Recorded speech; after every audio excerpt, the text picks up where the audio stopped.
ಹರೇ ಕೃಷ್ಣ. ದಂಡವತ್ ಪ್ರಣಾಮಗಳು.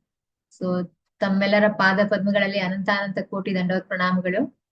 ಆ ಈ ದಿನದ ಒಂದು ಗುಪ್ಪಿ ಸೇನಾ ಕಾರ್ಯಕ್ರಮಕ್ಕೆ ತಮ್ಮೆಲ್ಲರಿಗೂ ಆದರದ ಸ್ವಾಗತ, ಸುಸ್ವಾಗತ. ಹರೇ ಕೃಷ್ಣ. ಸೊ ಪ್ರಪ್ರಥಮವಾಗಿ ಕಾರ್ಯಕ್ರಮವನ್ನ ಆರಂಭಿಸೋಕೆ ಮುನ್ನ ನಾವು ಭಗವಂತನಲ್ಲಿ ಒಂದು ಪ್ರಾರ್ಥನೆ ಮಾಡೋಣ, ಗುರುಗಳಲ್ಲಿ ಒಂದು ನಿವೇದನೆ ಅರ್ಚನೆಯನ್ನ ಮಾಡೋಣ. ॐ अज्ञानतिमिरान्धस्य ज्ञानाञ्जनाशलाकया चक्षुरुन्मिलितं येन तस्मै श्रीगुरुवे नमः। श्रीचैतन्यमनोभीष्टं स्थापितं येन भूतले स्वयं रूपा कदा मह्यं ददाति स्वपदान्तिकम्। वन्देऽहं श्रीगुरून् श्रीयुतापदकमलं श्रीगुरून् वैष्णवांश्च श्रीरूपं साग्रजातं सहगणा रघुनाथान्वितां तां सजीवं साद्वैतं सावधूतं परिजनसहितं कृष्णचैतन्यदेवं श्रीराधा कृष्णपादान् सहगणा ललिता श्रीविशाखान्वितांश्च। हे कृष्णा करुणा सिन्धो दीनबन्धो जगत्पते गोपेशा गोपिका कान्ता राधाकान्ता नमोऽस्तुते।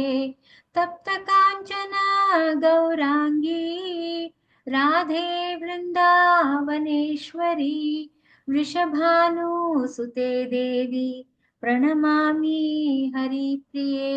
वाञ्छाकल्पतरुभ्यश्च कृपा सिन्धुभ्य एव च पतितानां पावनेभ्यो वैष्णवेभ्यो नमो नमः। जय श्री कृष्ण चैतन्य प्रभु नित्यानंद श्री अद्वैत गदाधर श्रीवासादि गौर भक्त वृंदा। हरे कृष्णा कृष्णा कृष्णा हरे हरे, हरे रामा राम राम हरे हरे, हरे कृष्णा कृष्णा कृष्णा हरे हरे, हरे राम राम राम हरे हरे, हरे कृष्णा कृष्णा कृष्णा हरे हरे, हरे राम राम राम हरे हरे। मूकं करोति वाचालं पङ्गुं लङ्घायते गिरिं यत्कृपातमहं वन्दे श्रीगुरून् दीनतारिणी परमानन्दमाधवं श्रीचैतन्य ईश्वरः। ಹರೇ ಕೃಷ್ಣ. ಮತ್ತೊಮ್ಮೆ ದಂಡವತ್ ಪ್ರಣಾಮಗಳು ತಮ್ಮೆಲ್ಲರಿಗೂ. ಈ ಇವತ್ತಿನ ಒಂದು ಗೋಪಿಸೇನಾ ಕಾರ್ಯಕ್ರಮಕ್ಕೆ ಹೃತ್ಪೂರ್ವಕವಾದ ಸುಸ್ವಾಗತ. ಹರೇ ಕೃಷ್ಣ. ಜೈ. ಸೊ ಮುಂದಿನ ಕಾರ್ಯಕ್ರಮ ವೈಷ್ಣವ ಭಜನೆ. ಸೊ ಇಂದು ವೈಷ್ಣವ ಭಜನೆಯನ್ನ ಹಾಡೋದಕ್ಕೆ ನನಗೆ ಒಂದು ಸದವಕಾಶವನ್ನ ಕಲ್ಪಿಸಿಕೊಟ್ಟಿದ್ದಾರೆ ಮಾತಾಜಿಯವರು, ಹರ್ಗ್ರೇಸ್ ಲೀಲಾಮಯ ಜಾಹ್ನವಿ ಮಾತಾಜಿಯವರು. ನಾನು ಅವರಿಗೆ ಚಿರಋಣಿ. ಮಾತಾಜಿ ಒಂದು ಅವಕಾಶ ಕೊಟ್ಟಿದ್ದಕ್ಕೆ ಒಂದು ತುಂಬು ಹೃದಯದ ಧನ್ಯವಾದ ಮಾತಾಜಿ. ಹರೇ ಕೃಷ್ಣ. ಸೊ ನಾನು ವೈಷ್ಣವ ಭಜನೆಯನ್ನ ಹಾಡ್ಲಿಕ್ಕೆ ಶುರು ಮಾಡ್ತೀನಿ. ಸೊ ಇಂದಿನ ವೈಷ್ಣವ ಭಜನೆ ಹಿಸ್ ಹೋಲಿನೆಸ್ ಗೋವಿಂದ ದಾಸ ಕವಿರಾಜ್ ಗೋಸ್ವಾಮಿ ಅವರು ಬರೆದಿರ್ತಕ್ಕಂಥ ಭಜ ಹುರೇ ಮನ. ಸೊ ಈ ಒಂದು ವೈಷ್ಣವ ಹಾಡನ್ನ ಹಾಡೋದಕ್ಕೆ ಇಚ್ಛೆ ಪಟ್ಟಿದ್ದೇನೆ. ಹರೇ ಕೃಷ್ಣ. ಭಜ ಹುರೇ ಮನ ಶ್ರೀನಂದನಂದನ ಅಭಯ ಚರಣರವಿಂದರೇ।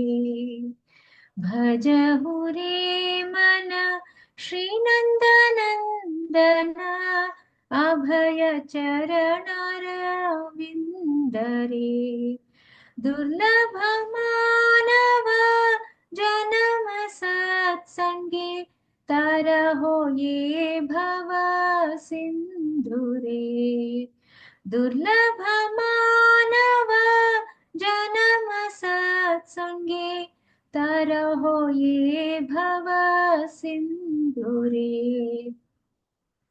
शीत आतप वात भरीषण, ये दिन जामिनी जागिरे। शीत आतप वात भरीषण, ये दिन जामिनी जागिरे। विफलिसि विनु कृपण दुर्जन, चपल सुखल बलागिरे। विफलिसि विनु कृपण दुर्जन, चपल सुखल बलागिरे। ये धन यौवन पुत्र परिजन, इथे कियाचे परतीतिरे। ये धन यौवन पुत्र परिजन, इथे कियाचे परतीतिरे। कमल दल जल जीवन तळमळ, भजहु हरिपद नीतिरे। कमल दल जल जीवन तळमळ, भजहु हरिपद नीतिरे। श्रवण कीर्तन स्मरण वंदन, पाद सेवन दास्य रे। श्रवण कीर्तन स्मरण वंदन, पाद सेवन दास्य रे। पूजन सखी जन आत्मनिवेदन, गोविंद दास अभिलाष रे।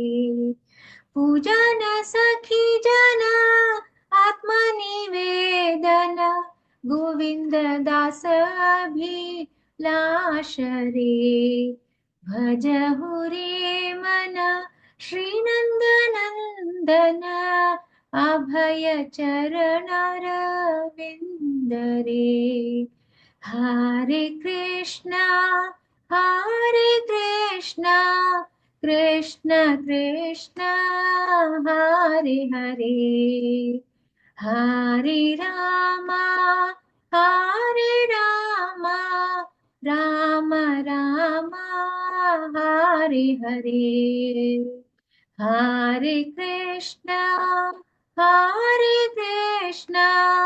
कृष्ण कृष्ण हरे हरे, हरे राम राम राम हरे हरे। हरे कृष्णा कृष्ण कृष्ण हरे हरे, हरे राम राम राम हरे हरे। हरे कृष्णा कृष्ण कृष्ण हरे हरे, हरे राम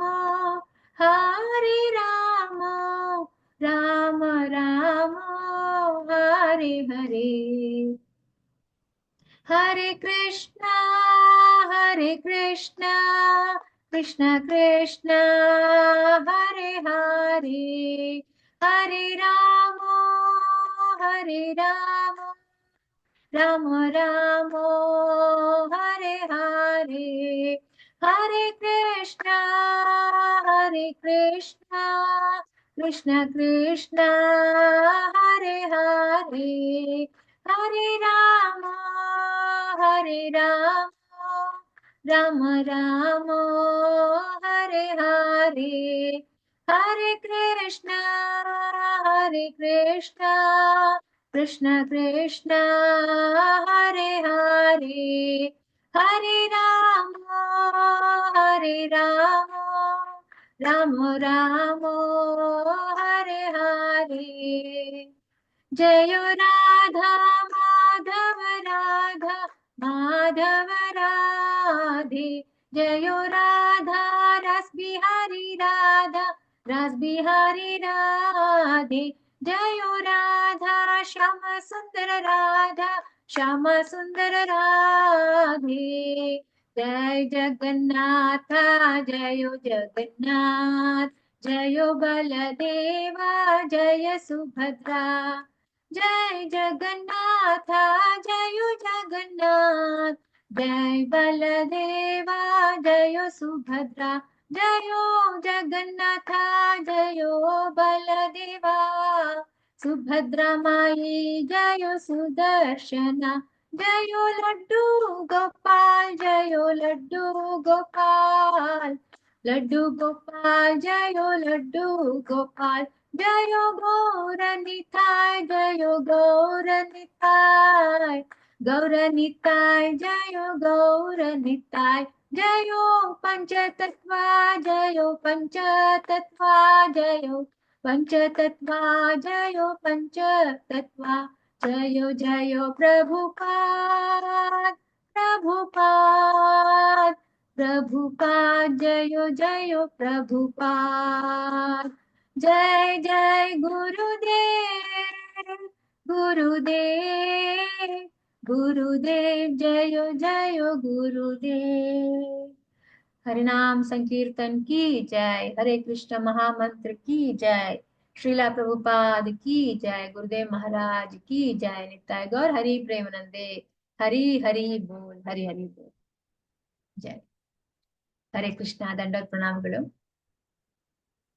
ಸೊ ಮತ್ತೊಮ್ಮೆ ತಮ್ಮೆಲ್ಲರಿಗೂ ಆದರದ ಸುಸ್ವಾಗತ ಸಾರಿ ದೆನ್ ಮುಂದಿನ ಕಾರ್ಯಕ್ರಮಕ್ಕೆ ನಾವು ಹೋಗ್ಬೋದು ಈಗ ನಿಮ್ಮೆಲ್ಲರ ಅಚ್ಚುಮೆಚ್ಚಿನ ಕಾರ್ಯಕ್ರಮ ಪ್ರವಚನ ಗೋಪಿಸೇನಾದು ಸೊ ಇಂದು ನಮ್ಮೊಟ್ಟಿಗೆ ಹರ್ಗ್ರೇಸ್ ಅನುತ್ತಮ ವಿಲಾಸಿನಿ ಮಾತಾಜಿಯವರು ಪ್ರವಚನವನ್ನ ಕೊಡ್ಲಿಕ್ಕೆ ಅವರು ತಯಾರಿ ಬಂದಿದ್ದಾರೆ ತುಂಬಾ ಮಾತಾಜಿಯವರು ಮೂಲತಃ ಶಿವಮೊಗ್ಗ ಜಿಲ್ಲೆಯವರು ಅವರು ಕೇಸಿನಲ್ಲಿ ಈಗ ಒಂದು 2 ವರ್ಷದ ಕೆಳಗೆ ಅವರು ಹರಿನಾಮ ದೀಕ್ಷೆಯನ್ನ ಪಡೆದಿದ್ದಾರೆ ಮಾತಾಜಿಯವರು ಮತ್ತೆ ಪ್ರಭುಜಿಯವರು ಅವರ ಪತಿದೇವರಾದ ಹಿಸ್ ಗ್ರೇಸ್ ರಸಿಕಶೇಖರ ಚೈತನ್ಯ ಪ್ರಭುಜಿಯವರು ತುಂಬಾ ಅವರು ಚಿರಪರಿಚಿತರು ಎಲ್ಲರಿಗೂ ನಿತ್ಯ ಭಾಗವತ ಸೇವೆಯಲ್ಲಿ ಅವರು ಕಾರ್ಯಕ್ರಮದಲ್ಲಿ ಅವರು ಒಂದು ಪ್ರವಚನವನ್ನ ನೀಡ್ತಾರೆ ತುಂಬಾ ಸೊಗಸಾಗಿರುತ್ತೆ ಅವರ ಪ್ರವಚನ ಸೊ ಮಾತಾಜಿ ಮತ್ತೆ ಪ್ರಭುಗಳಿಗೆ ಇಬ್ರು ಮಕ್ಕಳು ಅವನು ಜಗನ್ಮೋಹನ ಇಬ್ರು ಗಂಡು ಮಕ್ಕಳು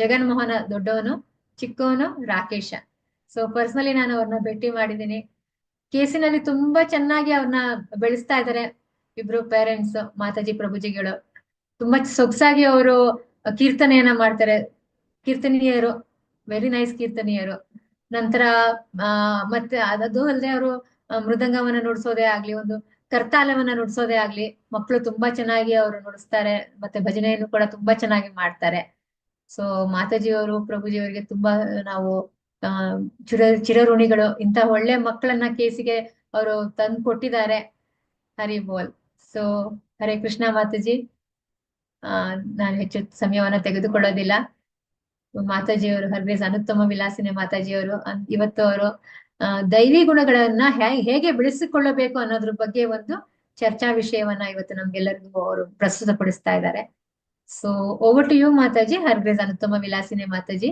ಹರೇ ಕೃಷ್ಣ ನಾಮಗಳು ಸೊ ಮಾತಾಜಿ ಒಂದು ಬಾರಿ ಹರೇ ಕೃಷ್ಣ ಮಹಾಮಂತ್ರವನ್ನ ಹೇಳಿ ಅವರಿಗೆ ಸ್ವಾಗತವನ್ನ ಬಯಸೋಣ Hare Krishna Krishna Krishna Hare Hare Hare Rama Rama Rama Hare Hare over to you Mataji Hare Krishna ದಂಡವತ್ ಪ್ರಣಾಮಗಳು ಜೈ ಥ್ಯಾಂಕ್ ಯು ಮಾತಾಜಿ ಹರೇ ಕೃಷ್ಣ ದಂಡವತ್ ಪ್ರಣಾಮ Mataji thank you so much ನಿಮ್ಮ ವೈಷ್ಣವರ ಅನುಗ್ರಹ ಮಾತಾಜಿ ಎಲ್ಲ ವೈಷ್ಣವರ ಒಂದು ಕೃಪೆಯಿಂದ ನಾವು ಈ ಒಂದು ಸೇವೆಯನ್ನ ಮಾಡ್ತಾ ಇದ್ದೀವಿ Mataji Hare Krishna thank you so much Mataji ಪ್ರಾರಂಭ ಮಾಡ್ಲಾ ಮಾತಾಜಿ ಹರೇ ಕೃಷ್ಣ ಮಾತಾಜಿ ಪ್ರಾರಂಭ ಮಾಡ್ಬೋದು ದಯವಿಟ್ಟು ವಾಯ್ಸ್ ಕ್ಲಿಯರ್ ಇದೆಲ್ಲ ಮಾತಾಜಿ ವಾಯ್ಸ್ ಕ್ಲಿಯರ್ ಆಗಿದೆ ಮಾತಾಜಿ ಎಸ್ ಹರೇ ಕೃಷ್ಣ ಈ ಒಂದು ಗೋಪಿಸೇನಾ ಒಂದು ಕಾರ್ಯಕ್ರಮದಲ್ಲಿ ಇರ್ತಕ್ಕಂಥ ಎಲ್ಲ ಹಿರಿಯ ವೈಷ್ಣವರ ಒಂದು ಪಾದ ಕಮಲಗಳ ಒಂದು ಚರಣ ಕಮಲಗಳಲ್ಲಿ ನಾನು ವಂದಿಸುತ್ತಾ ಎಲ್ಲಾ ಭಕ್ತರಲ್ಲಿ ದಂಡವತ್ ಪ್ರಣಾಮವನ್ನು ತಿಳಿಸುತ್ತಾ ಎಲ್ಲ ಒಂದು ನನ್ನ ಗುರುಗಳ ಹತ್ರ ಮತ್ತೆ ಭಗವಂತನ ಹತ್ರ ನಾನು ಕೇಳ್ಕೊಂತೀನಿ. ಇವತ್ತಿನ ಒಂದು ಕ್ಲಾಸನ್ನ ಪರಿಪೂರ್ಣವಾಗಿ ಮಾಡ್ಲಿಕ್ಕೆ ನನಗೆ ಒಂದು ಧೈರ್ಯವನ್ನ ಕೊಡ್ಲಿ ಭಗವಂತ, ಗುರು ಮತ್ತೆ ಎಲ್ಲ ವೈಷ್ಣವರು ಅಂತ ಕೇಳ್ಕೊಂತ ನಾನು ಇವತ್ತಿನ ಒಂದು ಪ್ರವಚನವನ್ನ ಪ್ರಾರಂಭ ಮಾಡ್ಲಿಕ್ಕೆ ಪ್ರಯತ್ನ ಮಾಡ್ತೀನಿ. ಹರೇ ಕೃಷ್ಣ. ಪ್ರಪ್ರಥಮ ಬಾರಿಗೆ ಈ ಒಂದು ಅವಕಾಶ ಕೊಟ್ಟಿರ್ತಕ್ಕಂಥ ಲೀಲಾಮಯ ಮಾತಾಜಿಯವರಿಗೂ ಸಹಿತ ನಾನು ಧನ್ಯವಾದವನ್ನ ತಿಳಿಸ್ತೇನೆ. ನಮೋ ವಿಷ್ಣುಪಾದಾಯ ಕೃಷ್ಣಪ್ರೇಷ್ಠಾಯ ಭೂತಲೆ ಶ್ರೀಮತೆ ಭಕ್ತಿ ವೇದಾಂತ ಸ್ವಾಮಿನ್ ಇತಿ ನಾಮಿನೆ. ನಮಸ್ತೆ ಸರಸ್ವತಿ ದೇವಿ ಗೌರವಾಣಿ ಪ್ರಚಾರಿಣೆ ನಿರ್ವಿಶೇಷ ಶೂನ್ಯವಾದಿ ಪಾಶ್ಚಾತ್ಯ ದೇಶತಾರಿಣೆ. ಜೈ ಶ್ರೀ ಕೃಷ್ಣ ಚೈತನ್ಯ ಪ್ರಭು ನಿತ್ಯಾನಂದ ಶ್ರೀ ಅದ್ವೈತ ಗದಾಧರ ಶ್ರೀವಾಸಾದಿ ಗೌರ ಭಕ್ತವೃಂದ. ಹರೇ ಕೃಷ್ಣ ಕೃಷ್ಣ ಕೃಷ್ಣ ಹರೇ ಹರೇ, ಹರೇ ರಾಮ ರಾಮ ರಾಮ ಹರೇ ಹರೇ. ಹರೇ ಕೃಷ್ಣ. ಇವತ್ತಿನ ಒಂದು ಪ್ರವಚನ 16ನೇ ಅಧ್ಯಾಯದಲ್ಲಿ 1ರಿಂದ 3ನೇ ಶ್ಲೋಕದಲ್ಲಿ ನಾವು ದೈವಿ ಗುಣಗಳ ಬಗ್ಗೆ ನಾವು ತಿಳ್ಕೊಳ್ಳಿಕ್ಕೆ ಇವತ್ತು ಪ್ರಯತ್ನ ಮಾಡೋಣ. ತುಂಬಾ ಇಂಪಾರ್ಟೆಂಟ್ ಶ್ಲೋಕ ಇದು. 16ನೇ ಅಧ್ಯಾಯದಲ್ಲಿ ದೈವಿ ಹಾಗೂ ಆಸುರಿ ಸ್ವಭಾವಗಳು ಅಂತ ಹೇಳಿ ಟಾಪಿಕ್ ಇದು. ಬಟ್ ಇಲ್ಲೇನು ಅಂತಂದ್ರೆ ನಾವು ಅದು ಆಸುರಿ ಸ್ವಭಾವಗಳ ಬಗ್ಗೆ ಇವತ್ತು ಚರ್ಚೆ ಮಾಡ್ಲಿಕ್ಕೆ ಆಗಲ್ಲ. ಯಾಕಂದ್ರೆ ದೈವಿ ಗುಣಗಳ ಬಗ್ಗೆ ನಾವು ಚರ್ಚೆ ಮಾಡ್ಲಿಕ್ಕೆ ಇವತ್ತಿನ ಒಂದು ಕ್ಲಾಸ್ ಅಲ್ಲಿ ಪ್ರಾರಂಭ ಮಾಡೋಣ. ಯಾಕೆ ಅಂತಂದ್ರೆ 1ರಿಂದ 3 ಶ್ಲೋಕ ಏನು ಸಂಬಂಧಪಡುತ್ತೆ ಅಂದ್ರೆ ದೈವಿ ಗುಣಗಳ ಬಗ್ಗೆ ಸಂಬಂಧಪಡುತ್ತೆ. ಹಾಗಾಗಿ ಇವತ್ತು ನಾವು ಭಕ್ತರಾದವರಲ್ಲಿ ಯಾವ ರೀತಿ ದೈವಿ ಗುಣಗಳಿರ್ತಾವೆ, ಅದನ್ನ ಯಾವ ರೀತಿ ಬೆಳೆಸ್ಕೋಬೇಕು ಅನ್ನೋದ್ರ ಬಗ್ಗೆ ನಾವು ಇವತ್ತು ಚರ್ಚೆಯನ್ನ ಮಾಡೋಣ. ಫಸ್ಟ್ ಶ್ಲೋಕವನ್ನ ಓದ್ಬಿಡ್ತೀನಿ.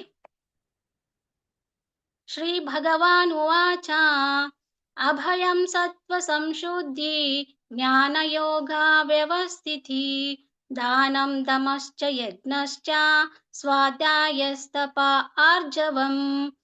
ಶ್ರೀ ಭಗವಾನ್ ಉವಾಚ ಅಭಯಂ ಸತ್ವ ಸಂಶುದ್ಧಿ ಜ್ಞಾನ ಯೋಗ ವ್ಯವಸ್ಥಿತಿ ದಾನಂ ದಮಶ್ಚ ಯಜ್ಞಶ್ಚ ಸ್ವಾಧ್ಯಾಯಸ್ತಪ ಆರ್ಜವಂ.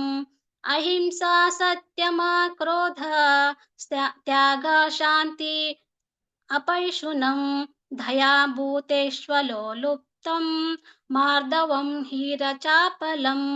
ಅಹಿಂಸಾ ಸತ್ಯಂ ಅಕ್ರೋಧ ತ್ಯಾಗ ಶಾಂತಿ ಅಪೈಶುನಂ ದಯಾ ಭೂತೇಶ್ವಲೋಲುಪ್ತಂ ಮಾರ್ದವಂ ಹೀರಚಾಪಲಂ. ತೇಜ ಕ್ಷಮಾ ಧೃತಿ ಶೌಚಂ ಅದ್ರೋಹೋ ನಾತಿಮಾನಿತಾ ಭವಂತಿ ಸಂಪದಂ ದೈವಿ ಅಭಿಜಾತಸ್ಯ ಭಾರತ. ತೇಜ ಕ್ಷಮಾ ಧೃತಿ ಶೌಚಂ ಅದ್ರೋಹೋ ನಾತಿಮಾನಿತಾ ಭವಂತಿ ಸಂಪದಂ ದೈವಿಂ ಅಭಿಜಾತಸ್ಯ ಭಾರತ. ಹರೇ ಕೃಷ್ಣ. ಯಾರಾದ್ರೂ ಸ್ವಲ್ಪ ಅನುವಾದ ಓದ್ತೀರಾ? 16ನೇ ಅಧ್ಯಾಯದಲ್ಲಿ 1ರಿಂದ 3ನೇ ಶ್ಲೋಕದ ಅನುವಾದ ಓದಿ ನಾನು ಭಾವಾರ್ಥ ಅದನ್ನ ಎಕ್ಸ್ಪ್ಲೈನ್ ಮಾಡ್ಕೊಳ್ತಾ ನಾನು ಅದನ್ನ ವಿವರಣೆಯನ್ನು ಕೊಡ್ಲಿಕ್ಕೆ ಪ್ರಯತ್ನ ಮಾಡ್ತೀನಿ. ಹರೇ ಕೃಷ್ಣ ಮಾತಾಜಿ, ನಾನು ಓದ್ಬೋದಾ? ಹರೇ ಕೃಷ್ಣ. ಎಸ್ ಮಾತಾಜಿ, ಓದಿ ಮಾತಾಜಿ. ಹರೇ ಕೃಷ್ಣ. ಧನ್ಯವಾದ ಪ್ರಣಾಮ ಮಾತಾಜಿ. ದೇವೋತ್ತಮ ಪರಮ ಪುರುಷನು ಹೀಗೆ ಹೇಳಿದನು, ಭರತ ವಂಶನಾದವ. ಮಾಡ್ಕೊಳ್ಳಿ ಮಾತಾಜಿ. ನಾನ ಮಾತಾಜಿ? ಹಾ ಮಾತಾಜಿ. ಹಾ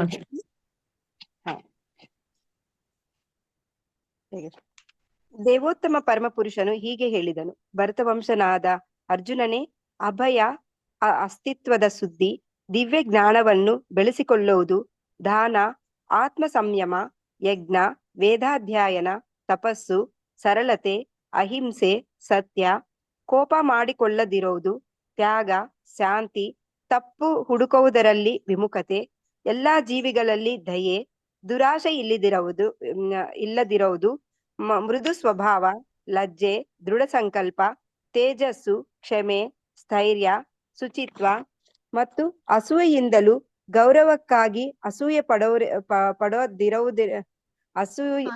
ಆಸೆ ಪಡುವುದರಿಂದಲೂ ಮುಕ್ತವಾಗಿರೋದು. ಈ ದಿವ್ಯ ಗುಣಗಳು ದೈವಿ ಸ್ವಭಾವವಿರುವ ದೈವ ಸದೃಶ ಜನರಲ್ಲಿ ಇರುತ್ತವೆ. ಹರೇ ಕೃಷ್ಣ ಮಾತಾಜಿ. ಥ್ಯಾಂಕ್ ಯು ಮಾತಾಜಿ, ತುಂಬಾ ಚೆನ್ನಾಗಿ ಓದಿದ್ರಿ. ಹರೇ ಕೃಷ್ಣ. ತುಂಬಾ ಇಂಪಾರ್ಟೆಂಟ್ ಇದೆ ಇದು. ಅಂದ್ರೆ ಹೇಗೆ ನಾವು ಭಕ್ತರಾದವರು ಈ ಒಂದು ದೈವಿ ಗುಣಗಳನ್ನ ಬೆಳೆಸ್ಕೊಳ್ಬೇಕು ಅನ್ನೋದ್ರ ಬಗ್ಗೆ ಶ್ರೀಲ ಪ್ರಭುಪಾದರು ತುಂಬಾ ಚೆನ್ನಾಗಿ ಇಲ್ಲಿ ವಿವರಣೆಯನ್ನ ಕೊಟ್ಟಿದ್ದಾರೆ. ಇದು ಪರ್ಪಟಲ್ಲಿ ಅಂದ್ರೆ ಭಾವಾರ್ಥದಲ್ಲಿ ತುಂಬಾ ಲಾಂಗ್ ಇದೆ ಇದು. ನಾನು ಎಕ್ಸ್ಪ್ಲೈನ್ ಮಾಡ್ಕೊಂತ ಇದನ್ನ ವಿವರಣೆಯನ್ನು ಕೊಡ್ಲಿಕ್ಕೆ ಪ್ರಯತ್ನ ಮಾಡ್ತೀನಿ. ಈಗ ನಾವೀಗ ನೀವೆಲ್ಲ ಕೇಳಿರ್ಬೋದು ಅಲ್ವಾ, ಏನು ಅಂದ್ರೆ ಈ ಸತ್ಯಯುಗದಲ್ಲಿ ಯಾರು ದೇವತೆಗಳು ಮತ್ತೆ ಮನುಷ್ಯರು ಅವರು ಒಂದೊಂದು ಪ್ಲಾನೆಟ್ಗಳಲ್ಲಿ ಅಂದ್ರೆ ಒಂದೊಂದು ಲೋಕಗಳಲ್ಲಿ ಅವರು ಇರ್ತಿದ್ರು ಅಂತಂದ್ರೆ, ಈಗ ಎಕ್ಸಾಂಪಲ್ ಆಗಿ ಈಗ ಹಿರಣ್ಯಕಶಿಪು ಆಗಿರ್ಬೋದು ಅಥವಾ ಹಿರಣ್ಯಾಕ್ಷ, ಅವರು ಭೂಮಿ ಮೇಲಿದ್ರೆ ದೇವತೆಗಳು ಮೇಲಿನ ಲೋಕದಲ್ಲಿ ಇರ್ತಾ ಇದ್ರು ಅಲ್ವಾ. ಅದು ಸತ್ಯಯುಗದಲ್ಲಿ. ಆಮೇಲೆ ತ್ರೇತಾಯುಗದಲ್ಲಿ ಯಾರು ಬರ್ತಿದ್ರು, ಅವರು ದ್ವೀಪಗಳಲ್ಲಿ ಅಂತಂದ್ರೆ ಬೇರೆ ಬೇರೆ ದೇಶಗಳಲ್ಲಿ ವಾಸವಾಗಿರ್ತಾರೆ. ಯಾರು ಅಂತಂದ್ರೆ ಈಗ ಉದಾಹರಣೆ ಶ್ರೀರಾಮಚಂದ್ರ ಅವರು ಇಲ್ಲಿ ಅಯೋಧ್ಯೆಯಲ್ಲಿ ಇದ್ರೆ ಯಾರು ರಾವಣ ಅವನು ಲಂಕೆಯಲ್ಲಿ ಇರ್ತಾ ಇದ್ದ. ಅದೇ ತರ ಈಗ ಏನು ಅಂತಂದ್ರೆ ದ್ವಾಪರ ಯುಗದಲ್ಲಿ ಯಾವ ತರ ಬರ್ತಿದ್ರು, ದ್ವಾಪರ ಯುಗದಲ್ಲಿ ಒಂದೇ ಕುಟುಂಬದಲ್ಲಿ ಇದ್ರು ಅಲ್ವಾ. ಒಂದೇ ಕುಟುಂಬದಲ್ಲಿ ಅಂತಂದ್ರೆ ಒಂದೇ ಕುಟುಂಬದಲ್ಲಿ ಕೌರವರು ಇದ್ರು ಮತ್ತೆ ಪಾಂಡವರು ಸಹಿತ ಇದ್ರು. ನೆಕ್ಸ್ಟ್ ಕಲಿಯುಗದಲ್ಲಿ ಯಾವ ತರ ಬರುತ್ತೆ, ಈ ಗುಣಗಳ ಪ್ರಭಾವನ ಹೇಳ್ತೇನೆ. ದೈವಿ ಗುಣಗಳು ಮತ್ತೆ ಆಸುರಿ ಗುಣಗಳು ಬರ್ತವೆ. ಅದರಲ್ಲಿ ಈಗ ಸತ್ಯಯುಗದಲ್ಲಿ ಬೇರೆ ಬೇರೆ ಪ್ಲಾನೆಟ್ಗಳಲ್ಲಿ ಇದ್ರು. ಆಮೇಲೆ ತ್ರೇತಾಯುಗದಲ್ಲಿ ಅವರು ಒಂದೊಂದು ದ್ವೀಪಗಳಲ್ಲಿ ಇದ್ರು. ಆಮೇಲೆ ನೆಕ್ಸ್ಟ್ ದ್ವಾಪರ ಯುಗದಲ್ಲಿ ಒಂದೇ ಕುಟುಂಬದಲ್ಲಿ ಬಂದ್ರು. ಬಟ್ ಕಲಿಯುಗದಲ್ಲಿ ಕೇಳ್ಬೋದಲ್ವಾ, ಕಲಿಯುಗದಲ್ಲಿ ಎಲ್ಲಿ ಇರ್ತಾರೆ ಅಂತ ಕೇಳಿದ್ರೆ, ಕಲಿಯುಗದಲ್ಲಿ ಈ ಒಂದು ದೈವಿ ಗುಣಗಳು ಮತ್ತೆ ಆಸುರಿ ಗುಣಗಳು ನಮ್ಮಲ್ಲೇ ಇರ್ತವೆ ಅಲ್ವಾ. ಈ ಎರಡೂ ಗುಣಗಳನ್ನ ನಾವು ಪಡ್ಕೊಂಡ್ ಬಂದಿರ್ತೀವಿ. ದೈವಿ ಗುಣಗಳು ಮತ್ತೆ ಆಸುರಿ ಗುಣಗಳು ಎರಡನ್ನೂ ಸಹಿತ ನಮ್ಮಲ್ಲೇ ನಾವು ಬೆಳೆಸ್ಕೊಂಡಿರ್ತೀವಿ. ಅದನ್ನೇ ಇಲ್ಲಿ ಹೇಳ್ತಾ ಇದ್ದಾರೆ. ಕೆಲವೊಮ್ಮೆ ಏನು ಅಂತಂದ್ರೆ ನಮ್ಮಲ್ಲಿ ಕೆಲವೊಮ್ಮೆ ಆಸುರಿ ಗುಣಗಳು ಬರ್ತವೆ, ಆಮೇಲೆ ದೈವಿ ಗುಣಗಳು ಸಹಿತ ಬರ್ತವೆ. ಹೆಚ್ಚಾಗಿ ಆಸುರಿ ಗುಣಗಳೇ ನಮ್ಮಲ್ಲಿ ಬರುತ್ತೆ ಅಂತ ಇಲ್ಲಿ ಹೇಳ್ತಿದ್ದಾರೆ. ಬಟ್ ಏನಪ್ಪಾ ಅಂತಂದ್ರೆ, ಮೊದ್ಲಿಗೆ ಭಗವಂತ ಇಲ್ಲಿ ಭಾವಾರ್ಥದಲ್ಲಿ ಏನ್ ಹೇಳಿದಾರೆ, ಅದಕ್ಕೆ ಭಗವಾನ್ ಉವಾಚ ಅಂದ್ರೆ ಭಗವಂತ ಹೇಳಿರೋದಿದು. ಭಗವಂತ ಏನ್ ಹೇಳಿದಾನೆ ಅಂತಂದ್ರೆ, ಇಲ್ಲಿ 24 ದೈವಿ ಗುಣಗಳನ್ನ ಇಲ್ಲಿ ಭಗವಂತ ವಿವರಿಸಿದ್ದಾನೆ. ಅಂದ್ರೆ ಭಕ್ತರಾದವರಲ್ಲಿ 24 ದೈವಿ ಗುಣಗಳು ಇರ್ತವೆ ಅಂತ. ಆಮೇಲೆ ಆಸುರಿ ಗುಣಗಳು 6 ಇರ್ತವೆ. ಬಟ್ ನಾವು ಆಸುರಿ ಗುಣಗಳ ಬಗ್ಗೆ ಇಲ್ಲಿ ಡಿಸ್ಕಸ್ ಮಾಡ್ಲಿಕ್ಕೆ ಸಮಯ ಇಲ್ಲ. ಇಲ್ಲಿ ನಾವು ದೈವಿ ಗುಣಗಳ ಬಗ್ಗೆ ಮಾತ್ರ ತಿಳ್ಕೊಳ್ಳಿಕ್ಕೆ ಪ್ರಯತ್ನ ಮಾಡೋಣ. ಬಟ್ ಆಸುರಿ ಗುಣಗಳು 6 ಇದ್ರೂ ಕೂಡ ಈ ದೈವಿ ಗುಣ 24 ದೈವಿ ಗುಣಗಳನ್ನ ಮೀರ್ತಕ್ಕಂತ ಶಕ್ತಿ ಆಸುರಿ ಗುಣಗಳಿಗೆ ಇರ್ತತೆ ಅಂತ ಹೇಳಿ ಇಲ್ಲಿ ಭಾವಾರ್ಥದಲ್ಲಿ ಶಿಲ ಪ್ರಭುಪಾದರು ಹೇಳ್ತಾರೆ. ಹಾಗಾಗಿ ಭಕ್ತರಾದವರು ಯಾವ ರೀತಿ ನಾವು ಈ ಒಂದು ದೈವಿ ಗುಣಗಳನ್ನ ಬೆಳೆಸ್ಕೋಬೇಕು ಅಂತ ಹೇಳಿ ಮಾತಾಜಿ ಅನುವಾದದಲ್ಲಿ ಓದಿರಲ್ವಾ, ಅದನ್ನ ನಾವು ಒಂದೊಂದಾಗಿ ಇಲ್ಲಿ ತಿಳ್ಕೊಳ್ಳಿಕ್ಕೆ ಪ್ರಯತ್ನ ಮಾಡೋಣ. ಶಿಲ ಪ್ರಭುಪಾದರು ಏನ್ ಹೇಳ್ತಿದಾರಪ್ಪ ಅಂದ್ರೆ, ಇಲ್ಲಿ ಈ ದೈವಿ ಗುಣಗಳು ಅಂತಂದ್ರೆ ಇಲ್ಲಿ ಒಂದು ಶಿಲ ಪ್ರಭುಪಾದರು ಒಂದು ವರ್ಡ್ ಅನ್ನ ಹೆಚ್ಚು ಮಹತ್ವವಾಗಿರ್ತಕ್ಕಂಥ ಒಂದು ಅಂಶ ಅಂತ ಇಲ್ಲಿ ಹೇಳಿದ್ದಾರೆ. ಅದು ಯಾವ್ದಪ್ಪ ಅಂದ್ರೆ ಅಭಿಜಾತಸ್ಯ ಅಂತ ಹೇಳಿದ್ದಾರೆ. ಇಲ್ಲಿ ಅಭಿಜಾತಸ್ಯ ಅಭಿಜಾತಸ್ಯ ಅಂದ್ರೆ ಏನು ಅಂತ ನಾವು ಅರ್ಥ ಮಾಡ್ಕೊಳ್ಳಿಕ್ಕೆ ಇಲ್ಲಿ ಪ್ರಯತ್ನ ಮಾಡ್ಬೇಕು. ಇಲ್ಲಿ ಅಭಿಜಾತಸ್ಯ ಅಂತಂದ್ರೆ ಭಗವಂತ ಹೇಳ್ತಾರೆ ಏನಪ್ಪಾ ಅಂತಂದ್ರೆ, ಈ ದಿವ್ಯ ಗುಣಗಳಿದಾವಲ್ವಾ, ಆ ಗುಣಗಳ ಜೊತೆಗೆ ಅಥವಾ ಹುಟ್ಟಿದಾಗಿಂದನೇ ಸಹಿತ ಹುಟ್ಟಿದಾಗಿನಿಂದನೂ ದೈವಿ ಗುಣಗಳನ್ನ ಬೆಳೆಸ್ಕೊಂಡಿರ್ತಕ್ಕಂಥವನು. ಅಂದ್ರೆ ಹುಟ್ಟಿದಾಗಿನಿಂದನೂ ದೈವಿ ಗುಣಗಳನ್ನ ಬೆಳೆಸ್ಕೊಂಡಿರ್ತಕ್ಕಂಥವನು ಅಥವಾ ದಿವ್ಯ ಗುಣಗಳನ್ನ ಒಳಗೊಂಡಿರ್ತಕ್ಕಂಥವನಿಗೆ ಏನ್ ಹೇಳ್ತಾರೆ, ಅಭಿಜಾತಸ್ಯ ಅಂತ ಇಲ್ಲಿ ಕರೀತಾರೆ. ಅದನ್ನ ಭಗವಂತ ಈ ಒಂದು ಇದರಲ್ಲಿ ಶ್ಲೋಕದಲ್ಲಿ ಹೇಳಿದ್ದಾರೆ. ಇದು ಒಂದು ಮಹತ್ವವಾಗಿರ್ತಕ್ಕಂಥ ಅಂಶ ಅಂತ ಇಲ್ಲಿ ಶಿಲ ಪ್ರಭುಪಾದರು ಇಲ್ಲಿ ಪ್ರಸ್ತಾಪಿಸಿದ್ದಾರೆ. ಯಾಕೆ ಈ ಒಂದು ಭಕ್ತರಾದವರು ಈ ದೈವಿ ಗುಣಗಳನ್ನ ಬೆಳೆಸ್ಕೋಬೇಕು ಅಂತಂದ್ರೆ, ಈಗ ಅವರು ಈ ಒಂದು ದೈವಿ ಗುಣಗಳನ್ನ ಬೆಳೆಸ್ಕೊಂಡ್ರು ಅಂದ್ರೆ ಪ್ರತಿಯೊಬ್ರು ಸಹಿತ ಭಕ್ತರ ಅಂತಲ್ಲ, ಯಾರಾದ್ರೂ ಆಗಿರ್ಬೋದು, ಈ ಒಂದು ದೈವಿ ಗುಣಗಳನ್ನ ಬೆಳೆಸ್ಕೊಂಡ್ರು ಅಂದ್ರೆ ಅವರು ಈ ಒಂದು ಐಹಿಕ ಜಗತ್ತಿನಿಂದ ಬಿಡುಗಡೆಯನ್ನ ಹೊಂದ್ತಾರೆ ಅಂತೇಳಿ ಶಿಲ ಪ್ರಭುಪಾದರು ತುಂಬಾ ಚೆನ್ನಾಗಿ ಹೇಳಿದ್ದಾರೆ. ನೋಡಿ, ಈ ಒಂದು 24 ದೈವಿ ಗುಣಗಳನ್ನ ನಾವೇನಾದ್ರೂ ಬೆಳೆಸ್ಕೊಂಡ್ವಿ ಅಂತಂದ್ರೆ ನಾವು ಈ ಒಂದು ಐಹಿಕ ಒಂದು ಬಂಧನದಿಂದ ಅಂದ್ರೆ ಈ ಐಹಿಕ ಜಗತ್ತಿನಿಂದ ನಾವು ಬಿಡುಗಡೆಯನ್ನ ಪಡಿಬಹುದು ಅಂತ ಇಲ್ಲಿ ಹೇಳ್ತಾ ಇದ್ದಾರೆ. ಅದರಲ್ಲಿ ಅನುವಾದದಲ್ಲಿ ಹೇಳಿದ ಹಾಗೆ ಫಸ್ಟ್ ಬಂದ್ಬಿಟ್ಟು ಇಲ್ಲಿ ಅಭಯ ಅಂತ ಹೇಳಿದ್ದಾರೆ ಅಲ್ವಾ. ಅಭಯ ಯಾವ ರೀತಿ ಇರುತ್ತೆ ಭಕ್ತರಲ್ಲಿ ಅನ್ನೋದ್ರ ಬಗ್ಗೆ ನಾವು ತಿಳ್ಕೊಂತ ಹೋಗೋಣ. ಫಸ್ಟ್ ಅಭಯ ಇದು ಬಂದ್ಬಿಟ್ಟು ದೈವಿ ಗುಣ ಅಲ್ವಾ. ಅಭಯ ಅನ್ನೋದು ದೈವಿ ಗುಣ. ಆದ್ರೆ ಭಕ್ತರಲ್ಲಿ ಯಾಕೆ ಭಯ ಇರಲ್ಲ ಅಲ್ವಾ. ಯಾಕೆ ಭಕ್ತರಲ್ಲಿ ಭಯ ಇರಲ್ಲ ಯಾರಾದ್ರೂ ಹೇಳ್ತೀರಾ? ಹರೇ ಕೃಷ್ಣ. ಹರೇ ಕೃಷ್ಣ ಮಾತಾಜಿ. ಎಸ್ ಮಾತಾಜಿ ಹೇಳಿ. ಭಕ್ತರಿಗೆ ಯಾವಾಗ್ಲೂ ಕೃಷ್ಣನ್ ಮೇಲೆ ನಂಬಿಕೆ ಇರತ್ತೆ. ಭಗವಂತ ನಮ್ಮ ಕೈ ಬಿಡೋದಿಲ್ಲ, ಎಲ್ಲಾ ಸಂದರ್ಭದಲ್ಲೂ ನಮ್ಮನ್ನ ಕಾಪಾಡ್ತಾನೆ ಅನ್ನೋ ಒಂದು ದೃಢ ನಿಶ್ಚಯ ಇರತ್ತೆ. ಹಾಗಾಗಿ ಅವ್ರಿಗೆ ಭಯ ಇರೋದಿಲ್ಲ ಮಾತಾಜಿ. ಎಸ್ ಮಾತಾಜಿ, ಜೈ. ರೈಟ್ ಆನ್ಸರ್ ಅಲ್ವಾ. ಭಕ್ತರಿಗೆ ಯಾಕೆ ಮಾತಾಜಿ ಹೇಳಿದ್ದು ಸರಿ ಇದೆ. ಭಕ್ತರಿಗೆ ಯಾಕೆ ಅವರಿಗೆ ಭಯ ಇರಲ್ಲ ಅಂತಂದ್ರೆ ಅವರು ಭಗವಂತನ ಒಂದು ಚರಣ ಕಮಲಗಳಲ್ಲಿ ಆಶ್ರಯವನ್ನ ಪಡ್ಕೊಂಡಿರ್ತಾರೆ ಭಕ್ತರಾದವರು. ಅದಕ್ಕೋಸ್ಕರನೇ ಭಗವಂತನಿಗೆ ಅಭಯ ಚರಣ ಅಂತ ಹೇಳಿ ಕರೀತಾರೆ ಅಲ್ವಾ. ಬಟ್ ಭಗವಂತನ ಚರಣ ಕಮಲಗಳಲ್ಲಿ ಯಾರು ಆಶ್ರಯ ಪಡೆದಿರ್ತಾರೆ ಅವ್ರಿಗೆ ಭಯ ಅನ್ನೋದು ಎಲ್ಲಿರುತ್ತೆ ಅಲ್ವಾ. ನಾವು ಇದ್ ಮಾಡ್ಕೊಳ್ಳಿಕ್ಕೂ ಆಗಲ್ಲ. ಬಟ್ ಭಕ್ತರಾದವರಿಗೆ ಆ ಭಯ ಅನ್ನೋದು ಇರಲ್ಲ ಅಂತ ಇಲ್ಲಿ ನಾವು ನೋಡ್ಬೋದು. ಇಲ್ಲಿ ಇನ್ನೊಂದು ಹೇಳ್ತಾರೆ ಯಾವ್ಯಾವ ರೀತಿ ಭಯ ಇರುತ್ತೆ ಅಂತ ಹೇಳಿ ಸ್ವಲ್ಪ ತಿಳ್ಕೊಳ್ಳಿಕ್ಕೆ ಪ್ರಯತ್ನ ಮಾಡೋಣ. ಅಂದ್ರೆ ಶಾಸ್ತ್ರದ ಮುಖಾಂತರ ನಾವು ಅರ್ಥ ಮಾಡ್ಕೊಳ್ಳಿಕ್ಕೆ ಪ್ರಯತ್ನ ಮಾಡೋಣ. ಹೇಳ್ತಾರೆ ಶಾಸ್ತ್ರದಲ್ಲಿ ಏನ್ ಹೇಳ್ತಾರೆ ಅಂತಂದ್ರೆ ವೈರಾಗ್ಯಾಷ್ಟಕಂ ಅಂತ ಹೇಳಿ ಅಷ್ಟಕಂ ಇದೆ. ಅದರಲ್ಲಿ ಏನ್ ಹೇಳ್ತಾರೆ ಅಂದ್ರೆ ಭೋಗೆ ರೋಗ ಭಯಂ ಕುಲೇ ಚ್ಯುತಿ ಭಯಂ ವಿತ್ರ ನೃಪಲಾದ್ಭಯಂ ಮಾನೇ ಧನ್ಯ ಭಯಂ ಬಲೆ ರಿಪು ಭಯಂ ರೂಪೆ ಜರಾಯ ಭಯಂ ಶಾಸ್ತ್ರವಾದಿ ಭಯಂ ಗುಣೇ ಕಲಾ ಭಯಂ ಕಾಯೆ ಕೃತನಾದ್ಭಯಂ ಸರ್ವವಸ್ತು ಭಯಾನಿತ್ವಂ ಭುವಿ ನೃಣ ವೈರಾಗ್ಯಮೇವಾ ಭಯಂ. ನೋಡಿ ಇಲ್ಲಿ ವೈರಾಗ್ಯಾಷ್ಟಕಮದಲ್ಲಿ ಯಾವ್ಯಾವ ರೀತಿ ನಾವು ಭಯವನ್ನ ಪಡ್ತೀವಿ ಅನ್ನೋದಕ್ಕೆ ತುಂಬಾ ಚೆನ್ನಾಗಿ ಇಲ್ಲಿ ಹೇಳಿದ್ದಾರೆ.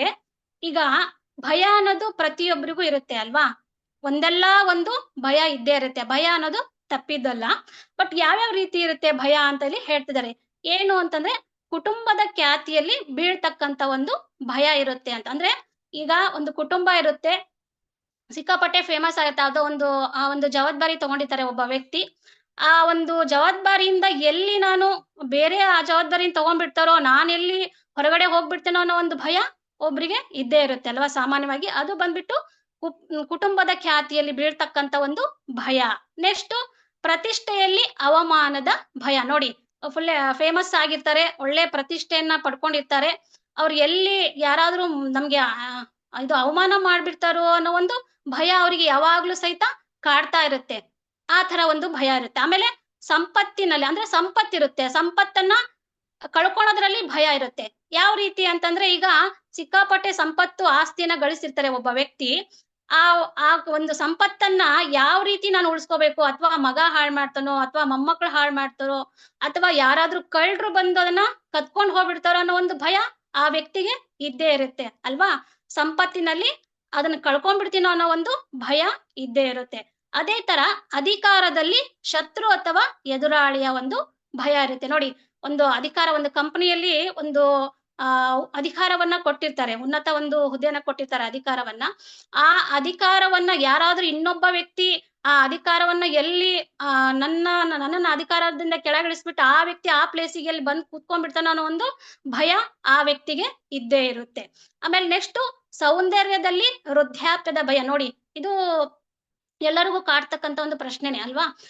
ಸೌಂದರ್ಯ ಅಂತಂದ್ರೆ ಈಗ ಎಕ್ಸಾಂಪಲ್ ಆಗಿ ಏನ್ ಕೊಡ್ಬೋದಪ್ಪ ಅಂತಂದ್ರೆ, ಈಗ ಒಬ್ಬ ಅಂದ್ರೆ ಎಕ್ಸಾಂಪಲ್ ಗೆ ತಗೊಂತಾ ಇದೀನಿ ಇದನ್ನ. ಒಬ್ಬ ಫಿಲಂ ಆಕ್ಟರ್ಸ್ ಇರ್ತಾರೆ ಅಂತ ಅನ್ಕೊಳ್ಳಿ. ಅವರು ಹೀರೋಯಿನ್, ಅವರು ಸಿಕ್ಕಾಪಟ್ಟೆ ಸೌಂದರ್ಯವನ್ನ ಹೊಂದಿರ್ತಾರೆ.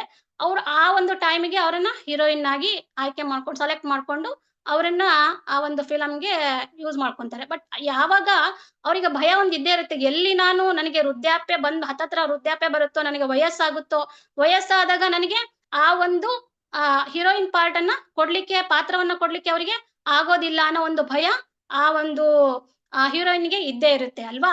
ಹಾಗಾಗಿ ಇಲ್ಲಿ ಏನ್ ಹೇಳ್ತಿದ್ದಾರೆ, ಸೌಂದರ್ಯದಲ್ಲಿ ವೃದ್ಧಾಪ್ಯದ ಒಂದು ಭಯ ಇದ್ದೇ ಇರುತ್ತೆ ಅಂತ ಹೇಳ್ತಿದ್ದಾರೆ. ಆಮೇಲೆ ನೆಕ್ಸ್ಟ್ ಸಾವಿನ ಭಯ. ನೋಡಿ ಜಗತ್ತಿನಲ್ಲಿ ಇರ್ತಕ್ಕಂತ ಒಂದು ಮನುಷ್ಯನಿಗೆ ಇರ್ತಕ್ಕಂತ ಒಂದು ಭಯ ಯಾವ್ದಪ್ಪ ಅಂದ್ರೆ ಸಾವಿನ ಭಯ ಅಲ್ವಾ. ಎಲ್ರಿಗೂ ಸಹಿತ ಸಾವು ಅನ್ನೋದು ತುಂಬಾ ಭಯವನ್ನ ಕೊಡುತ್ತೆ. ಬಟ್ ಇಲ್ಲಿ ಏನ್ ಹೇಳಿದ್ದಾರೆ ಅಂತಂದ್ರೆ, ಅದಕ್ಕೂ ಸಹಿತ ನಾವು ಹೆದರಬಾರ್ದಪ್ಪ ಅಂತಂದ್ರೆ ಏನ್ ಮಾಡ್ಬೇಕು ಅಂತಂದ್ರೆ ನಾವು ಸಾವಿಗೆ ಭಯ ಪಡ್ತೀವಿ ಅಂದ್ರೆ ನಾವೇನ್ ಮಾಡ್ಕೊಂಡಿದೀವಿ ಅಂತಂದ್ರೆ ಎಲ್ಲದಕ್ಕೂ ಸಹಿತ ನಾವು ಅಟ್ಯಾಚ್ ಆಗ್ಬಿಟ್ಟಿದೀವಿ. ಅಂದ್ರೆ ಕುಟುಂಬಕ್ಕಾಗಿರ್ಬೋದು ಇಲ್ಲ ಒಂದ್ ಸಮಾಜಕ್ಕೆ ಪ್ರತಿಯೊಂದು ವಿಷಯಕ್ಕೂ ಸಹಿತ ನಾವೇನಾಗಿದೀವಿ ಅಟ್ಯಾಚ್ ಆಗಿದೀವಿ, ಅಂದ್ರೆ ಅಂಟ್ಕೊಂಡ್ಬಿಟ್ಟಿದೀವಿ. ಅಂಟ್ಕೊಂಡಿರೋದ್ರಿಂದ ನಮ್ಗೇನಾಗುತ್ತೆ, ಈ ಸಾವು ಕಂಡ್ರೆ ಭಯ ಆಗುತ್ತೆ. ಅದನ್ನೆಲ್ಲಿ ಬಿಟ್ಟು ಬರ್ಬೇಕಲ್ಲ, ಎಲ್ಲಾ ಬಿಟ್ಟು ಹೋಗ್ಬೇಕಲ್ಲ ಅನ್ನೋ ಒಂದು ಭಯ ಆಗುತ್ತೆ. ಅದಕ್ಕೆನೇ ಇಲ್ಲಿ ಹೇಳ್ತಾ ಇರೋದು, ಏನ್ ಹೇಳ್ತಿದ್ದಾರೆ ಅಂದ್ರೆ ಸರ್ವಂ ವಸ್ತು ಭಯಾನಿತ್ವಂ ವೈರಾಗ್ಯಮೇವ ಅಭಯಂ. ನೋಡಿ, ಹಾಗಾದ್ರೆ ನಾವ್ ಹೇಗಿರ್ಬೇಕು ಇಲ್ಲಿ ಹೇಳ್ತಿದ್ದಾರೆ. ಯಾವ ತರ ಇದ್ರೆ ನಮಗೆ ಭಯ ಅನ್ನೋದು ಬರಲ್ಲ ಅನ್ನೋದಕ್ಕೆ ಇಲ್ಲಿ ಹೇಳ್ತಿದ್ದಾರೆ. ಸರ್ವಂ ವಸ್ತು ಭಯಾನಿತ್ವಂ ವೈರಾಗ್ಯಮೇವ ಅಭಯಂ ಅಂತಂದ್ರೆ ನಾವು ಅನವಶ್ಯಕವಾದ ಒಂದು ವಿಷಯಗಳಿಂದ ನಾವು ದೂರ ಇಡಬೇಕು. ಏನ್ ಅವಶ್ಯನೋ ಅದನ್ನ ಮಾತ್ರ ನಾವು ಒಳ್ಳೆ ವಿಷಯಗಳನ್ನ ಮಾತ್ರ ತಗೊಳ್ಳಿಕ್ಕೆ ಪ್ರಯತ್ನ ಮಾಡ್ಬೇಕು. ಅದನ್ನ ನಾವು ಒಳ್ಳೆ ವಿಷಯಗಳ ಮೇಲೆ ನಾವು ಅಟ್ಯಾಚ್ಮೆಂಟ್ ಅನ್ನ ಅದಕ್ಕೆ ಅಂಟ್ಕೊಂಡಿರ್ಬೇಕು. ಅದನ್ನ ನಾವು ಬೆಳೆಸ್ಕೊಳ್ಳಿಕ್ಕೆ ಪ್ರಯತ್ನ ಮಾಡ್ಬೇಕು. ಸುಮ್ನೆ ಅನಾವಶ್ಯಕ ವಿಷಯಗಳನ್ನ ನಾವು ಬೆಳೆಸ್ಕೊಳ್ಳಿಕ್ಕೆ ಪ್ರಯತ್ನ ಮಾಡಿದ್ರೆ ನಮಗೆ ಭಯ ಅನ್ನೋದು ಉಂಟಾಗೇ ಆಗುತ್ತೆ ಅಲ್ವಾ. ಅದಕ್ಕೋಸ್ಕರನೇ ಯಾವಾಗ ನಾವು ಅನಾವಶ್ಯಕ ಒಂದು ವಿಷಯಗಳನ್ನ ನಾವು ಅದರಿಂದ ವಿರಕ್ತಿ ಹೊಂತೀವೋ ಆವಾಗ ನಮಗೇನಾಗುತ್ತೆ ಅಂದ್ರೆ ಅಭಯ ಅನ್ನೋದು ಬರುತ್ತೆ. ನೋಡಿ, ಅನಾವಶ್ಯಕ ವಿಷಯಗಳಿಂದ ನಾವು ವಿರಕ್ತಿ ಹೊಂದಿದಾಗ ನಮಗೆ ಭಯ ಅನ್ನೋದು ಹೋಗ್ಬಿಟ್ಟು ಅಭಯ ಅನ್ನೋದು ಬರುತ್ತೆ ಅಂತ ಇಲ್ಲಿ ಹೇಳ್ತಾ ಇದ್ದಾರೆ. ನೋಡಿ, ಯಾವ್ಯಾವ ರೀತಿ ಭಯ ಬರುತ್ತೆ, ಆ ಭಯದಿಂದ ನಾವು ವೈರಾಗ್ಯವನ್ನ ತಾಳ್ಬೇಕಲ್ವಾ. ವೈರಾಗ್ಯವನ್ನ ತಾಳಿದ್ರೆ ಮಾತ್ರ ನಮಗೇನಾಗುತ್ತೆ, ಆ ಭಯ ಅನ್ನೋದು ಹೋಗ್ಬಿಟ್ಟು ನಮಗೆ ಅಭಯ ಅನ್ನೋದು ಬರುತ್ತೆ ಅಂತ ಇಲ್ಲಿ ಪ್ರಭುಪಾದರು ಹೇಳ್ತಾ ಇದ್ದಾರೆ. ಸೊ ನಾವಿಲ್ಲಿ ನೋಡ್ಬೋದು ಏನು ಅಂತಂದ್ರೆ, ಈ ಅಭಯ ಅನ್ನುವಂಥದ್ದು ನಾವ್ ಅವಾಗ್ಲೇ ಹೇಳಿದ್ವಲ್ವಾ, ಭಕ್ತರಲ್ಲಿ ಮಾತ್ರ ಇದು ಕಂಡು ಬರುತ್ತೆ ಅಭಯ ಅನ್ನೋದು ಅಂತ. ಹೇಗೆ ಅಂತಂದ್ರೆ ಅದಕ್ಕೋಸ್ಕರನೇ ಭಾಗವತಂದಲ್ಲಿ ಒಂದು ಶ್ಲೋಕ ಬರುತ್ತೆ. ಏನು ಅಂತಂದ್ರೆ 2ನೇ ಸ್ಕಂದ 6ನೇ ಅಧ್ಯಾಯ 18ನೇ ಶ್ಲೋಕದಲ್ಲಿ ಏನ್ ಹೇಳ್ತಿದ್ದಾರೆ ಅಂದ್ರೆ, ಸೋ ಅಮೃತಸ್ಯ ಭಯಸ್ಸೇಷು ಮರ್ತ್ಯಮನ್ನಂ ಯದತ್ಯಗಾತ್ ಮಹಿಮೈಷ ತಥೋ ಬ್ರಹ್ಮನ್ ಪುರುಷ ಸಸ್ಯ ಧುರತ್ತಯಃ. ನೋಡಿ, 2ನೇ ಸ್ಕಂದದಲ್ಲಿ ಭಗವಂತನ ಭಕ್ತರಲ್ಲಿ ಯಾಕೆ ಅಭಯ ಅನ್ನೋದು ಇರುತ್ತೆ ಅನ್ನೋದಕ್ಕೆ ತುಂಬಾ ಚೆನ್ನಾಗಿ ಇಲ್ಲಿ ವಿವರಣೆಯನ್ನು ಕೊಟ್ಟಿದ್ದಾರೆ. ಯಾಕೆ ಅಂತಂದ್ರೆ ಭಗವಂತ ಬಂದ್ಬಿಟ್ಟು ಅವನು ಅಮರತ್ವ ಅಲ್ವಾ.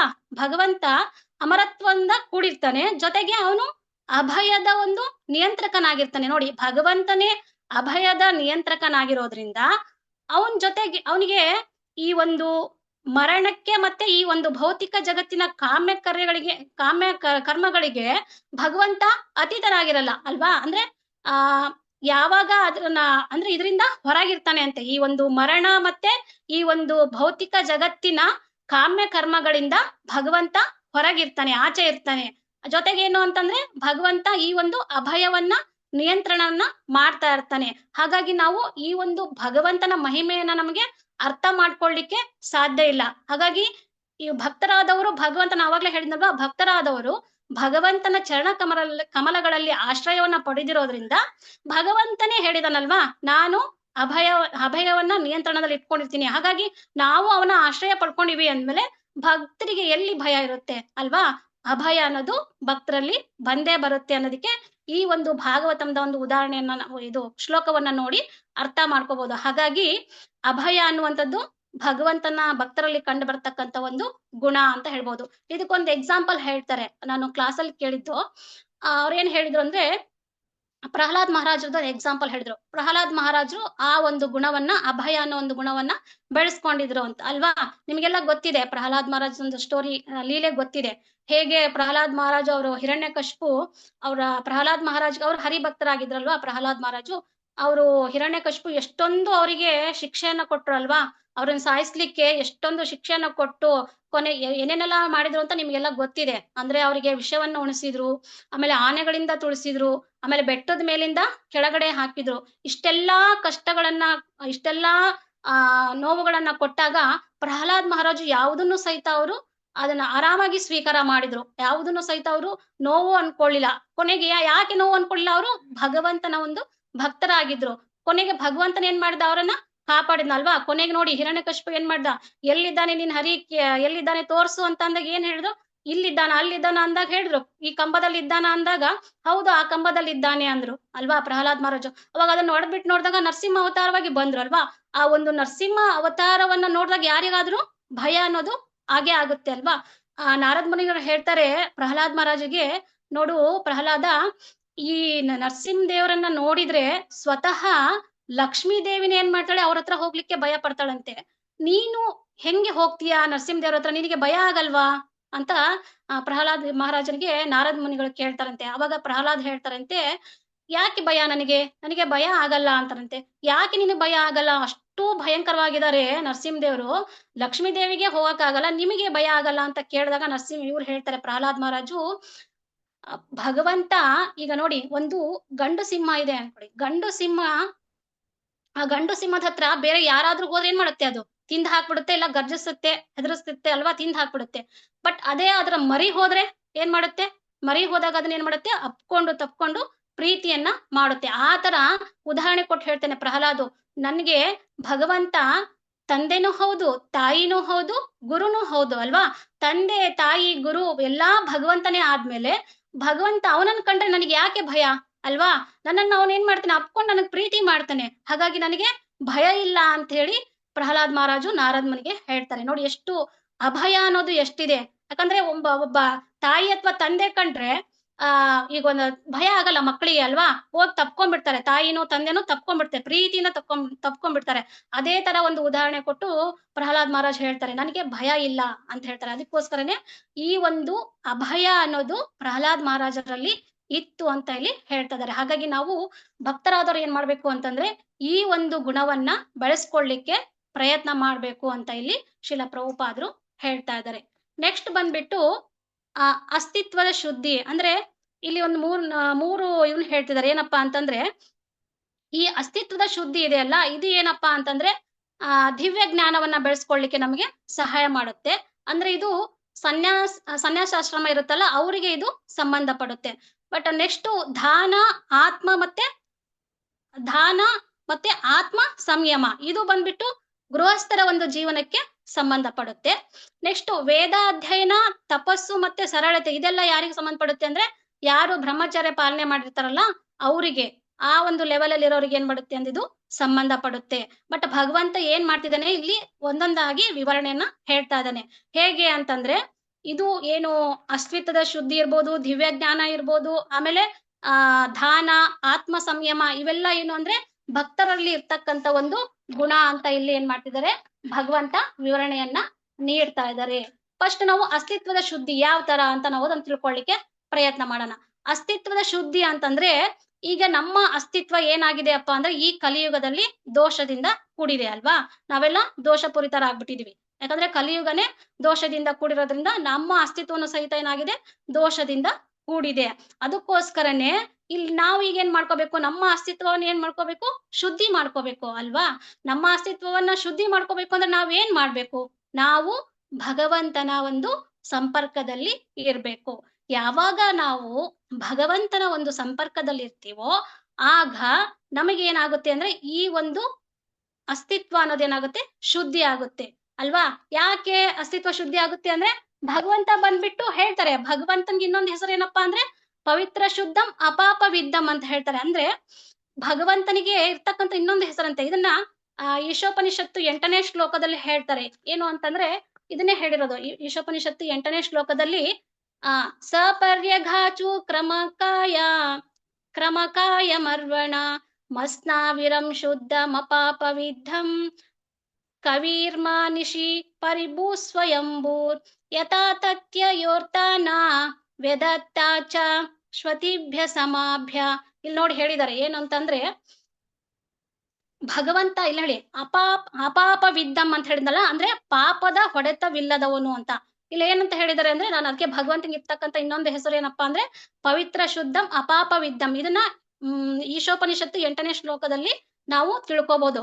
ಅಂದ್ರೆ ಏನಪ್ಪಾ ಇದ್ರ ಅರ್ಥ ಅಂತಂದ್ರೆ, ನಾವು ಈ ಒಂದು ಅಸ್ತಿತ್ವವನ್ನ ಶುದ್ಧಿ ಮಾಡ್ಕೋಬೇಕು ಅಂತಂದ್ರೆ, ನಾವು ಈ ಪಾಪಗಳಿಂದ ಮುಕ್ತಿ ಹೊಂದಬೇಕು ಅಂದ್ರೆ ನಾವು ಏನ್ ಮಾಡ್ಬೇಕು, ಭಗವಂತನ ಒಂದು ಸಂಪರ್ಕದಲ್ಲಿ ಇರ್ಬೇಕು. ಯಾವಾಗ ಭಕ್ತರಾದವರು ಭಗವಂತನ ಒಂದು ಸಂಪರ್ಕದಲ್ಲಿ ಇರ್ತಾರೋ ಆಗ ಅವರ ಅಸ್ತಿತ್ವ ಅನ್ನೋದು ಶುದ್ಧಿ ಆಗುತ್ತೆ ಅಂತ ಇಲ್ಲಿ ಭಗವಂತ. ಆಮೇಲೆ ಶುದ್ಧಿ ಆಗೋದಲ್ದೆ ಅವ್ರು ಏನ್ ಮಾಡ್ತಾರೆ ಅಂದ್ರೆ ಪಾಪಗಳಿಂದನೂ ಸಹಿತ ಅವರು ಮುಕ್ತಿಗೊಳ್ತಾರೆ ಅಂತ ಹೇಳಿ ಭಗವಂತ ಇಲ್ಲಿ ಹೇಳ್ತಾ ಇದ್ದಾರೆ. ನೆಕ್ಸ್ಟ್ ಬಂದ್ಬಿಟ್ಟು ದಿವ್ಯ ಜ್ಞಾನ ಅಲ್ವಾ. ದಿವ್ಯ ಜ್ಞಾನವನ್ನ ಹೇಗೆ ನಾವು ಬೆಳೆಸ್ಕೋಬಹುದು, ದಿವ್ಯ ಜ್ಞಾನವನ್ನ ನಾವು ಶಾಸ್ತ್ರಗಳ ಮುಖಾಂತರ ನಾವೇನ್ ಮಾಡ್ಬೋದು, ಬೆಳೆಸ್ಕೋಬಹುದು ಅಲ್ವಾ. ಶಾಸ್ತ್ರ ಅನ್ನೋದು ತುಂಬಾ ಇಂಪಾರ್ಟೆಂಟ್ ಅಲ್ವಾ. ನಾವೊಂದು ಜ್ಞಾನವನ್ನ ಬೆಳೆಸ್ಕೋಬೇಕು, ಆಧ್ಯಾತ್ಮಿಕ ಒಂದು ಜ್ಞಾನವನ್ನ ಬೆಳೆಸ್ಕೋಬೇಕು ಅಂದ್ರೆ ನಮಗೆ ಶಾಸ್ತ್ರ ಬೇಕೇ ಬೇಕು. ಸುಮ್ನೆ ಜನರಲ್ ಆಗಿ ನಾವು ತಿಳ್ಕೊಳಕ್ಕೆ ಸಾಧ್ಯ ಇಲ್ಲ. ಶಾಸ್ತ್ರಗಳ ಮುಖಾಂತರ ಆ ಶಾಸ್ತ್ರವನ್ನ ತಿಳ್ಕೊಬೇಕು ಅಂದ್ರೆ ನಾವೇನ್ ಮಾಡ್ಬೇಕು, ಒಬ್ಬ ಗುರುವಿನ ಒಂದು ಮಾರ್ಗದರ್ಶನದಲ್ಲೇ ಹೋಗ್ಬೇಕು ಅಲ್ವಾ. ಒಬ್ಬ ಗುರುವಿನ ಮಾರ್ಗದರ್ಶನದಲ್ಲಿ ನಾವು ಶಾಸ್ತ್ರವನ್ನ ಅಧ್ಯಯನ ಮಾಡಿದ್ರೆ ನಮಗೆ ಏನಾಗುತ್ತೆ ಅಂದ್ರೆ ದಿವ್ಯ ಜ್ಞಾನ ಅನ್ನೋದು ಬರುತ್ತೆ ಅಂತ ಇಲ್ಲಿ ಶ್ರೀಲ ಪ್ರಭುಪಾದರು ತುಂಬಾ ಚೆನ್ನಾಗಿ ಹೇಳಿದ್ರೆ. ಬಟ್ ಒಬ್ಬ ಸದ್ಗುರು ಇರ್ಲೇಬೇಕು ನಮ್ಗೆ. ಆ ಸದ್ಗುರುವಿನ ಮುಖಾಂತರನೇ ನಾವೇನ್ ಮಾಡ್ಬೇಕು, ಶಾಸ್ತ್ರವನ್ನ ಅಧ್ಯಯನ ಮಾಡ್ಬೇಕು. ಭಕ್ತರಾದವರು ಈ ಒಂದು ಗುಣವನ್ನ ಬೆಳೆಸ್ಕೊಳ್ಳಿಕ್ಕೆ ಪ್ರಯತ್ನ ಮಾಡ್ಬೇಕು ಅಂತ ಇಲ್ಲಿ ಶ್ರೀಲ ಪ್ರಭುಪಾದರು ಹೇಳ್ತಾ ಇದ್ದಾರೆ. ದಿವ್ಯ ಜ್ಞಾನವನ್ನ ಬೆಳೆಸ್ಕೋಬೇಕು ಅಂತ. ನೆಕ್ಸ್ಟ್ ಬಂದ್ಬಿಟ್ಟು ದಾನ. ಇದು ತುಂಬಾ ಇಂಪಾರ್ಟೆಂಟ್ ಅಲ್ವಾ. ಗೃಹಸ್ಥರಾದವ್ರಿಗೆ ಇಂಪಾರ್ಟೆಂಟ್ ಇದು. ಯಾಕೆ ಅಂತಂದ್ರೆ ಗೃಹಸ್ಥರಾದವರು ದಾನವನ್ನ ಮಾಡ್ಲೇಬೇಕು ಅಂತ ಇಲ್ಲಿ ಶ್ರೀಲ ಪ್ರಭುಪಾದರು ಹೇಳ್ತಾರೆ. ಯಾವ ತರದ ಒಂದು ದಾನವನ್ನ ಮಾಡ್ಬೇಕು ಗೃಹಸ್ಥರಾದವರು ಅಲ್ವಾ. ಅದ್ರ ಶ್ರೀಲ ಪ್ರಭುಪಾದರು ತುಂಬಾ ಹೇಳ್ತಾರೆ, ಯೋಗ್ಯವಾದ ವ್ಯಕ್ತಿಗೆ ಮಾಡ್ಬೇಕು ನಾವು ದಾನವನ್ನ. ಆಮೇಲೆ ಸೂಕ್ತವಾದ ಆಗಿರ್ತಕ್ಕಂಥ ಒಂದು ಸಮಯದಲ್ಲಿ ಮಾಡ್ಬೇಕು. ನೋಡಿ, ಸುಮ್ನೆ ಅವ್ರು ಇವರಿಗೆ ದಾನ ಮಾಡಿದ್ರೆ ಅದು ಈಗ ನಾನ್ ವೆಜ್ ತಿನ್ನೋದು ಏನೇನೋ ಬೇರೆ ಬೇರೆ ಎಕ್ಸೆಟ್ರಾ ಅಲ್ವಾ. ಆ ಒಬ್ಬ ವ್ಯಕ್ತಿಗೆ ನಾವು ದಾನ ಮಾಡಿದ್ರೆ ಅದೇನಾಗುತ್ತೆ, ಫಲ ಸಿಗಲ್ಲ. ಬಟ್ ಯೋಗ್ಯವಾಗಿರ್ತಕ್ಕಂಥ ವ್ಯಕ್ತಿಗೆ ಆಮೇಲೆ ಸೂಕ್ತ ಸಮಯದಲ್ಲಿ ನಾವೇನಾದ್ರೂ ದಾನ ಮಾಡಿದ್ರೆ ಅದು ಸರಿ ಹೋಗುತ್ತೆ ಅಂತ ಹೇಳಿ ಶ್ರೀಲ ಪ್ರಭುಪಾದರು ಹೇಳ್ತಿದ್ದಾರೆ. ಜೊತೆಗೆ ಗೃಹಸ್ಥನಾದವನು ಮತ್ತೇನ್ ಮಾಡ್ಬೇಕಪ್ಪ ಅಂದ್ರೆ ಈ ಕೃಷ್ಣ ಪ್ರಜ್ಞೆ ಆಂದೋಲನವನ್ನ ಅವನು ಮುಂದುವರಿಸ್ಬೇಕಂದ್ರೆ ಹರಡ್ಬೇಕಲ್ವಾ ಎಲ್ಲಾ ಕಡೆ. ಪ್ರಪಂಚಾದ್ಯಂತ ಏನ್ ಮಾಡ್ಬೇಕು, ಅವನು ಈ ಕೃಷ್ಣ ಪ್ರಜ್ಞೆ ಆಂದೋಲನವನ್ನ ಹರಡ್ಬೇಕು. ಹರಡ್ಬೇಕು ಅಂತಂದ್ರೆ ಏನ್ ಮಾಡ್ಬೇಕು, ಅವನು ತನಗೆ ಬರ್ತಕ್ಕಂತ ಒಂದು ಆದಾಯದಲ್ಲಿ ಈಗ 100ಕ್ಕೆ 50% ಅಂತ ಹೇಳ್ತಾರೆ, ಅಷ್ಟನ್ನ ಏನ್ ಮಾಡ್ಬೇಕು, ಖರ್ಚು ಮಾಡ್ಬೇಕು ಅಂತ ಹೇಳ್ತಾರೆ ಭಾವಾರ್ಥದಲ್ಲಿ. ಬಟ್ 100ಕ್ಕೆ 50% ಖರ್ಚು ಮಾಡೋದು ಸ್ವಲ್ಪ ಕಷ್ಟ. ಅಂದ್ರೆ 10% ಆದ್ರೂ ನಾವೇನ್ ಮಾಡ್ಬೇಕು, ಭಗವಂತನ ಒಂದು ಸೇವೆಗೆ ನಾವು ಗೃಹಸ್ಥರಾದವರು ಈ ಒಂದು ಭಕ್ತಿ ಸೇವೆಗೆ ನಾವು ದಾನವನ್ನ ಮಾಡ್ಬೇಕು. ಯಾಕೆ ಅಂತಂದ್ರೆ ಹೇಳಿದ್ರಲ್ವಾ, ಯಾವ ಸಮಯದಲ್ಲಿ ಮಾಡ್ಬೇಕು ಮತ್ತೆ ಯಾವ ವ್ಯಕ್ತಿಗೆ ಮಾಡ್ಬೇಕು ಅಂತ ಹೇಳಿದ್ರೆ. ಬಟ್ ಗೃಹಸ್ಥರಾದವರು ಯಾಕೆ ಅಂತಂದ್ರೆ ಈ ಒಂದು ಕೃಷ್ಣ ಪ್ರಜ್ಞೆ ಆಂದೋಲನವನ್ನ ಅವರು ಹರಡ್ಬೇಕಲ್ವಾ, ಪ್ರಪಂಚಾದ್ಯಂತ ಹರಡ್ಬೇಕು. ಹಾಗಾಗಿ ಅದಕ್ಕೆ ಖರ್ಚು ವೆಚ್ಚ ಅನ್ನೋದು ಇದ್ದೇ ಇರುತ್ತೆ. ಆ ಖರ್ಚನ್ನ ನಮ್ಮ ಒಂದು ಆದಾಯದಲ್ಲಿ ನಾವೇನಾದ್ರೂ ಸ್ವಲ್ಪ ಭಗವಂತನ ಸೇವೆಗೆ ನಾವು ಕೊಟ್ವಿ ಅಂತಂದ್ರೆ ಈ ಒಂದು ದಾನ ಅಂತ ಗುಣವನ್ನ ಬೆಳೆಸ್ಕೊಳ್ಳಿಕ್ಕೆ ನಮಗೆ ಸಹಾಯ ಆಗುತ್ತೆ ಅಂತ ಹೇಳ್ತಾರೆ. ಅದರಲ್ಲಿ ದಾನದಲ್ಲಿ 3 ತರಹದ ದಾನ ಇದೆ ಅಂತ ಹೇಳ್ತಿದ್ದಾರೆ. ಯಾವುದು ಅಂತಂದ್ರೆ 3 ತರದಲ್ಲಿ ನಾವು ದಾನವನ್ನ ಮಾಡಬಹುದಂತೆ. ಯಾವುದು ಅಂದ್ರೆ ಸತ್ವ, ರಜಸ್ಸು ಮತ್ತೆ ತಮಸ್ಸು ಅಂತ ಇಲ್ಲಿ ಹೇಳ್ತಾ ಇದ್ದಾರೆ. ಬಟ್ ಯಾವುದೇ ಧರ್ಮ ಗ್ರಂಥಗಳು ಈ ತರ ಅಂತ ಹೇಳ್ತಾ ಇದ್ದಾರೆ. ಬಟ್ ನಾವ್ ಏನ್ ಮಾಡ್ಬೇಕಪ್ಪ ಅಂದ್ರೆ ಭಕ್ತರಾದವರು ಸತ್ವ ಗುಣದಲ್ಲೇ ನಾವೇನ್ ಮಾಡ್ಬೇಕು, ದಾನವನ್ನ ಮಾಡ್ಬೇಕು. ಬಟ್ ಯಾವ ಶಾಸ್ತ್ರದಲ್ಲೂ ಸಹಿತ ರಜಸ್ಸು ಮತ್ತೆ ತಮಸ್ಸಿನಲ್ಲಿ ನಾವು ದಾನವನ್ನ ಮಾಡ್ಬೇಕು ಅಂತ ಹೇಳಿಲ್ಲ. ಬಟ್ ಸತ್ವ ಗುಣದಲ್ಲೇ ನಾವು ದಾನವನ್ನ ಬೇರೆಯವರಿಗೆ ಮಾಡ್ಬೇಕು. ನಾವು ಅಕಸ್ಮಾತ್ ಏನಾದ್ರೂ ರಜಸ್ಸು ಮತ್ತೆ ತಮಸ್ಸುಗಳಲ್ಲಿ ಏನಾದ್ರೂ ನಾವು ದಾನ ಮಾಡಿದ್ವಿ ಅಂದ್ರೆ ಬಟ್ ಅದು ಹಣ ಏನಾಗುತ್ತೆ ಅಂತಂದ್ರೆ ಹಾಳಾಗ್ಬಿಡುತ್ತೆ ಅದಲ್ವಾ. ಬಟ್ ನಾವು ಸತ್ವಗುಣದಲ್ಲಿ ಏನಾದ್ರೂ ನಾವು ದಾನ ಮಾಡಿದ್ವಿ ಅಂದ್ರೆ ಅದು ಭಗವಂತನ ಒಂದು ಸೇವೆಗೆ ಹೋಗುತ್ತೆ. ಹಾಗಾಗಿ ಅಂದ್ರೆ ಕೃಷ್ಣ ಪ್ರಜ್ಞೆಯನ್ನ ಹರಡ್ಲಿಕ್ಕೆ ಏನಾಗುತ್ತೆ, ನಮಗೆ ಅದು ಸಹಾಯ ಮಾಡುತ್ತೆ. ಹಾಗಾಗಿ ನಾವು ಭಕ್ತರಾದವರು ಸತ್ವಗುಣದಲ್ಲಿ ನಾವೇನ್ ಮಾಡ್ಬೇಕು ಅಂದ್ರೆ ದಾನವನ್ನ ಮಾಡ್ಬೇಕು. ಈ ಗುಣವನ್ನ ಭಕ್ತರಾದವರು ಬೆಳೆಸ್ಕೊಳ್ಳಿಕ್ಕೆ ಪ್ರಯತ್ನ ಮಾಡ್ಬೇಕು ಅಂತ ಹೇಳಿ ಶ್ರೀಲ ಪ್ರಭುಪಾದರು ಹೇಳ್ತಾ ಇದ್ದಾರೆ. ನೆಕ್ಸ್ಟ್ ಬಂದ್ಬಿಟ್ಟು ಆತ್ಮ ಸಂಯಮ ಅಂತ. ನೋಡಿ, ಇದು ಇಂಪಾರ್ಟೆಂಟ್. ಇದನ್ನ ವಿಶೇಷವಾಗಿ ಶ್ರೀಲ ಪ್ರಭುಪಾದರು ಏನ್ ಮಾಡ್ತಿದ್ದಾರೆ ಅಂದ್ರೆ ಗೃಹಸ್ಥರಿಗೆ ಹೇಳಿದ್ದಾರೆ ಆತ್ಮ ಸಂಯಮ ಅನ್ನೋದನ್ನ.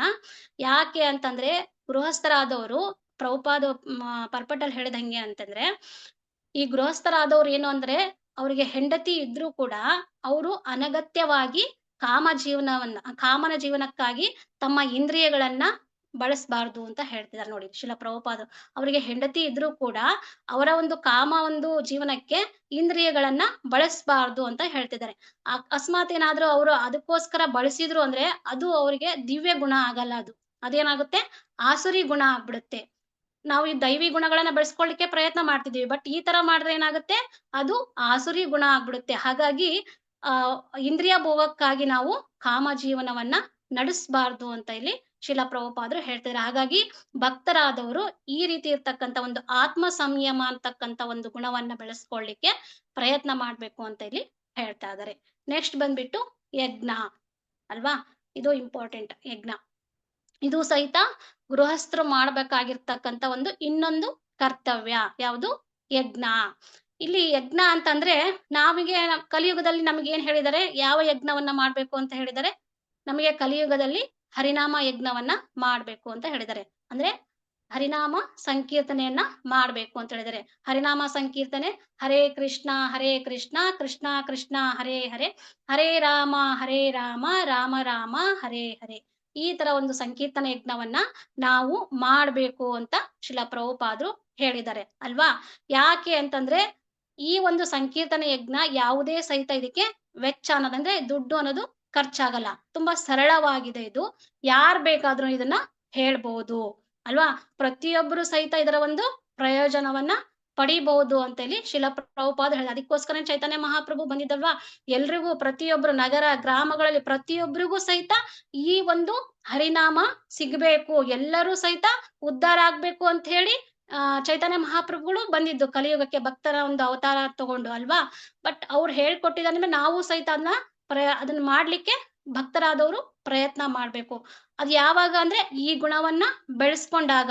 ಯಾವುದು ಯಜ್ಞ ಅಂದ್ರೆ ನಾವು ಈ ಒಂದು ಕೃಷ್ಣ ಪ್ರಜ್ಞೆ ಅಲ್ವಾ, ಈ ಕೃಷ್ಣ ಪ್ರಜ್ಞೆಯನ್ನ ಪ್ರಪಂಚಾದ್ಯಂತ ಹರಡ್ಲಿಕ್ಕೆ ಪ್ರಯತ್ನ ಮಾಡ್ಸ್ತಕ್ಕಂತ ಒಂದು ಗುಣವನ್ನ ಬೆಳೆಸ್ಕೊಂಡ್ವಿ ಅಂದ್ರೆ ನಮಗೇನಾಗುತ್ತೆ, ನಾವು ಸಹಿತ ಈ ಒಂದು ಗುರುಗಳ ಒಂದು, ಆಮೇಲೆ ಚೈತನ್ಯ ಮಹಾಪ್ರಭುಗಳು ಇವರೆಲ್ಲ ಒಂದು ಕೃಪೆಗೆ ಪಾತ್ರ ಆಗ್ಲಿಕ್ಕೆ ಸಾಧ್ಯ ಆಗುತ್ತೆ. ಹಾಗಾಗಿ ಇದು ಸಹಿತ ಭಕ್ತರಾದವರು ಬೆಳೆಸ್ಕೋಬೇಕಾಗಿರ್ತಕ್ಕಂತ ಒಂದು ಗುಣ. ಅದಕ್ಕೋಸ್ಕರನೇ ಯಜ್ಞಾನಾಂ ಜಪ ಯಜ್ಞೋಸ್ಮಿ ಅಂತ ಹೇಳಿ ಭಗವದ್ಗೀತೆಯಲ್ಲಿ ಭಗವಂತ ಹೇಳಿದ್ನಲ್ಲ, ನಾನೇ ಯಜ್ಞಾನಾಂ ಜಪ ಯಜ್ಞೋಸ್ಮಿ ಅಂತ ಭಗವಂತ ಹೇಳಿದಾನೆ.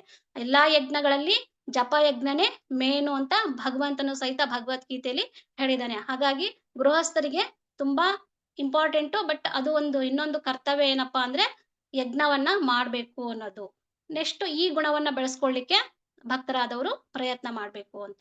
ನೆಕ್ಸ್ಟ್ ಬಂದ್ಬಿಟ್ಟು ತಪಸ್ಸು ಅಲ್ವಾ. ತಪಸ್ಸು ನೋಡಿ, ಈಗ ತಪಸ್ ಮಾಡ್ಲಿಕ್ಕೆ ತುಂಬಾನೇ ಕಷ್ಟ ಅಲ್ವಾ. ಬಟ್ ಕಲಿಯುಗದಲ್ಲಿ ತಪಸ್ಸು ಅಂತ ಏನಪ್ಪಾ ಅಂದ್ರೆ ಭಕ್ತಿ ಯೋಗದ ಏನ್ ನಿಯಂತ್ರಕ ತತ್ವಗಳಿದಲ್ಲ ಅದನ್ನ ಅನುಸರಿಸೋದು ಅಥವಾ ಅದನ್ನ ಪಾಲನೆ ಮಾಡೋದು. ನಾವೆಲ್ಲ ನಿಯಮಗಳನ್ನ 4 ನಿಯಮಗಳನ್ನ ಅಲ್ವಾ, ಆ ಒಂದು ನಿಯಮಗಳನ್ನ ಅನುಸರಿಸ್ಬೇಕು ಅಂದ್ರೆ ತಪಸ್ ಮಾಡ್ಲೇಬೇಕು. ಅದು ಬಂದ್ಬಿಟ್ಟು ತಪಸ್ಯ ಅಲ್ವಾ. 4 ನಿಯಮಗಳು, ಮಾಂಸಾಹಾರ ಮಾಡದಿರುವುದು, ಆಮೇಲೆ ಧೂಮಪಾನ ಮದ್ಯಪಾನ ಮಾಡದಿರುವುದು, ಆಮೇಲೆ ಜೂಜಾಡುವುದು, ಆಮೇಲೆ ನೆಕ್ಸ್ಟ್ ಅನೈತಿಕ ಸಂಬಂಧ. ಈ 4 ನಿಯಮಗಳನ್ನ ನಾವೇನ್ ಮಾಡ್ಬೇಕು ಅಂದ್ರೆ ಪಾಲನೆ ಮಾಡ್ಲೇಬೇಕು. ಪಾಲನೆ ಮಾಡಿದಾಗ ಏನಾಗುತ್ತೆ ಅಂದ್ರೆ ನಾವು ತಪಸ್ಸು ಮಾಡ್ದ. ಆಮೇಲೆ ಶ್ರೀಲ ಪ್ರಭುಪಾದರು ಅದೇ ಹೇಳಿದಲ್ವಾ, ನಾವು ಅವರೊಂದು ಸಾಧನಾ ಮಾರ್ಗವನ್ನ ಹಾಕೊಟ್ಟಿದ್ದಾರೆ ಭಕ್ತರಿಗೆ. ಆ ಸಾಧನಾ ಮಾರ್ಗದಲ್ಲಿ ನಾವು ನಡೆದಾಗ ಏನಾಗುತ್ತೆ, ಈ ತಪಸ್ಸು ಅಂತಕ್ಕಂಥ ಒಂದು ಗುಣವನ್ನ ಬೆಳೆಸ್ಕೊಳ್ಳಿಕ್ಕೆ ಸಾಧ್ಯ ಆಗುತ್ತೆ ಅಲ್ವಾ. ಬೆಳಗ್ಗೆ ಬ್ರಾಹ್ಮಿ ಮುಹೂರ್ತದಲ್ಲಿ ಎದ್ದು ಜಪ ಮಾಡ್ಬೇಕು, ಆಮೇಲೆ 4 ನಿಯಮಗಳನ್ನ ಫಾಲೋ ಮಾಡ್ಬೇಕು, ಆಮೇಲೆ ಪ್ರಚಾರ ಮಾಡ್ಬೇಕು. ಈ ಹರಿನಾಮವನ್ನ ಎಲ್ಲಾ ಕಡೆ ನಾವು ಪ್ರಪಂಚಾದ್ಯಂತ ಹರಡಿಸ್ಬೇಕು ಅಲ್ವಾ. ಈ ಎಲ್ಲದನ್ನು ಶ್ರೀಲ ಪ್ರಭುಪಾದ್ ನಮಗೆ ಹೇಳ್ಕೊಟ್ಟಿದ್ದಾರೆ. ಇದನ್ನು ಮಾಡಿದ್ರೆ ಏನಾಗುತ್ತೆ, ಅದು ತಪಸ್ಸು ಅನ್ನೋದು ಆಗತ್ತೆ. ಈ ತಪಸ್ಸು ಮಾಡ್ಲಿಕ್ಕೆ ನಾವು ಈ ಒಂದು ಗುಣಗಳನ್ನ ಎಲ್ಲಾ ಭಕ್ತರ ಒಂದು ಸಂಘದಲ್ಲಿ ಮಾಡ್ಲಿಕ್ಕೆ ನಾವು ಪ್ರಯತ್ನ ಮಾಡ್ಬೇಕು. ಆಗ ಏನಾಗುತ್ತೆ, ಆ ಒಂದು ಗುಣ ಅನ್ನೋದು ನಮಗೆ ಬರುತ್ತೆ.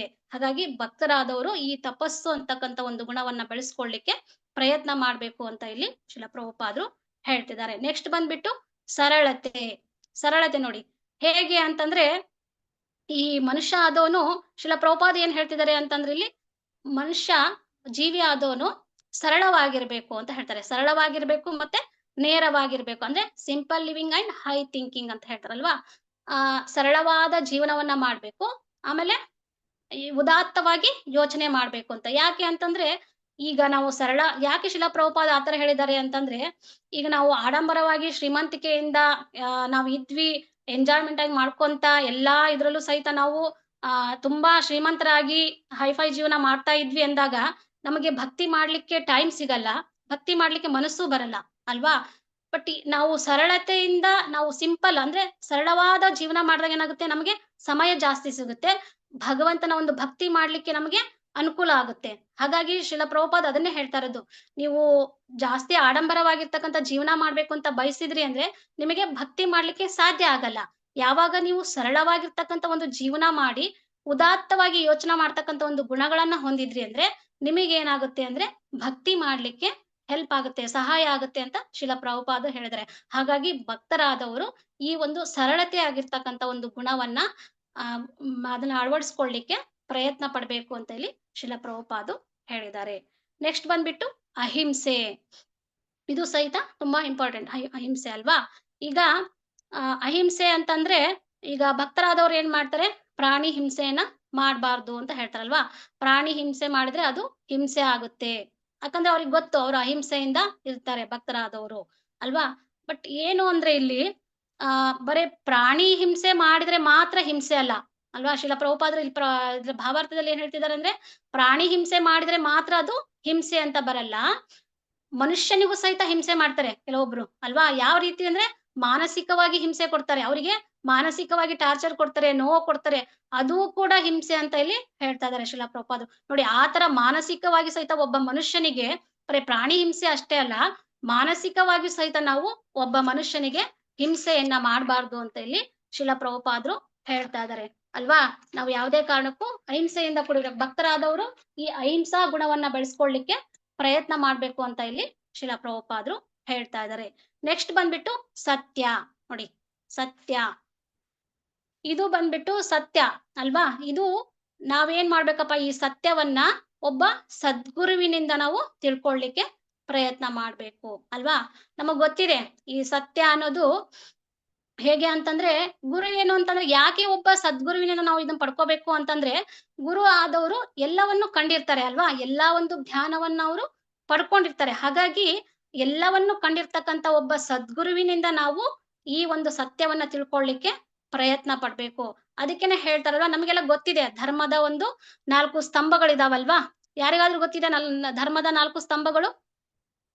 ಹರೇ ಕೃಷ್ಣ. ಹರೇ ಕೃಷ್ಣ ಮಾತಾಜಿ. ಎಸ್ ಮಾತಾಜಿ. ಸತ್ಯ, ತಪಸ್ಸು, ಅಹಿಂಸೆ, ಶುಚಿ ಮಾತಾಜಿ. ಶೌಚ ಅಲ್ವಾ. ಸತ್ಯ, ದಯಾ, ತಪ, ಶೌಚ.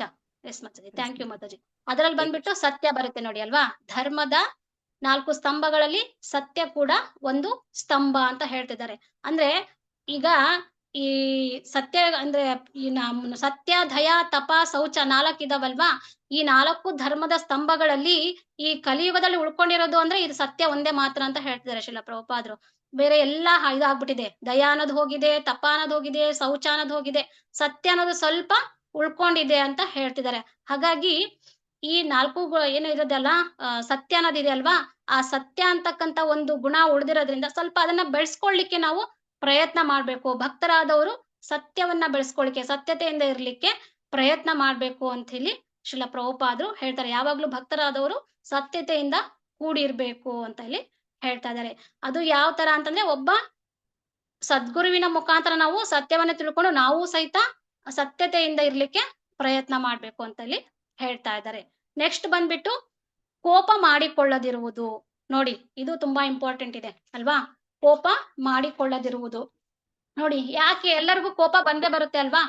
ಕೋಪ ಅನ್ನೋದು ಪ್ರತಿಯೊಬ್ಬರಿಗೂ ಸಹಿತ ಬರುತ್ತೆ. ಹೇಗೆ ಅಂತಂದ್ರೆ, ಈಗ ಭಗವದ್ಗೀತೆಯಲ್ಲಿ 2ನೇ ಅಧ್ಯಾಯ 63ನೇ ಶ್ಲೋಕದಲ್ಲಿ ಹೇಳ್ತಾರೆ. ಏನಪ್ಪಾ ಅಂತಂದ್ರೆ, ಒಂದೇ ನಿಮಿಷ.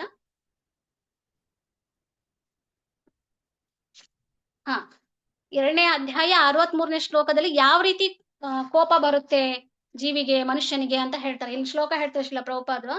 ಕ್ರೋಧಾದ್ಭವತಿ ಸಮೂಹ, ಸಮೂಹ ಸ್ಮೃತಿ ವಿಭ್ರಮಃ, ಸ್ಮೃತಿ ಭ್ರಂಶಾತ್ ಬುದ್ಧಿನಾಶೋ, ಬುದ್ಧಿನಾಶಾತ್ ಪ್ರಣಶ್ಯತಿ.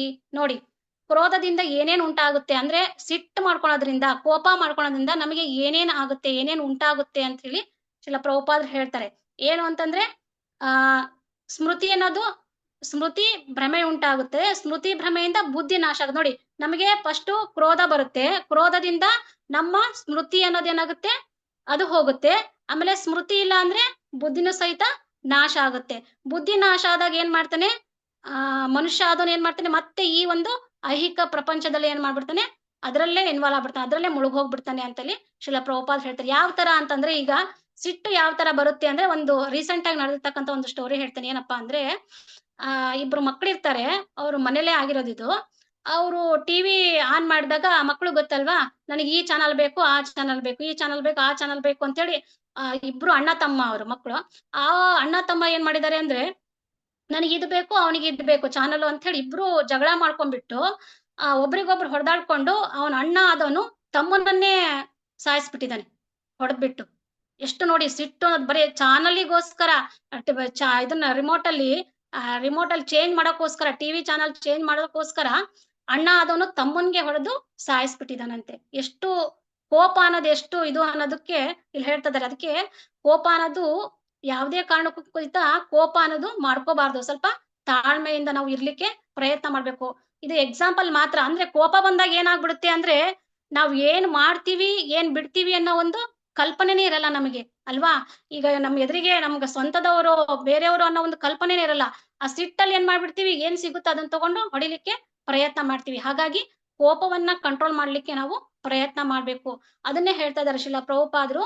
ನಾವ್ಗೆ ಕೋಪ ಬಂದಾಗ ಏನ್ ಮಾಡ್ಬೇಕು ಅಂದ್ರೆ ಸ್ವಲ್ಪ ತಾಳ್ಮೆ ತಗೊಳ್ಳಿಕ್ಕೆ ನಾವು ಪ್ರಯತ್ನ ಮಾಡ್ಬೇಕು. ಭಕ್ತರಾದವರು ಈ ಒಂದು ಗುಣವನ್ನ ಬೆಳೆಸ್ಕೊಳ್ಳಿಕ್ಕೆ ಪ್ರಯತ್ನ ಮಾಡ್ಬೇಕು.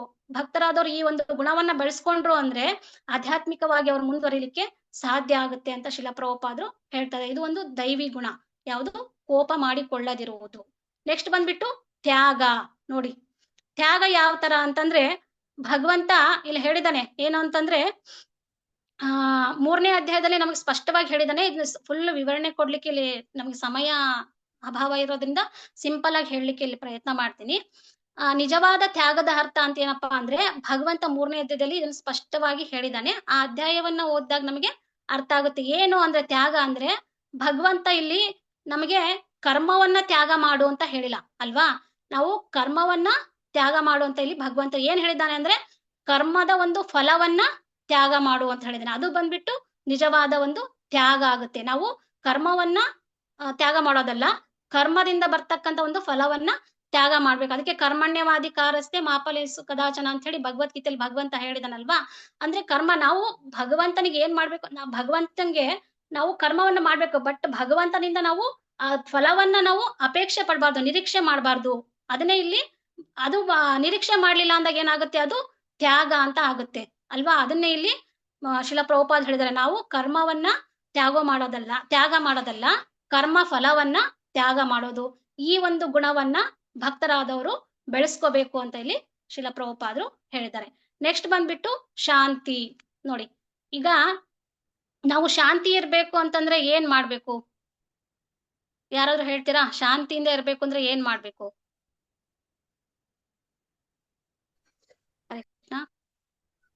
ಹರೇ ಕೃಷ್ಣ ಮಾತಾಜಿ. ಮನಸ್ಸು ಪ್ರಸನ್ನವಾಗಿರ್ಬೇಕು. ಮನಸ್ಸು ತಿಳಿಯಾಗಿಟ್ಕೋಬೇಕು. ಮನಸ್ಸು ತಿಳಿಯಾಗಿಟ್ಕೋಬೇಕು. S, correct. ಮತ್ತೆ ಯಾರಾದ್ರೂ ಹೇಳ್ತೀರಾ?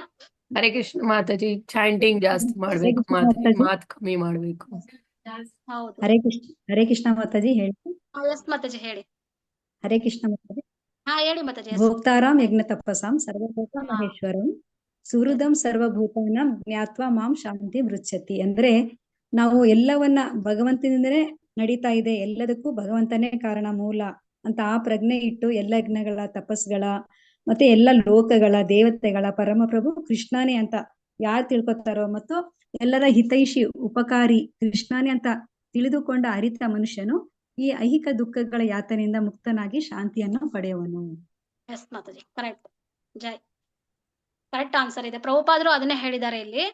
ಏನಪ್ಪಾ ಅಂತಂದ್ರೆ ಫಸ್ಟ್ ಇದು 2.66 ಅಂದ್ರೆ ಭಗವದ್ಗೀತೆ 2ನೇ ಅಧ್ಯಾಯ 66ನೇ ಶ್ಲೋಕದಲ್ಲಿ ಏನ್ ಹೇಳಿದ್ದಾರೆ ಅಂತಂದ್ರೆ ನಾಸ್ತಿರ್ಬುದ್ಧಿರ್ ಅಯುಕ್ತಸ್ಯ ನಚಾಯುಕ್ತಸ್ಯ ಭಾವನಾ ನಚಾ ಭಾವಯತಾ ಶಾಂತಿರ್ ಅಶಾಂತಸ್ಯ ಕುತ ಸುಖಂ. ನೋಡಿ, ನಾವು ಶಾಂತಿಯಿಂದ ಇರ್ಬೇಕು ಅಂದ್ರೆ ಏನ್ ಮಾಡ್ಬೇಕು ಅಂತದೆ ಶಾಂತಿರ್ ಅಶಾಂತಸ್ಯ ಕುತಃ ಅಂತ ಹೇಳಿದ್ದಾರೆ, ಅಲ್ವಾ? ಏನು ಅಂತಂದ್ರೆ ಈಗ ಕೃಷ್ಣ ಪ್ರಜ್ಞೆಯಲ್ಲಿ ಯಾವ ತರ ಇರ್ಬೇಕಪ್ಪ ಅಂದ್ರೆ ಈಗ ನಾವು ಪರಮಾತ್ಮನ ಜೊತೆ ಅಂದ್ರೆ ಪರಾತ್ಮರನ ಜೊತೆ ಯಾವ ರೀತಿ ನಾವು ಸಂಬಂಧ ಇಟ್ಕೋಬೇಕು. ಈಗ ಶಾಂತಿಯಿಂದ ಯಾರಿರಲ್ಲ, ಶಾಂತಿಯಿಂದ ಯಾರು ಇರ್ತಾರೆ ಅನ್ನೋದ್ರ ಬಗ್ಗೆ ಹೇಳ್ತೀನಿ. ಯಾರು ಭಗವಂತನೊಂದಿಗೆ ಅಲ್ವಾ ಪರಾತ್ಮರನ ಜೊತೆ ಅಥವಾ ಪರಮಾತ್ಮನ ಜೊತೆ ಯಾರು ಸಂಬಂಧ ಆಗಿಲ್ಲ ಅಲ್ವಾ, ಯಾರು ಸಂಬಂಧವನ್ನ ಹೊಂದಿಲ್ಲ, ಅವರು ಶಾಂತಿಯಿಂದ ಇರ್ಲಿಕ್ಕೆ ಎಲ್ಲಿ ಸಾಧ್ಯ ಆಗುತ್ತೆ? ಸಾಧ್ಯನೇ ಇಲ್ಲ ಅಲ್ವಾ? ಭಗವಂತನೊಂದಿಗೆ ಅವರು ಸಂಬಂಧವನ್ನ ಹೊಂದಿರ್ಬೇಕು, ಸಂಪರ್ಕವನ್ನ ಹೊಂದ್ಕೋಬೇಕು, ಹೊಂದ್ಸ್ಕೊಂಡಿರ್ಬೇಕು. ಯಾರು? ಭಕ್ತರಾದವರು.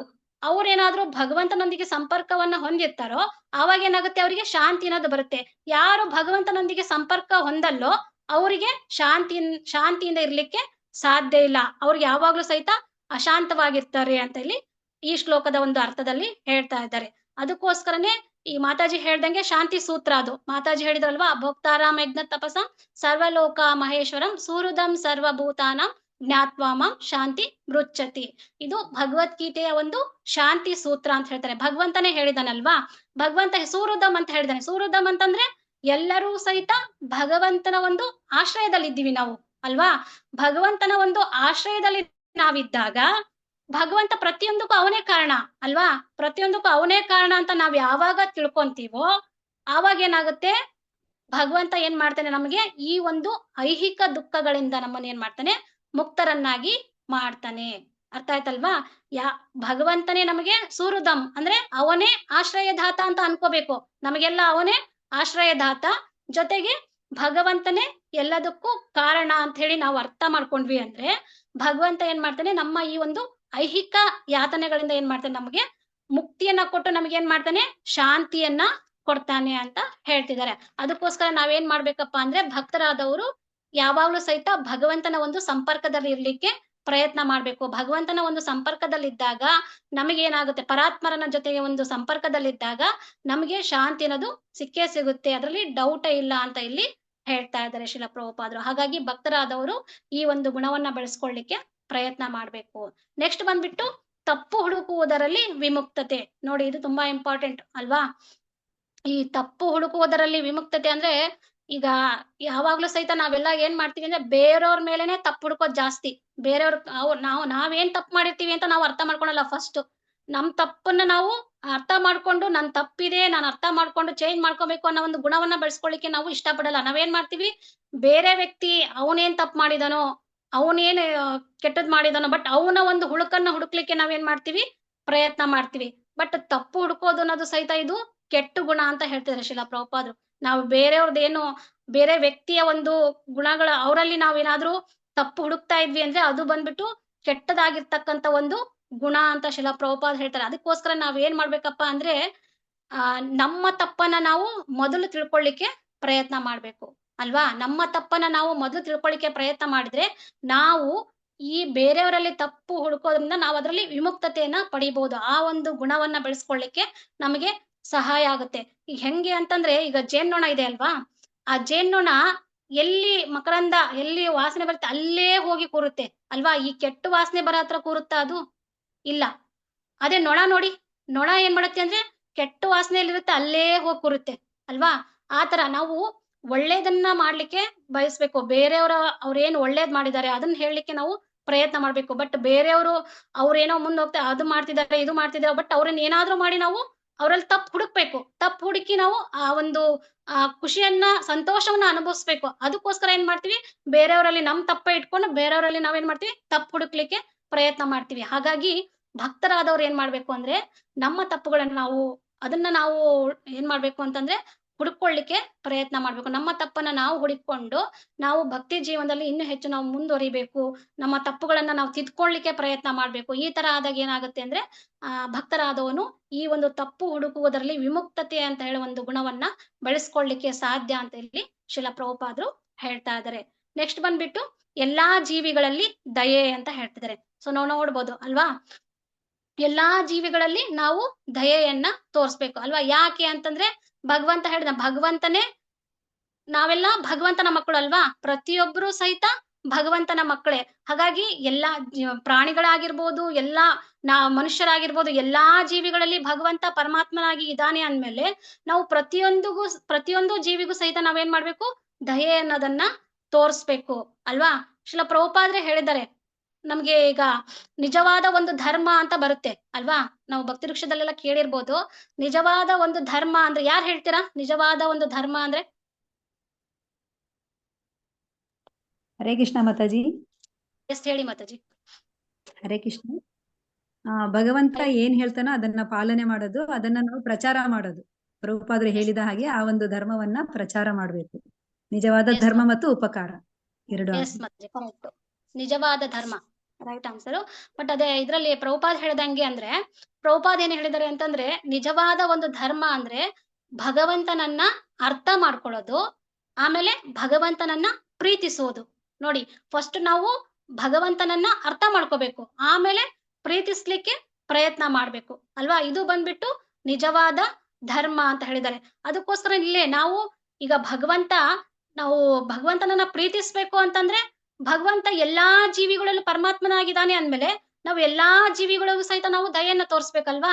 ಈಗ ಭಗವಂತನನ್ನ ನಾವು ಸುಮ್ನೆ ಈಗ ಪ್ರೀತಿಸ್ಬೇಕು ಅಂತ ಹೇಳಿದ್ದಾರೆ ಅಂತ ನಾವು ಹಂಗೆ ಇದನ್ನ ನಟನೆ ಮಾಡ್ಬಿಟ್ರಿ ಅಂದ್ರೆ ನಾವು ಎಲ್ಲಾ ಜೀವಿಗಳಲ್ಲಿ ದಯ ತೋರ್ಸ್ಲಿಕ್ಕೆ ಆಗಲ್ಲ, ನಮ್ಗೆ ಆ ಗುಣ ಬೆಳೆಸ್ಕೊಳ್ಳಿಕ್ಕೆ ಸಾಧ್ಯನೇ ಆಗಲ್ಲ.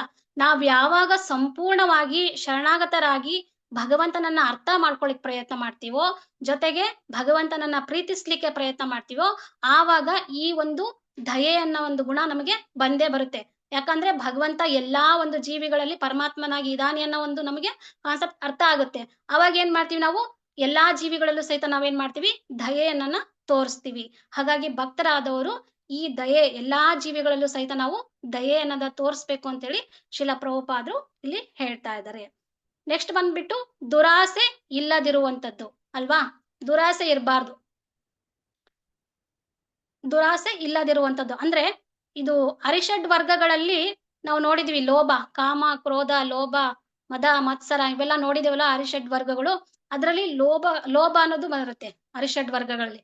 ಆ ಅರಿಷಡ್ ವರ್ಗಗಳಲ್ಲಿ ಲೋಭ ಅನ್ನೋದಿದೆ ಅಲ್ವಾ, ನಾವು ಅತಿಯಾದ ಒಂದು ಲೋಭವನ್ನ ಇಟ್ಕೋಬಾರ್ದು ಅಂತ ಇಲ್ಲಿ ಶಿಲ ಪ್ರಭುಪಾದರು ಹೇಳ್ತಾರೆ ನೋಡಿ. ಅತಿಯಾದ ಒಂದು ಲೋಭವನ್ನ ಇಟ್ಕೊಂಡ್ವಿ ಅಂದ್ರೆ ನಾವೇನಾಗ್ತೀವಿ, ಆಸೆ ಜಾಸ್ತಿ ಆಗುತ್ತೆ ಅಲ್ವಾ. ಆಸೆ ಜಾಸ್ತಿ ಆದಾಗ ಏನಾಗುತ್ತೆ, ನಮಗೆ ಇನ್ನೂ ಹೆಚ್ಚು ನಾವು ಪಡ್ಕೋಬೇಕು, ಇನ್ನೂ ಹೆಚ್ಚು ನಾವು ಅನುಭವಿಸ್ಬೇಕು ಆಸೆಯಿಂದ ಅಲ್ವಾ. ಹಾಗಾಗಿ ಆಸೆ ಜಾಸ್ತಿ ಆದಾಗ, ನಾವು ಲೋಭ ಜಾಸ್ತಿ ಆದಾಗ ಏನಾಗುತ್ತೆ, ನಾವ್ ಇನ್ನೂ ಹೆಚ್ಚು ಎಂಜಾಯ್ ಮಾಡ್ಬೇಕು, ಆನಂದ ಪಡ್ಬೇಕು, ಅದ್ರಲ್ಲೇ ಒಟ್ಟು ಈ ಐಹಿಕ ಬಂಧನದಲ್ಲಿ ಇರ್ಲಿಕ್ಕೆ ನಾವು ಪ್ರಯತ್ನ ಮಾಡ್ತೀವಿ. ಹಾಗಾಗಿ ಈ ಒಂದು ಐಹಿಕ ಬಂಧನದಿಂದ ಹೊರ ಬರ್ಬೇಕು ಅಂತಂದ್ರೆ ನಾವೇನ್ ಮಾಡ್ಬೇಕು, ಈ ಒಂದು ದುರಾಸೆ ಅನ್ನೋದನ್ನ ನಾವು ಇಟ್ಕೋಬಾರ್ದು.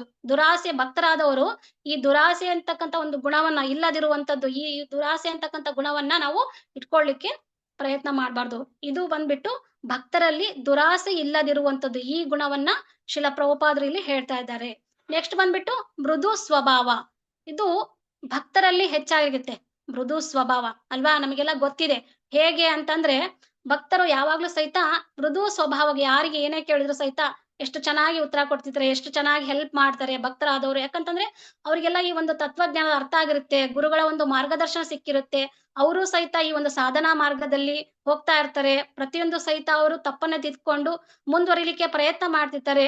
ಅವರ ಒಂದು ಸ್ವಭಾವವನ್ನ ಚೇಂಜ್ ಮಾಡ್ಕೊಂತ ಬರ್ತಾ ಇರ್ತಾರೆ. ಸ್ವಭಾವವನ್ನ ಚೇಂಜ್ ಮಾಡ್ಕೊಂತ ಬಂದಾಗ ಏನಾಗುತ್ತೆ, ಅವರ ಒಂದು ಸ್ವಭಾವ ಮೃದು ಆಗ್ಬಿಡುತ್ತೆ ಅಲ್ವಾ, ಸ್ಮೂತ್ ಆಗ್ಬಿಡುತ್ತೆ. ಆ ಒಂದು ಸ್ವಭಾವನ ಭಕ್ತರು ಹೊಂದಿರ್ತಾರೆ. ನಾವಿಲ್ಲಿ ಎಕ್ಸಾಂಪಲ್ ಆಗಿ ಈಗ ಅರ್ಜುನ ಇದಾನಲ್ವಾ, ಅವನು ಕುರುಕ್ಷೇತ್ರದಲ್ಲಿ ಯುದ್ಧ ಮಾಡ್ದ ಅಲ್ವಾ. ಆ ಯುದ್ಧ ಮಾಡಿದಾಗ ಏನಾಗ್ತತಿ ಅಂದ್ರೆ, ಎಲ್ಲಾರು ಕಾಮನ್ ಆಗಿ ಏನ್ ಅನ್ಕೋಬಹುದು ಜನರಲ್ ಆಗಿ ಅಂತಂದ್ರೆ, ಅವನು ಹೇಳಿ ಈ ತರ ಎಲ್ಲ ಅನ್ಕೊಂಡಿರ್ತಾರೆ. ಬಟ್ ಭಕ್ತರಲ್ಲ, ಹೇಳಿ ಅಂತ ಅನ್ಕೊಂಡಿರ್ತಾರೆ. ಬಟ್ ಅದು ಹೇಳಿತನ ಅಲ್ಲ. ಅವನು ಕುರುಕ್ಷೇತ್ರದಲ್ಲಿ ಯುದ್ಧ ಮಾಡಲ್ಲ ಅಂತ ಹೇಳ್ದ ಯಾರು, ಅರ್ಜುನ. ಬಟ್ ಅದು ಹೇಳಿತನ ಅಲ್ಲ, ಅದು ಬಂದ್ಬಿಟ್ಟು ಆ ಅರ್ಜುನನ ಮೃದು ಸ್ವಭಾವ ಅಂತ ಶಿಲ ಪ್ರಭುಪಾದ ಹೇಳ್ತಿದ್ದಾರೆ ನೋಡಿ. ಎಷ್ಟು ಮೃದು ಸ್ವಭಾವ. ನಾನು ಈ ಯುದ್ಧದಲ್ಲಿ ಯುದ್ಧ ಮಾಡಲ್ಲ ಅಂತ ಹೇಳಿ ಮೃದುವಾಗಿ ಹೇಳ್ತಾನೆ ಯಾರು, ಅರ್ಜುನ. ಬಟ್ ಅವ್ರ ಬೇರೆಯವರೆಲ್ಲ ಏನ್ಕೊಂಡ್ರು, ಅವನು ಯುದ್ಧ ಮಾಡ್ಲಿಕ್ಕೆ ಆಗಲ್ಲ, ಹೇಳಿತನದಿಂದ ವರ್ತನೆ ಮಾಡ್ತಾ ಇದ್ದಾನೆ ಅಂತ ತಿಳ್ಕೊಂತಾರೆ. ಬಟ್ ಇದನ್ನ ನಾವಿಲ್ಲಿ ಅರ್ಥ ಮಾಡ್ಕೋಬೇಕು. ಹಾಗಾಗಿ ಭಕ್ತರಾದವ್ರು ಏನ್ ಮಾಡ್ಬೇಕು ಅಂದ್ರೆ, ಈ ಒಂದು ಮೃದು ಸ್ವಭಾವವನ್ನ ಬೆಳೆಸ್ಕೊಳ್ಳಿಕ್ಕೆ ಪ್ರಯತ್ನ ಮಾಡ್ಬೇಕು ಅಂತ ಇಲ್ಲಿ ಶಿಲ ಪ್ರಭುಪಾದರು ಹೇಳ್ತಾ ಇದಾರೆ. ನೆಕ್ಸ್ಟ್ ಬಂದ್ಬಿಟ್ಟು ನಮ್ರತೆ. ನಮ್ರತೆ ಇದು ಕೂಡ ಮುಖ್ಯವಾಗಿರ್ತಕ್ಕಂಥ ಒಂದು ಗುಣ. ನಮ್ರತೆ ಇದು ಹೇಗಪ್ಪ ಅಂತಂದ್ರೆ, ನಾವೆಲ್ಲ ಹೇಳ್ತೀವಿ, ಮಾತಾಜಿ ಎಲ್ಲ ಹೇಳ್ತಾರಲ್ವಾ ಗೋಪಿಸನದಲ್ಲಿ. ನಾವು ಬೇರೆ ಮಾತಾಜಿಗಳ ಬಗ್ಗೆ ಹೇಳುವಾಗ ಅವ್ರದ್ದು ಗುಣಗಾನ ಏನೋ ಮಾಡ್ತಿರ್ತೀವಲ್ಲ, ಅವಾಗ ಹೇಳ್ತಾರೆ ಈ ಮಾತಾಜಿ ಇಷ್ಟು ವಿನಮ್ರರಾಗಿದ್ದಾರೆ, ನಮ್ರತೆಯಿಂದ ಇದ್ದಾರೆ. ಯಾಕೆ ಅಂತಂದ್ರೆ ಅವ್ರು ಮಾಡಿರ್ತಕ್ಕಂಥ ಒಂದು ಸೇವೆಯನ್ನ ಅವರು ಐಡೆಂಟಿಫೈ ಮಾಡಿರ್ತಾರೆ ಅಲ್ವಾ. ಆ ಸೇವೆಯನ್ನ ಗುರುತಿಸ್ಬಿಟ್ಟು ಹೇಳ್ತಾರೆ, ಇವರು ಮಾತಾಜಿ ನಮ್ರತೆಯಿಂದ ಇದ್ದಾರೆ, ಇವ್ರ ಪ್ರಭುಗಳು ನಮ್ರತೆಯಿಂದ ಇದ್ದಾರೆ. ಯಾಕಂದ್ರೆ ಆ ಗುಣವನ್ನ ಅವರು ಬೆಳೆಸ್ಕೊಂಡಿರ್ತಾರೆ, ಅದು ಅವರಿಗೆ ಗೊತ್ತಾಗುತ್ತೆ ನೋಡಿದ ತಕ್ಷಣನೇ. ಅದಕ್ಕೆ ಈ ಮಾತಾಜಿ ನಮ್ರತೆಯಿಂದ ಇದ್ದಾರೆ, ಈ ಮಾತಾಜಿ ವಿನಮ್ರರಾಗಿದ್ದಾರೆ, ಈ ಪ್ರಭು ವಿನಮ್ರರಾಗಿದ್ದಾರೆ ಅಂತ ಹೇಳ್ತವಲ್ವಾ. ಅದಕ್ಕೋಸ್ಕರ ಭಕ್ತರಲ್ಲಿ ಮುಖ್ಯವಾಗಿರ್ತಕ್ಕಂಥ ಒಂದು ಗುಣ ಬಂದ್ಬಿಟ್ಟು ನಮ್ರತೆ ಅಂತ ಹೇಳ್ತಾರೆ. ಹಾಗಾಗಿ ಭಕ್ತರಾದವರು ಈ ನಮ್ರತೆಯ ಒಂದು ಗುಣವನ್ನ ಹೆಚ್ಚಿಸ್ಕೊಳ್ಳಿಕ್ಕೆ, ಈ ನಮ್ರತೆಯ ಒಂದು ಗುಣವನ್ನ ಪಡಿಲಿಕ್ಕೆ ಏನ್ ಮಾಡ್ಬೇಕು ಅಂದ್ರೆ ಪ್ರಯತ್ನ ಮಾಡ್ಬೇಕು ಅಂತ ಇಲ್ಲಿ ಶಿಲ ಪ್ರಭುಪಾದರು ಹೇಳ್ತಿದ್ದಾರೆ. ನೆಕ್ಸ್ಟ್ ಬಂದ್ಬಿಟ್ಟು ದೃಢ ಸಂಕಲ್ಪ. ಇದು ಬಂದ್ಬಿಟ್ಟು ತುಂಬಾ ಇಂಪಾರ್ಟೆಂಟ್ ಅಲ್ವಾ. ನಾವ್ ಯಾವಾಗ್ಲೂ ಸಹಿತ ಭಕ್ತರಾದವರು ದೃಢ ಸಂಕಲ್ಪದಿಂದ ಇರ್ಬೇಕು. ಹೇಗೆ ಅಂತಂದ್ರೆ ಈಗ ಶಿಲಾ ಪ್ರಭುಪಾದ ಉದಾಹರಣೆ ನೋಡೋಣ. ಶಿಲಾ ಪ್ರಭುಪಾದ್ರು ಹೆಂಗಿದ್ರಪ್ಪ, ಯಾವ ತರ ದೃಢ ಸಂಕಲ್ಪದಿಂದ ಇದ್ರು ಅಂದ್ರೆ, ಶಿಲಾ ಪ್ರಭುಪಾದ್ರು ಅವರು ಗುರುಗಳ ಆದೇಶ ಕೊಟ್ಟಿದ್ರು. ಏನಪ್ಪಾ ಅಂತಂದ್ರೆ 2 ಆದೇಶ ಕೊಟ್ಟಿದ್ರು. ಯಾರಾದ್ರೂ ಹೇಳ್ತೀರಾ? ಗುರುಗಳು ಶಿಲಾ ಪ್ರಭುಪಾದ ಗುರುಗಳು 2 ಆದೇಶವನ್ನ ಶಿಲಾ ಪ್ರಭುಪಾದ್ರಿಗೆ ಹೇಳಿದ್ರು. ಹರೇ ಕೃಷ್ಣ. ಒಂದು ಆದೇಶ yes. ಮಾತಾಜಿ. ಒಂದು, ನೀವು ಮಾತಾಜಿ. ಗುರುಗಳ ನೀವು ಹೋಗಿ ಹೊರದೇಶಕ್ಕೆ, ಗುರುಗಳ ಆದೇಶದ ಮೇರೆಗೆ ನೀನು ಹೊರದೇಶಕ್ಕೆ ಹೋಗಿ ಕೃಷ್ಣ ಪ್ರಜ್ಞೆಯನ್ನ ಪ್ರಚಾರ ಮಾಡ್ಬೇಕನ್ನೋದನ್ನ ಒಂದ್ ಹೇಳಿದ್ರು ಮಾತಾಜಿ. Yes Mataji, right. ಅವರು ಹೇಳಿದ್ರು ಇನ್ನೊಂದು 108 ದೇವಸ್ಥಾನಗಳು ಆಗ್ಬೇಕು ಅಂತ ಹೇಳಿದ್ರು Mataji. Yes Mataji, correct. First ಏನ್ ಹೇಳಿದ್ರಲ್ಲ, ಪ್ರಚಾರ ಮಾಡೋದು ಸರಿ ಇದೆ ಮಾತಾಜಿ. ಏನು ಅಂತಂದ್ರೆ ಗುರುಗಳು ಏನು ಭಕ್ತಿ ಸಿದ್ಧಾಂತ ಸರಸ್ವತಿ ಠಾಕೂರ್ ಹೇಳಿ, ಶಿಲಾ ಪ್ರಭುಪಾದ ಗುರುಗಳು ಏನ್ ಹೇಳಿದ್ರಪ್ಪ ಅಂದ್ರೆ, ನೀನು ಎಲ್ಲಾ ಕಡೆ ಈ ಹರಿನಾಮವನ್ನ ಪ್ರಚಾರ ಮಾಡ್ಬೇಕು ಅಂತ ಹೇಳಿ ಒಂದ್ ಹೇಳಿದ್ರು, ಫಸ್ಟ್ ಒನ್. ಸೆಕೆಂಡ್ ಒನ್ ಏನ್ ಹೇಳಿದ್ರು ಅಂದ್ರೆ, ನಿನಗೆ ಹಣ ಸಿಕ್ಕಾಗ ಏನ್ ಮಾಡು, ನೀನು ಪುಸ್ತಕವನ್ನ ಪ್ರಿಂಟ್ ಮಾಡಿ ಪ್ರಚಾರ ಮಾಡು ಅಂತ ಹೇಳಿದ್ರು. ನೋಡಿ, ನಿನಗೆ ಯಾವಾಗ ಹಣ ಸಿಗುತ್ತೆ, ಆ ಹಣ ಸಿಕ್ಕಾಗ ನೀನು ಪುಸ್ತಕಗಳನ್ನ ಪ್ರಿಂಟ್ ಮಾಡಿ ನೀನೇನ್ ಮಾಡು, ಪ್ರಚಾರವನ್ನ ಮಾಡು ಅಂತ ಹೇಳಿದ್ರು. 2 ಪಾಯಿಂಟ್ ಹೇಳಿದ್ರು ಯಾರು, ಅವ್ರ ಗುರುಗಳು. ಆ ಒಂದು ಆದೇಶ ಅಂದ್ರೆ ಗುರುಗಳ ಒಂದು ಆದೇಶ, 2 ಆದೇಶವನ್ನ ನೀಡಿದ್ರು. ಫಸ್ಟ್ ಬಂದ್ಬಿಟ್ಟು ಹರಿನಾಮವನ್ನ ಎಲ್ಲಾ ಕಡೆ ನೀನು ಪ್ರಚಾರ ಮಾಡು. ಸೆಕೆಂಡ್ ಒನ್ ಬಂದ್ಬಿಟ್ಟು ಹಣ ಸಿಕ್ಕಾಗ ಏನ್ ಮಾಡು, ನೀನು ಈ ಪುಸ್ತಕವನ್ನ ಪ್ರಿಂಟ್ ಮಾಡಿ ಪ್ರಚಾರ ಮಾಡು ಅಂತ ಹೇಳಿದ್ರು. ಅವ್ರು ಹೇಗೆ ಶಿಲಾ ಪ್ರಭುಪಾದ ಗುರುಗಳು ಹೇಳಿದ್ರು, ಅದೇ ತರನೇ ಶಿಲಾ ಪ್ರಭುಪಾದ ಏನ್ ಮಾಡಿದ್ರು, ಆ ಒಂದು ದೃಢ ಸಂಕಲ್ಪನ ಹೊಂದ್ಬಿಟ್ಟು ಅದನ್ನ ಏನ್ ಮಾಡಿದ್ರು, ಕಾರ್ಯ ಸಾಧನೆಯನ್ನ ಮಾಡಿದ್ರು ಅಲ್ವಾ. ಎಷ್ಟೊಂದ್ಸರಿ ಅವರಿಗೆ ಫೇಲ್ಯೂರ್ ಆಯ್ತು, ಅಂದ್ರೆ ಎಷ್ಟೋ ಕಡೆ ಅವರಿಗೆ ಸೋತೋದ್ರು, ಬಹಳ ಕಡೆ ಸಿಕ್ಕಾಪಟ್ಟೆ ಸೋತೋದ್ರು. ಅವರು ಆ ಒಂದು ದೃಢ ಸಂಕಲ್ಪವನ್ನ ಬಿಡ್ಲಿಲ್ಲ, ಪ್ರಯತ್ನವನ್ನ ಬಿಡ್ಲಿಲ್ಲ, ದೃಢ ಸಂಕಲ್ಪದಿಂದ ಇದ್ರು. ಆ ದೃಢ ಸಂಕಲ್ಪದಿಂದ ಇದ್ದಿದ್ದಕ್ಕೆ ಏನಾಯ್ತು, ಇಷ್ಟೆಲ್ಲ ಮಾತಾಜಿ ಹೇಳ್ದಂಗೆ 108 ದೇವಸ್ಥಾನಗಳಾದ್ವು. ಇಡೀ ಪ್ರಪಂಚಾದ್ಯಂತ ಈ ಇಸ್ಕಾನ್ ಅನ್ನೋದು ರಾರಾಜಿಸ್ತಾ ಇದೆ ಅಲ್ವಾ. ನಾವ್ ಇದರಿಂದನೇ ಅರ್ಥ ಮಾಡ್ಕೋಬಹುದು ಶಿಲಾ ಪ್ರಭುಪಾದ್ರು ಯಾವ ರೀತಿ ದೃಢ ಸಂಕಲ್ಪವನ್ನ ಹೊಂದಿದ್ರು ಅಂತ. ಅದಕ್ಕೋಸ್ಕರ ಭಕ್ತರಾದವರು ಈ ಒಂದು ಗುಣವನ್ನ ಬೆಳೆಸ್ಕೊಳ್ಳಿಕ್ಕೆ ಪ್ರಯತ್ನ ಮಾಡ್ಬೇಕು. ನಮಗೆ ಯಾರಾದ್ರೂ ಗುರುಗಳಾಯ್ತು, ಯಾರ ಮಾತಾಜಿಗಳು ಅವ್ರು ಹೇಳಿದ ಒಂದು ಏನ್ ಹೇಳಿದಾರೋ ಅದನ್ನ ಮಾಡ್ಲಿಕ್ಕೆ ನಾವು ಸ್ವಲ್ಪನಾದ್ರೂ ಪ್ರಯತ್ನ ಮಾಡ್ಬೇಕು ಅಲ್ವಾ. ಜಾಸ್ತಿ ಆಗದೆ ಇದ್ರು ಸ್ವಲ್ಪನಾದ್ರೂ ಪ್ರಯತ್ನ ಮಾಡಿದ್ರೆ ಆ ಗುಣವನ್ನ ಸ್ವಲ್ಪ ನಾವು ಅಳವಡಿಸ್ಕೊಳ್ಳಿಕ್ಕೆ ನಮ್ಗೆ ಸಾಧ್ಯ ಆಗುತ್ತೆ ಅಂತ ಇಲ್ಲಿ ಹೇಳ್ಬೋದು. ಆಮೇಲೆ ಇನ್ನೊಂದು ಸ್ಟೋರಿ ಬರುತ್ತೆ, ಟೈಮ್ ಆಗುತ್ತೆ ಅಂತ ಅನ್ಸುತ್ತೆ, ನಾನು ನೆಕ್ಸ್ಟ್ ಇರ್ಬೇಕಾದ್ರೆ ಹೇಳ್ತೀನಿ. ಈಗ ನೆಕ್ಸ್ಟ್ ಬಂದ್ಬಿಟ್ಟು ಪಾಯಿಂಟ್ ತೇಜಸ್ಸು ಅಂತ ಬರುತ್ತೆ ಅಲ್ವಾ. ಇದು ಸಹಿತ ಭಕ್ತರಲ್ಲಿ ಕಾಣ್ತಕ್ಕಂತ ಒಂದು ಗುಣ ಅಂತ ನಾವು ನೋಡ್ಬೋದು. ಹೇಗೆ ಅಂತಂದ್ರೆ, ಈಗ ಯಾವ ತರ ತೇಜಸ್ಸು ಅನ್ನೋದು ಬರುತ್ತೆ ಭಕ್ತರಲ್ಲಿ ಅಲ್ವಾ, ಅರ್ಥ ಮಾಡ್ಕೋಬೇಕು ನಾವು. ಯಾವ ತರ ಅಂತಂದ್ರೆ, ಈಗ ಭಗವಂತನಲ್ಲಿ ನಾವು ತೇಜಸ್ಸನ್ನ ಕಾಣ್ತೀವಿ ಅಲ್ವಾ. ಭಗವಂತ ಎಷ್ಟು ಮುಖದಲ್ಲಿ ತೇಜಸ್ಸು ಅನ್ನೋದು ಕಾಣುತ್ತೆ. ನಾವು ಭಗವಂತನ ಒಂದು ಮುಖ ನೋಡಿದಾಗ ನಮಗೆ ತೇಜಸ್ಸು ಅನ್ನೋದು ಕಾಣುತ್ತೆ. ಬಟ್ ಯಾಕೆ ಅಂತ, ಇದು ಅರ್ಥ ಯಾಕೆ ಭಕ್ತರಲ್ಲಿ ಈ ಗುಣವನ್ನ ಬೆಳೆಸ್ಕೋಬೇಕು ಅಂದ್ರೆ, ಈಗ ಭಗವಂತ ಏನ್ ಮಾಡ್ತಾನೆ ಅಂದ್ರೆ, ನಾವು ಭಕ್ತರಾದವರು ಭಗವಂತನ, ಅವಾಗ್ಲೇ ಹೇಳಿದ್ನಲ್ವಾ, ಭಗವಂತನ ಒಂದು ಸಂಪರ್ಕದಲ್ಲಿ ಇರ್ಬೇಕು ಅಂತ ಅಲ್ವಾ, ಭಗವಂತನೊಂದಿಗೆ ಸಂಬಂಧ ಹೊಂದಿರ್ಬೇಕು ಅಂತ. ಸಂಬಂಧ ಹೊಂದಿದಾಗ ಭಗವಂತ ಏನ್ ಮಾಡ್ತಾನೆ, ಆ ತೇಜಸ್ಸನ್ನ ಭಕ್ತರಿಗೆ ಕೊಡ್ತಾನೆ ಅಂತ ಶಿಲಾ ಪ್ರಭುಪಾದ ಹೇಳ್ತಿದ್ದಾರೆ. ನೋಡಿ ಎಷ್ಟು ಚೆನ್ನಾಗಿದೆ ಅಂತಂದ್ರೆ, ಭಗವಂತನೊಂದಿಗೆ ನಾವು ಸಂಪರ್ಕ ಹೊಂದಿದಾಗ ಆ ಒಂದು ತೇಜಸ್ಸು ಅನ್ನೋದು ಭಗವಂತ ಭಕ್ತರಿಗೆ ಕೊಡ್ತಾನೆ ಅಂತ. ಅದಕ್ಕೆ ಶಿಲಾ ಪ್ರಭುಪಾದ ಉದಾಹರಣೆ. ಶಿಲಾ ಪ್ರಭುಪಾದ್ರು ನೋಡಿ ಎಷ್ಟು ತೇಜಸ್ಸಿನಿಂದ ಕೂಡಿದ್ರಲ್ವಾ. ಪ್ರತಿಯೊಬ್ರು ಹೇಳ್ತಾರೆ ಶಿಲಾ ಪ್ರಭುಪಾದ್ರು ಅಷ್ಟು ತೇಜಸ್ಸಿನಿಂದ ಕೂಡಿದ್ರು. ಯಾಕೆ ಅಂತಂದ್ರೆ, ಅವರು ಭಗವಂತನ ಒಂದು ಪ್ರಾಮಾಣಿಕವಾಗಿ ಭಗವಂತನ ಒಂದು ಸಂಪರ್ಕದಲ್ಲಿದ್ರು. ಅದಕ್ಕೋಸ್ಕರ ಹೇಳ್ತಾರೆ ಏನು ಅಂತಂದ್ರೆ, ಅವ್ರಿಗೆ ಈಗ ಆಧ್ಯಾತ್ಮಿಕ ಒಂದು ತೇಜಸ್ಸು ಒಬ್ಬ ವ್ಯಕ್ತಿಗೆ ಬರ್ಬೇಕು ಅಂದ್ರೆ ಶಿಲಾ ಪ್ರಭುಪಾದರಲ್ಲಿ ಬಂತು.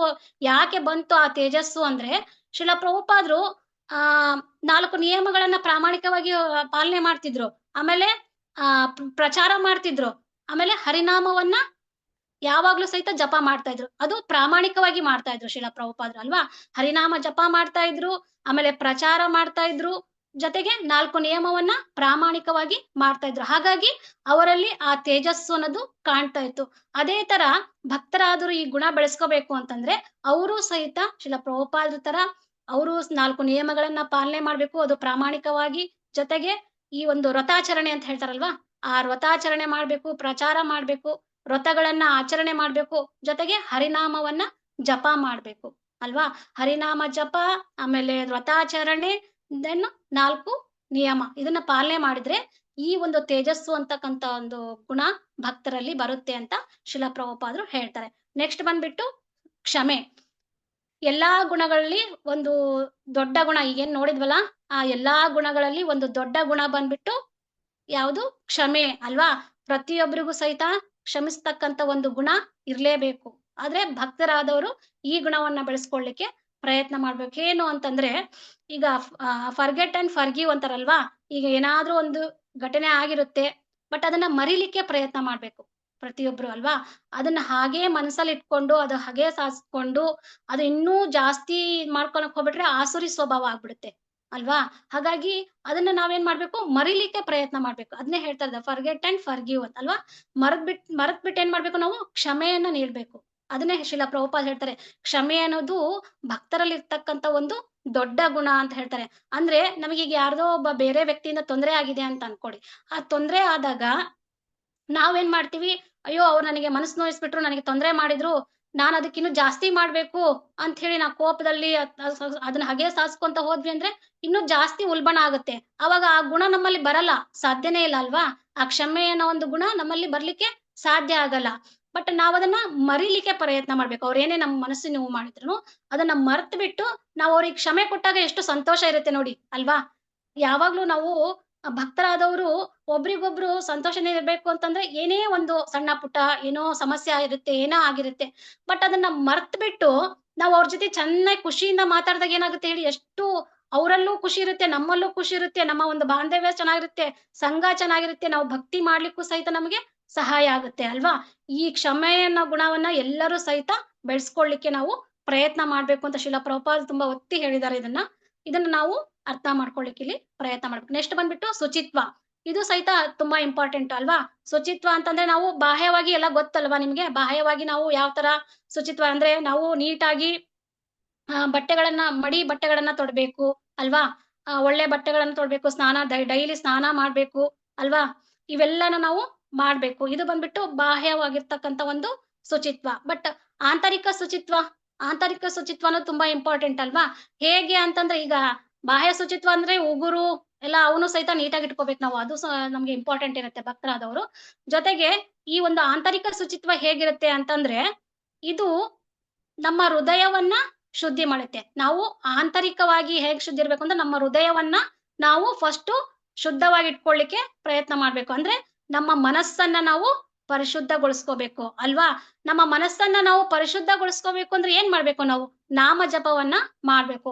ನಾಮ ಜಪದಿಂದ ಮಾತ್ರ ನಮ್ಮ ಮನಸ್ಸೇನಾಗುತ್ತೆ ಅಂದ್ರೆ ಪರಿಶುದ್ಧ ಆಗುತ್ತೆ ಅಂತ ಹೇಳ್ತದೆ. ಅಂದ್ರೆ ನಾವು ಈಗೇನು ಕೆಟ್ಟ ಯೋಚನೆಗಳನ್ನ ಮಾಡ್ತಾ ಇದ್ರೆ ನಮ್ಮ ಮನಸ್ಸು ಯಾವತ್ತೂ ಕೂಡ ಅದು ಶುದ್ಧ ಆಗಲ್ಲ ಅಲ್ವಾ. ಯಾವತ್ತೂ ಕೂಡ ನಾವೇನ್ ಮಾಡ್ಬೇಕು? ಒಳ್ಳೆ ಯೋಚನೆಗಳನ್ನ ಮಾಡ್ಲಿಕ್ಕೆ ನಾವು ಪ್ರಯತ್ನ ಮಾಡ್ಬೇಕು. ಆಗ ಏನಾಗುತ್ತೆ ಅಂತಂದ್ರೆ ನಮಗೆ ನಮ್ಮ ಮನಸ್ಸು ಸಹಿತ ಶುದ್ಧ ಆಗುತ್ತೆ. ಶುದ್ಧ ಆದಾಗ ನಾವು ಆಂತರಿಕವಾಗಿ ಏನಾಗ್ತೀವಿ? ಶುದ್ಧವಾಗ್ಲಿಕ್ಕೆ ಪ್ರಯತ್ನ ಮಾಡ್ತೀವಿ ಅಲ್ವಾ. ಅದಕ್ಕೆ ಇನ್ನೂ ಒಂದೇನಪ್ಪ ಇಂಪಾರ್ಟೆಂಟ್ ಪಾಯಿಂಟ್ ಅಂತಂದ್ರೆ ನಾವು ಇನ್ನೂ ಶುದ್ಧರಾಗ್ಬೇಕು ಅಂತಂದ್ರೆ ನಮ್ಮ ಮನಸ್ಸನ್ನ ಶುದ್ಧ ಮಾಡ್ಕೋಬೇಕು ಅಂತಂದ್ರೆ ನಾವೇನ್ ಮಾಡ್ಬೇಕು ಅಂದ್ರೆ ಯಾವಾಗ್ಲೂ ಸಹಿತ ಭಗವಂತನ ಒಂದು ಸೇವೆಯಲ್ಲಿ ಇರ್ಬೇಕು ಅಲ್ವಾ. ನಾಮ ಜಪ ಮಾಡ್ಬೇಕು, ಭಗವಂತನ ಒಂದು ಸೇವೆಯಲ್ಲಿ ಎನಿ ಟೈಮ್ ಯಾವಾಗ್ಲೂ ಸಹಿತ ನಾವು ಇದ್ವಿ ಅಂದ್ರೆ ನಮ್ಮ ಒಂದು ಅಂದ್ರೆ ಆಂತರಿಕ ಅಂದ್ರೆ ಒಳಗಡೆಯಿಂದ ನಾವು ನಮ್ಮ ಮನಸ್ಸನ್ನ ಏನ್ ಮಾಡ್ಬೋದು? ನಾವು ಶುದ್ಧವಾಗಿ ಇಟ್ಕೋಬಹುದು. ಅಂದ್ರೆ ಶುಚಿತ್ವದಲ್ಲಿ ಇದು ಇಂಪಾರ್ಟೆಂಟ್. ಆಮೇಲೆ ಇನ್ನೊಂದು ನಾವು ಆವಾಗ್ಲೇ ಹೇಳಿದ್ದೆ ಧರ್ಮದ 4 ಸ್ತಂಭಗಳು. ಈ ಶುಚಿತ್ವ ಅನ್ನೋದು ಸಹಿತ ಶೌಚ ಅಂತ ಹೇಳ್ತಾರಲ್ವಾ, ಇದು ಸಹಿತ ಧರ್ಮದ 4 ಸ್ತಂಭಗಳು ಅಲ್ವಾ. ಈಗ ಧರ್ಮದ 4 ಸ್ತಂಭಗಳ ಅಂತಂದ್ರೆ ಫಸ್ಟ್ 4 ನಿಯಂತ್ರಕ ತತ್ವಗಳು ಬರುತ್ತಲ್ವಾ. ನಿಯಂತ್ರಕ ತತ್ವಗಳು ಅಂದ್ರೆ ಫಸ್ಟ್ ಬಂದ್ಬಿಟ್ಟು ಮಾಂಸ ಭಕ್ಷಣೆ ಅಲ್ವಾ, ಮಾಂಸಾಹಾರ ಮಾಡಿದ್ರು. ಇದರಿಂದ ಈ ಒಂದು ನಿಯಮವನ್ನ ಪಾಲನೆ ಮಾಡೋದ್ರಿಂದ ಏನಾಗುತ್ತೆ ಅಂದ್ರೆ ಧರ್ಮದ ಮೊದಲನೇ ಸ್ತಂಭವಾಗಿರ್ತಕ್ಕಂಥ ದಯೆ ಅನ್ನೋದು ಏನಾಗುತ್ತೆ? ನಾಶ ಆಗುತ್ತೆ ಅಲ್ವಾ. ನಾವು ಮಾಂಸಾಹಾರ ಮಾಡೋದ್ರಿಂದ ಧರ್ಮದ ಮೊದಲನೇ ಸ್ತಂಭವಾಗಿರ್ತಕ್ಕಂಥ ದಯೆ ಅನ್ನೋದು ನಾಶವಾಗುತ್ತೆ. ಸೆಕೆಂಡ್ ಬಂದ್ಬಿಟ್ಟು ಧೂಮಪಾನ ಅಥವಾ ಮದ್ಯಪಾನ ಅಂತ ಹೇಳ್ತಾರಲ್ವಾ. ಇದರಿಂದ ಏನಾಗುತ್ತೆ ಅಂದ್ರೆ ತಪಸ್ಸು ಅಲ್ವಾ. ಧರ್ಮದ 2ನೇ ಸ್ತಂಭವಾಗಿರ್ತಕ್ಕಂಥ ತಪಸ್ಸು ಅನ್ನೋದು ನಾಶವಾಗುತ್ತೆ. ಅಂದ್ರೆ ಈಗ ಡ್ರಿಂಕ್ ಮಾಡಿ ಬಂದಿರ್ತಾರೆ ಅವರು, ರಾತ್ರಿ ಬಂದು ನೈಟ್ ಎಲ್ಲ ಡ್ರಿಂಕ್ಸ್ ಮಾಡ್ಬಿಟ್ಟು ಮಲ್ಕೊಂಡಿರ್ತಾರೆ. ಅವರಿಗೆ ಬೆಳಗ್ಗೆ ಏಳು ಅಂದ್ರೆ ತಪಸ್ ಮಾಡು ಅಂದ್ರೆ ಮಾಡಕ್ಕಾಗುತ್ತಾ? ಸಾಧ್ಯನೇ ಇಲ್ಲ. 10-11 ಗಂಟೆಗೆ ಹೇಳ್ತಾರಲ್ವಾ, ಅವರಿಗೆ ತಪಸ್ ಮಾಡ್ಲಿಕ್ಕೆ ಆಗಲ್ಲ. ಈ ತರ ಧೂಮಪಾನ ಮದ್ಯಪಾನ ಮಾಡೋದ್ರಿಂದ ಅಂದ್ರೆ ಈ ತರ ಒಂದು ನಿಯಮವನ್ನ ಪಾಲನೆ ಮಾಡದೇ ಇದ್ರೆ ಏನಾಗುತ್ತೆ ಅಂದ್ರೆ ಈ ಧರ್ಮದ 2ನೇ ಸ್ತಂಭವಾಗಿರ್ತಕ್ಕಂತ ತಪಸ್ಸು ಅನ್ನೋದು ನಾಶವಾಗುತ್ತೆ ಅಂತ ಹೇಳಿದ್ರೆ. ನೆಕ್ಸ್ಟ್ ಬಂದ್ಬಿಟ್ಟು ಜೂಜಾಡೋದು ಅಲ್ವಾ. ನಾವಾಗ್ಲೇ ಹೇಳಿದ್ನಲ್ಲ, ಸತ್ಯದಿಂದ ಇರ್ಬೇಕು ಭಕ್ತರಾದವರು ಅಂತ ಹೇಳಿದ್ನಲ್ವಾ. ಬಟ್ ಯಾವಾಗ ಜೂಜಾಡೋದ್ರಿಂದ ಏನಾಗುತ್ತೆ, ಈ ಧರ್ಮದ 3ನೇ ಸ್ತಂಭವಾಗಿರ್ತಕ್ಕಂತ ಸತ್ಯತೆ ಅನ್ನೋದು ಸಹಿತ ಏನಾಗುತ್ತೆ, ನಾಶವಾಗುತ್ತೆ. ಕೊನೆಯದ ಅನೈತಿಕ ಸಂಬಂಧ ಅಲ್ವಾ. ಈ ಅನೈತಿಕ ಸಂಬಂಧದಿಂದ ಶೌಚ ಅಲ್ವಾ, ಶುಚಿತ್ವ, ಸ್ವಚ್ಛತೆ ಅನ್ನೋದೇನಾಗುತ್ತೆ, ಧರ್ಮದ 4ನೇ ಸ್ತಂಭವಾಗಿರ್ತಕ್ಕಂತ ಶುಚಿತ್ವ ಅನ್ನೋದು ಸಹಿತ ನಾಶವಾಗುತ್ತೆ ಅಂತ ಇಲ್ಲಿ ಹೇಳ್ತಾ ಇದ್ದಾರೆ. ಹಾಗಾಗಿ ಧರ್ಮದ ಒಂದು 4ನೇ ಸ್ತಂಭವಾಗಿರ್ತಕ್ಕಂತ ಶೌಚ ಅಲ್ವಾ. ನಾವು ಸ್ವಚ್ಛತೆಯಿಂದ ಇರ್ಬೇಕು ಅಂತಂದ್ರೆ ನಾವು ಯಾವಾಗ್ಲೂ ಸಹಿತ ಕ್ಲೀನಿನೆಸ್ ಅಂತಾರಲ್ವಾ, ನಾವು ಈ ಒಂದು ಶುಚಿತ್ವವಾಗಿರ್ತಕ್ಕಂತ ನಮ್ಮ ಮನಸ್ಸನ್ನ ಶುದ್ಧವಾಗಿ ಇಟ್ಕೊಳ್ಳಿಕ್ಕೆ ನಾವು ಪ್ರಯತ್ನ ಮಾಡ್ಬೇಕು. ಯಾವಾಗ್ಲೂ ಸಹಿತ ನಾಮ ಜಪ ಮಾಡ್ಕೊಂಡು ಭಗವಂತನ ಒಂದು ಸಂಪರ್ಕದಲ್ಲಿದ್ರೆ ನಮ್ಮ ಮನಸ್ಸು ಅನ್ನೋದು ಶುದ್ಧವಾಗುತ್ತೆ. ಇದರಿಂದ ನಾವೇನ್ ಮಾಡ್ಬೋದು, ಶುಚಿತ್ವವಾಗಿರ್ಬೋದು ಅಂತ ಹೇಳ್ತಿದ್ದಾರೆ. ಕೊನೆಯದಾಗಿ ಇದು ಗೌರವಕ್ಕಾಗಿ ಆಸೆ ಪಡುವುದರಿಂದಲೂ ಮುಕ್ತರಾಗುವುದು. ನೋಡಿ ಅಲ್ವಾ, ಇದು ತುಂಬಾ ಇಂಪಾರ್ಟೆಂಟ್ ಇದೆ. ಯಾವುದು, ಗೌರವಕ್ಕಾಗಿ ಆಸೆ ಪಡುವುದರಿಂದ ಮುಕ್ತರಾಗುವುದು. ಇಲ್ಲಿ ಏನಪ್ಪಾ ಅಂತಂದ್ರೆ, ಒಂದ್ ನಿಮಿಷ, ಈಗ ನೋಡಿ ನಾವೆಲ್ಲ ಏನಂತೀವಿ, ಎಲ್ಲರೂ ಪ್ರತಿಯೊಬ್ರು ಸಹಿತ ನಮ್ಗೆ ಗೌರವ ಕೊಡ್ಬೇಕು ಅಂತ ನಾವು ಎಕ್ಸ್ಪೆಕ್ಟ್ ಮಾಡ್ತೀವಿ ಅಲ್ವಾ. ಅಂದ್ರೆ take respect and give respect, ಅಂದ್ರೆ ನಾವು ಬೇರೆಯವ್ರಿಗೆ ಗೌರವ ಕೊಡ್ಬೇಕು, ಗೌರವ ತಗೋಬೇಕು ಅಂತ ಹೇಳಿ ನಾವು ಅಪೇಕ್ಷೆ ಪಡ್ತೀವಿ. ಬಟ್ ಆ ತರ ಅಲ್ಲ. ಇಲ್ಲಿ ಹೇಳ್ತಾರೆ, ಶ್ರೀಲ ಪ್ರಭುಪಾದ್ ಹೇಳ್ತಿದ್ದಾರೆ ಅಂತಂದ್ರೆ, ಈಗ ನಾವು ಗೌರವ ತಗೋಬೇಕು ಅಂತ ನಾವೇನು ಅಷ್ಟೊಂದು ಗನಾಂಧಾರಿ ಕೆಲಸ ಮಾಡಿದೀವಲ್ವಾ, ನಾವೇನು ಅಷ್ಟೊಂದು ಶ್ರೇಷ್ಠತೆಯನ್ನು ಹೊಂದಿದೀವಿ, ಗನಾಂಧಾರಿ ಕೆಲಸ ಮಾಡಿದೀವಿ, ನಮಗೆ ಬೇರೆಯವರು ಗೌರವ ಕೊಡ್ಬೇಕು ಅಂತ ಹೇಳಿ ಅಲ್ವಾ. ನಾವು ಆತರ ಏನ್ ಕೆಲಸ ಮಾಡಿಲ್ಲ, ನಾವು ಅಷ್ಟು ಶ್ರೇಷ್ಠರು ಅಲ್ಲ. ನಾವು ಯಾವ ಭಾವನೆ ಇರ್ಬೇಕು ಗೊತ್ತಾ, ನಾವು ದಾಸ ಅಂದ್ರೆ ಭಗವಂತನ ದಾಸ ಅಂತಕ್ಕಂತ ಒಂದು ಭಾವನೆಯನ್ನ ನಾವು ಭಕ್ತರಾದವರು ಪಡ್ಕೋಬೇಕು. ಅವಾಗ ನಾವು ಅದನ್ನ ಪಡ್ಕೊಂಡ್ವಿ ಅಂದಾಗ ನಮಗೆ ಬೇರೆಯವರು ಗೌರವ ಕೊಡ್ಬೇಕು ಅನ್ನೋ ಒಂದು ಅಪೇಕ್ಷೆ ನಮಗೆ ಬರೋದೇ ಇಲ್ಲ ಅಲ್ವಾ. ನಾವು ಬೇರೆಯವರಿಂದ ಒಂದು ಗೌರವವನ್ನ ಅಪೇಕ್ಷೆಯನ್ನ ಪಡೋದೇ ಇಲ್ಲ. ಅದಕ್ಕೂ ಹೇಳ್ತಾರೆ, ಏನ್ ಹೇಳ್ತಾರಪ್ಪ ಅಂದ್ರೆ, ಈಗ ಗೌರವವನ್ನ ನಾವು ನಿರೀಕ್ಷಿಸ್ಬೇಕು ಅಂತಂದ್ರೆ, ನಾವು ಬೇರೆಯವರಿಂದ ಈಗ ಒಂದು ಗೌರವವನ್ನ ಪಡಿಬೇಕಪ್ಪ, ಅವರು ನಮಗೆ ಗೌರವವನ್ನ ಕೊಡಲ್ಲ, ಅವಾಗ ಏನಾಗುತ್ತೆ, ನಮಗೆ ನಿರಾಶೆ ಅನ್ನೋದು ಉಂಟಾಗುತ್ತಲ್ವಾ. ಬಟ್ ನಮಗ ಆ ನಿರಾಶೆಯನ್ನ ನಾವು ಯಾಕೆ ಮಾಡ್ಕೋಬೇಕು ಅಲ್ವಾ. ನಾವು ಗೌರವವನ್ನು ಪಡೆಯೋದ್ ಬೇಡ. ನಾವೇನ್ ಮಾಡ್ಬೇಕು, ಭಗವಂತನ ಒಂದು ಭಕ್ತರಾದವರು ಭಗವಂತನ ಒಂದು ದಾಸರಾಗ್ಲಿಕ್ಕೆ ಪ್ರಯತ್ನ ಮಾಡ್ಬೇಕಷ್ಟೇ. ಅದಕ್ಕೆ ನಾವು ಒತ್ತು ಕೊಡ್ಬೇಕು. ಸುಮ್ನೆ ಬೇರೆಯವರಿಂದ ನಾವು ರೆಸ್ಪೆಕ್ಟ್ ತಗೋಬೇಕು, ಅದನ್ನ ನಾವು ಅನುಭವಿಸಿ ಸಂತೋಷವಾಗಿರ್ಬೇಕು, ಅದಕ್ಕೆ ಹೆಚ್ಚು ನಾವು ಒತ್ತು ಕೊಡಬಾರ್ದು. ಈಗ ಗೌರವವನ್ನು ಪಡೆಯೋದಕ್ಕೋಸ್ಕರ ಒಂದು ಸ್ಟೋರಿ ಬರುತ್ತೆ. ಯಾವುದು ಅಂತಂದ್ರೆ, ಗೌರವಕ್ಕೋಸ್ಕರ ಆಸೆ ಪಟ್ಟದ್ರಿಂದ ಅವನ್ ಏನಾದ ಅಂತ ಹೇಳಿ ಒಂದು ಸ್ಟೋರಿ ಹೇಳ್ತೀನಿ. ಲಾಸ್ಟ್ ಇದು ಸ್ಟೋರಿ ಹೇಳ್ಬಿಟ್ಟು ನನ್ನ ಪ್ರವಚನವನ್ನ ನಿಲ್ಲಿಸ್ತೀನಿ. ಏನು ಅಂತಂದ್ರೆ, ಈಗ ಎಂತ ಅನಾಹುತ ಆಯ್ತು, ಈಗ ನಾವು ಗೌರವವನ್ನ ಪಡಿಬೇಕು ಅಂತಂದ್ರೆ ಯಾವ್ಯಾವ ಅನಾಹುತನ ಅನುಭವಿಸ್ಬೇಕಾಗುತ್ತೆ ಅನ್ನೋದಕ್ಕೆ ಒಂದು ಸ್ಟೋರಿ ಇದೆ. ಅದರಿಂದ ನಾವು ಅರ್ಥ ಮಾಡ್ಕೊಂಡು ಬೇರೆಯವರಿಂದ ಯಾವುದೇ ಕಾರಣಕ್ಕೂ ನಾವು ಗೌರವವನ್ನ ಅಪೇಕ್ಷೆ ಪಡಬಾರ್ದು ಅಂತೇಳಿ ನಾವು ಭಕ್ತರಾದವರು ಅರ್ಥ ಮಾಡ್ಕೋಬಹುದು. ಏನಪ್ಪಾ ಅಂದ್ರೆ, ಈಗ ದಕ್ಷ ಮಹಾರಾಜ ಇದ್ನಲ್ವಾ, ಅವನು ದಕ್ಷ ಪ್ರಜಾಪತಿ, ಅವನೇನು ಅಂತಂದ್ರೆ, ಒಂದು ತುಂಬಿದ ಸಭೆ ಇತ್ತು. ಆ ತುಂಬಿದ ಸಭೆಯಲ್ಲಿ ಒಂದು ಇಚ್ಛಾಗೋಷ್ಠಿ ನಡೀತಾ ಇತ್ತು. ಆ ಇಚ್ಛಾಗೋಷ್ಠಿಲಿ ಯಾರ್ಯಾರು ಇದ್ರಪ್ಪ ಅಂತಂದ್ರೆ, ಶಿವ, ಆಮೇಲೆ ಶಿವನು ಇದ್ರು, ಬ್ರಹ್ಮ ಇದ್ರು, ಆಮೇಲೆ ಎಲ್ಲರೂ ಬೇರೆ ಬೇರೆ ದೇವತೆಗಳೆಲ್ಲ ಇದ್ರು. ಬಟ್ ಆ ಟೈಮಲ್ಲಿ ದಕ್ಷ ಪ್ರಜಾಪತಿ ಏನ್ ಮಾಡ್ದ, ಅಲ್ಲಿಗೆ ಬಂದ ಆ ಒಂದು ಸಭೆಗೆ, ಇಚ್ಛಾಗೋಷ್ಠಿ ಸಭೆಗೆ. ಅಲ್ಲಿ ಪ್ರವೇಶ ಮಾಡಿದಾಗ ಎಲ್ಲ ಈಗೇನು ಬ್ರಹ್ಮ ಮತ್ತೆ ಎಲ್ಲ ಪ್ರತಿಯೊಬ್ರು ದೇವತೆಗಳು ಏನ್ ಮಾಡಿದ್ರು, ಆ ದಕ್ಷ ಪ್ರಜಾಪತಿ ಬಂದ ತಕ್ಷಣ ಏನ್ ಮಾಡಿದ್ರು, ಅವರಿಗೆ ನಮಸ್ಕಾರವನ್ನ ಮಾಡಿದ್ರು, ಎದ್ ನಿಂತು ನಮಸ್ಕಾರ ಮಾಡಿದ್ರು. ಬಟ್ ಶಿವ ಏನ್ ಮಾಡಿದ್ರು, ಶಿವ ಇವ್ರನ್ನ ನೋಟಿಸ್ ಮಾಡ್ಲಿಲ್ಲ, ಯಾರನ್ನ, ದಕ್ಷ ಪ್ರಜಾಪತಿನ. ಅವರು ಎದ್ ನಿಲ್ಲಿಲ್ಲ. ಅವಾಗ ಇವರಿಗೆ ದಕ್ಷ ಪ್ರಜಾಪತಿಗೆ ಸಿಟ್ಟು ಬಂದ್ಬಿಡುತ್ತೆ. ಇಷ್ಟೆಲ್ಲ ಇವರೆಲ್ಲ ಎದ್ ನಿಂತಿದ್ದಾರೆ, ಅವರೆಲ್ಲ ನನಗೆ ಗೌರವ ಕೊಡ್ತಾ ಇದ್ದಾರೆ, ಬ್ರಹ್ಮ ಗೌರವ ಕೊಡ್ತಿದ್ದಾನೆ, ಎಲ್ಲಾ ದೇವತೆಗಳು ನನಗೆ ಗೌರವ ಕೊಡ್ತಿದ್ದಾರೆ, ಶಿವ ಯಾಕೆ ನನಗೆ ಗೌರವ ಕೊಡ್ತಾ ಇಲ್ಲ ಅಂತೇಳಿ ಸಿಟ್ಟು ಬಂದ್ಬಿಡುತ್ತೆ. ಸಿಟ್ಟು ಬಂದು ಏನ್ ಮಾಡ್ಬಿಡ್ತಾನೆ, ಎಲ್ಲರ ಎದುರುಗೂ ಅವನ್ ಏನ್ ಮಾಡ್ತಾನೆ, ಕೂಗಾಡ್ಬಿಡ್ತಾನೆ. ಕೂಗಾಡ್ದಾಗ ಶಿವ ಈ ಕಡೆ ತಿರುಗಿ ನೋಡ್ತಾನೆ, ಹೇಳ್ತಾನೆ, ಶಿವ ನೀವು ಬಂದಿದ್ದನ್ನ ನಾನು ಗಮನಿಸ್ಲಿಲ್ಲ ಅಂತ ಹೇಳ್ತಾನೆ.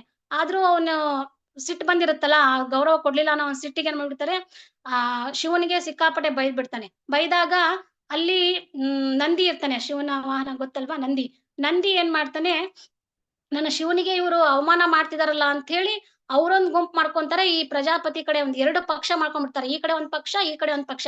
ಎರಡೂ ಪಕ್ಷದವ್ರು ಏನ್ ಮಾಡ್ತಾರೆ, ಜಗಳ ಮಾಡಕ್ ಸ್ಟಾರ್ಟ್ ಮಾಡ್ಬಿಡ್ತಾರೆ. ಆ ಜಗಳ ಮಾಡಕ್ ಫೈಟ್ ಮಾಡಕ್ ಸ್ಟಾರ್ಟ್ ಮಾಡಿದಾಗ ಶಿವ ಏನ್ ಮಾಡ್ಬಿಡ್ತಾನೆ, ಅವನು ಅಲ್ಲಿ ನಿಲ್ಲಕ್ಕೆ ಹೋಗಲ್ಲ, ಅವ್ನ್ ಮತ್ತೆ ಹೋಗ್ಬಿಡ್ತಾನೆ. ಅದ್ ನೋಡ್ಲಿಕ್ಕೆ ಆಗ್ದಾನೆ ಶಿವ ಹೋಗ್ಬಿಡ್ತಾನೆ. ಹೋದಾಗ ಅಲ್ಲಿ ಮತ್ತೆ ಏನ್ ಮಾಡ್ತಾನೆ, ಇವ್ನು ಹೆಂಗಾರ ಮಾಡಿ ಪ್ರಜಾಪತಿ ಶಿವನ್ ಅವನ್ಗೆ ನಾನು ಅವಮಾನ ಮಾಡ್ಲೇಬೇಕು ಅಂತ ಹೇಳಿ ಪ್ರಜಾಪತಿ ಏನ್ ಮಾಡ್ತಾನೆ, ಮತ್ತೆ ಒಂದು ಯಜ್ಞವನ್ನ ಮಾಡ್ಲಿಕ್ಕೆ ಅವನು ಪ್ರಯತ್ನ ಮಾಡ್ತಾನೆ. ಯಜ್ಞವನ್ನ ಮಾಡ್ಲಿಕ್ಕೆ ಪ್ರಯತ್ನ ಮಾಡಿದಾಗ ಎಲ್ಲರಿಗೂ ಆಹ್ವಾನ ಕೊಟ್ಟಿರ್ತಾನೆ. ಯಾರು? ದಕ್ಷ ಪ್ರಜಾಪತಿ ಎಲ್ಲರಿಗೂ ಆಹ್ವಾನ ಕೊಟ್ಟೆ, ಬಟ್ ಶಿವನಿಗೆ ಮಾತ್ರ ಅವನು ಆಹ್ವಾನ ಕೊಟ್ಟಿರಲ್ಲ.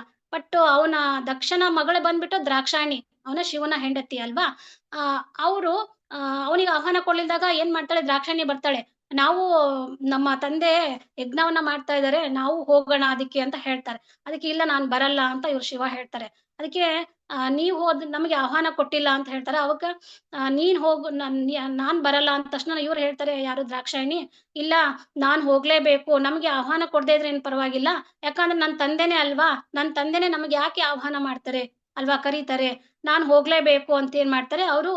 ಶಿವ ಬೇಡ ಅಂತ ಹೇಳ್ತಾರೆ. ಶಿವ ಬೇಡ ಅಂದ್ರೂ ದ್ರಾಕ್ಷಾಯಣಿ ಕೇಳಲ್ಲ. ಅವ್ರೇನ್ ಮಾಡ್ಬಿಡ್ತಾರೆ, ಹೋಗ್ಬಿಡ್ತಾರೆ ಆ ಒಂದು ಸಭೆಗೆ. ಹೋಗಿ ಅಲ್ಲಿ ಯಜ್ಞವನ್ನ ಮಾಡ್ತಾ ಇರ್ತಾರೆ, ಎಲ್ಲಾ ದೇವತೆಗಳು ಇರ್ತಾರೆ, ಬಟ್ ಅಲ್ಲಿ ಶಿವ ಇರಲ್ಲ. ಆ ಶಿವ ಇಲ್ಲ ಅಂದ ತಕ್ಷಣನೇ ಈಕಿ ದ್ರಾಕ್ಷಾಯಣಿಗೆ ಏನಾಗ್ಬಿಡುತ್ತೆ, ಒಂಥರ ಬೇಜಾರಾಗ್ಬಿಡುತ್ತೆ, ನನ್ನ ಗಂಡ ಇಲ್ಲಲ್ಲ ಅಂತ ಹೇಳಿ. ಅವಾಗ ಏನ್ ಮಾಡ್ತಾರೆ, ಸ್ವಲ್ಪ ಇದ್ ಮಾಡಿದ ತಕ್ಷಣ ಯಾರೂ ಸಹಿತ ದ್ರಾಕ್ಷಾಯಣಿನ ಗಮನಿಸದೇ ಇಲ್ಲ. ಅಲ್ಲಿ ಯಜ್ಞ ಮಾಡ್ತಾ ಇರುವಾಗ ಯಾರೂ ಸಹಿತ ದ್ರಾಕ್ಷಾಯಣಿಯನ್ನ ಗಮನಿಸದೇ ಇಲ್ಲ. ಅವಳಿಗೆ ಇನ್ನೂ ಸಿಟ್ಟು ಬರುತ್ತೆ. ಯಾಕೆ ಈ ತರ ಅಂದ್ರೆ ಅವಾಗ ಅವಳಿಗೆ ಗೊತ್ತಾಗುತ್ತೆ, ಅಲ್ಲೆಲ್ಲ ಇರೋರು ಹೇಳ್ತಾರೆ, ಹಿಂಗೆ ಶಿವನಿಗೆ ದಕ್ಷ ಏನ್ ಮಾಡ್ದ ಅಂದ್ರೆ ಅವಮಾನ ಮಾಡ್ದ ಅಂತ.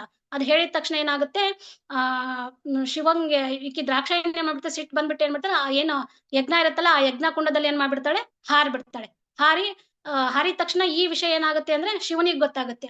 ಶಿವ ಬಂದ್ ಏನ್ ಮಾಡ್ತಾನೆ, ಅಲ್ಲಿ ಸ್ವಲ್ಪ ಶಾರ್ಟ್ ಆಗಿ ಹೇಳ್ತಿದ್ದೀನಿ ಇದನ್ನ. ಶಿವ ಏನ್ ಮಾಡ್ತಾನೆ ಅಂತಂದ್ರೆ ವೀರಭದ್ರನನ್ನ ಸೃಷ್ಟಿ ಮಾಡ್ತಾನೆ.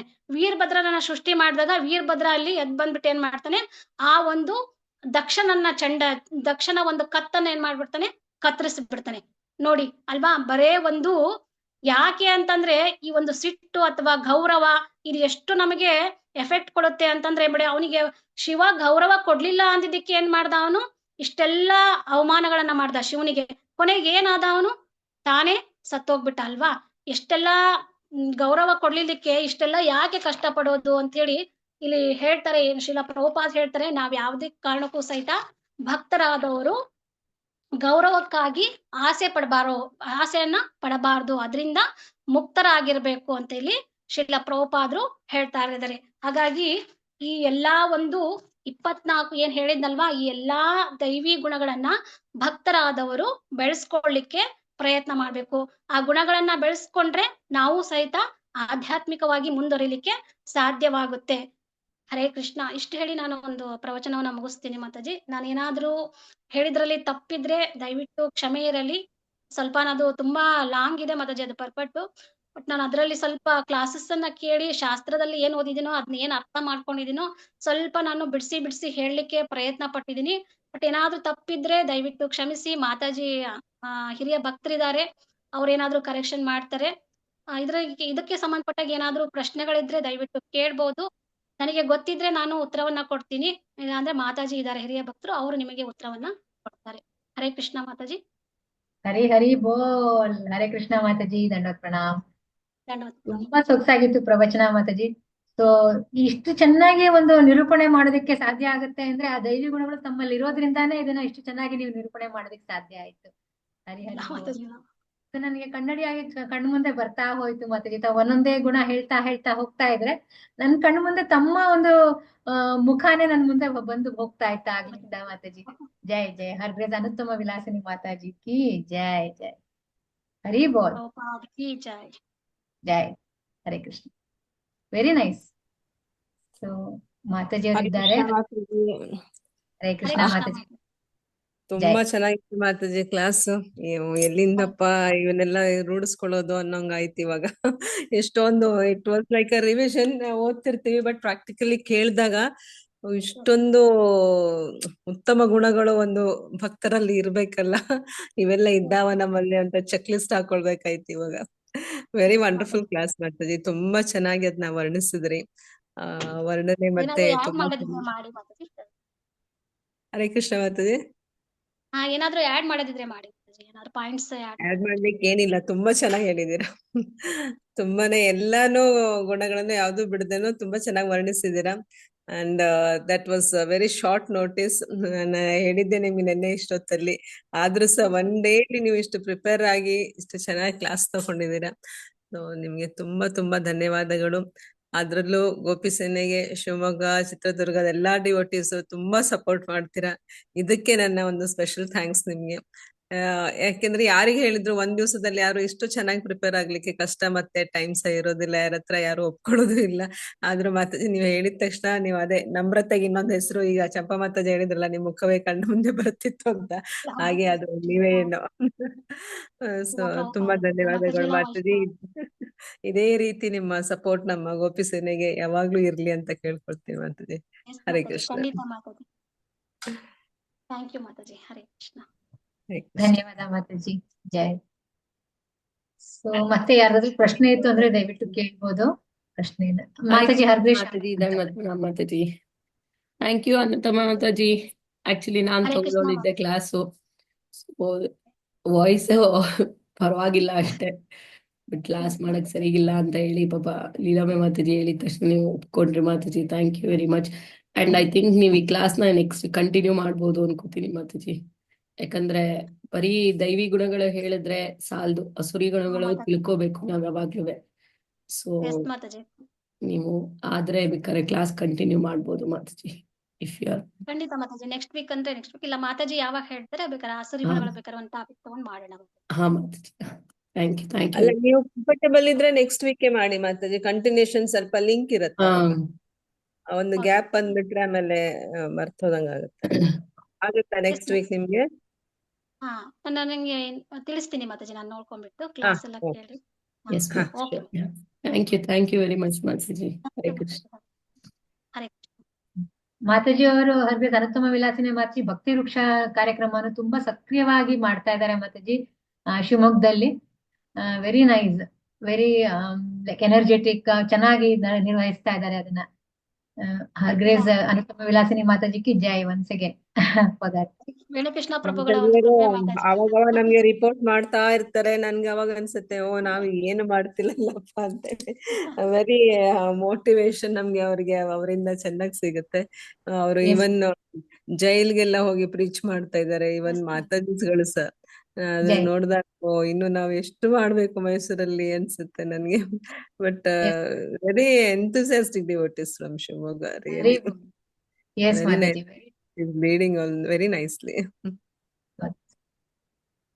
So I think question answers ತಗೋಬಹುದಲ್ವಾ ಮಾತಾಜಿ, ಪ್ಲೀಸ್? ಓಕೆ, ದಯವಿಟ್ಟು ಯಾವ್ದಾದ್ರು ಪ್ರಶ್ನೆ ಇತ್ತು ಅಂದ್ರೆ ಕೇಳ್ಬೋದು. ಹರೇ ಕೃಷ್ಣ.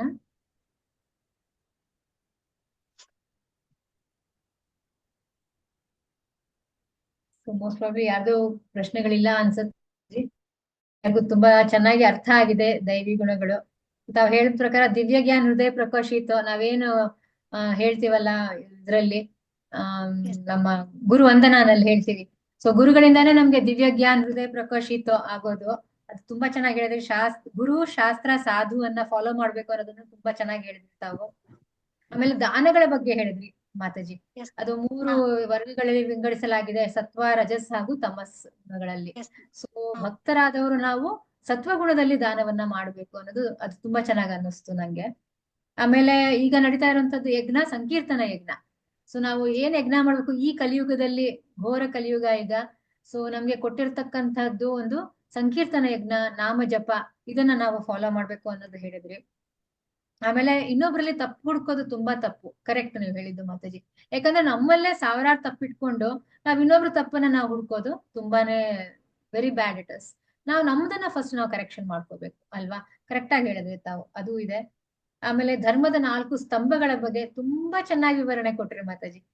Very neatly understood. ಒಂಥರ ಕನ್ನಡಿ ತರ ಅದು ತುಂಬಾ ಕ್ಲಿಯರ್ ಆಯ್ತು, ಕ್ರಿಸ್ಟಲ್ ಕ್ಲಿಯರ್ ಅಂತ ನಾವ್ ಹೇಳ್ತೀವಿ ಇಂಗ್ಲಿಷ್ ನಲ್ಲಿ. ಆ ರೀತಿ ನಮ್ಗೆ ಅದು ಕ್ರಿಸ್ಟಲ್ ಕ್ಲಿಯರ್ ಆಗ್ತಾ ಹೋಯ್ತು ತಾವ್ ಹೇಳ್ತಾ ಇದ್ದಂಗೆ. ತುಂಬಾ ಚೆನ್ನಾಗಿ ಅನ್ನಿಸ್ತು. ಮಾತಾಜಿಯವರು ಮೂಲತಃ ಟೀಚರ್, ಯಾರು ಮರಿಬಾರ್ದು ಇದನ್ನ. ಟೀಚರ್ ತುಂಬಾ ಚೆನ್ನಾಗಿ ಹೇಳಿಕೊಟ್ರು ನಮ್ಗೆ. ಹರೇ ಕೃಷ್ಣ. ಎಲ್ಲ ಶಿಲಾ ಪ್ರಭುಪಾದರ ಕೃಪೆ, ಗುರುಗಳ ಕೃಪೆ ಮಾತಾಜಿ, ಎಲ್ಲ ವೈಷ್ಣವರ ಒಂದು ಕೃಪೆ ಮಾತಾಜಿ. ಜೈ ಜೈ. ನೈಸ್ ಮಾತಾಜಿ. ನನಗೆ ಸೊ ಒಂದು ಅವಕಾಶ ಗೋಪಿ ಕೊಟ್ಟಿದ್ದಕ್ಕೆ ಇವರು ಲೀಲಾಮಯಿ ಮಾತಾಜಿಗೆ ನಾನು ಧನ್ಯವಾದ ಹೇಳ್ಬೇಕು. ನಿಜವಾಗ್ಲೂ ಅವರು ಮಾತಾಜಿ ಅವಕಾಶ ಕೊಡೋದ್ರಿಂದ ನಾವು ಈ ತರ ಪ್ರವಚನ ಕೊಡ್ಲಿಕ್ಕೆ ನಮಗೆ ಆಗ್ತಾ ಇದೆ ಮಾತಾಜಿ ಅಲ್ವಾ. ಎಸ್ ಮಾತಾಜಿ 100% ಹಾ. ಎಲ್ಲ ಅವರ ಒಂದು ದಯೆ ನಮ್ಮ ಮೇಲೆ. ದಯೆ ಮಾತಾಜಿ ನಿಜವಾಗ್ಲೂ ತುಂಬಾ ದೇವರ ದಯೆ. ಇನ್ಸ್ಪೈರಿಂಗ್ ಮಾತಾಜಿ. ಎಲ್ಲರಿಗೂ ಪ್ರತಿಯೊಬ್ರು ಎಷ್ಟು ಚೆನ್ನಾಗಿ ಮಾತಾಡಿಸ್ತಾರೆ. ನಿಜವಾಗ್ಲೂ ಫೋನಲ್ಲಿ ಮಾತಾಡ್ತೀನಲ್ಲ ನಮಗ್ ಎಸ್ ಒಂಥರ ಏನೋ ತಾಯಿ ಫೀಲ್ ಆದಂಗ ಆಗುತ್ತೆ ಮಾತಾಜಿ.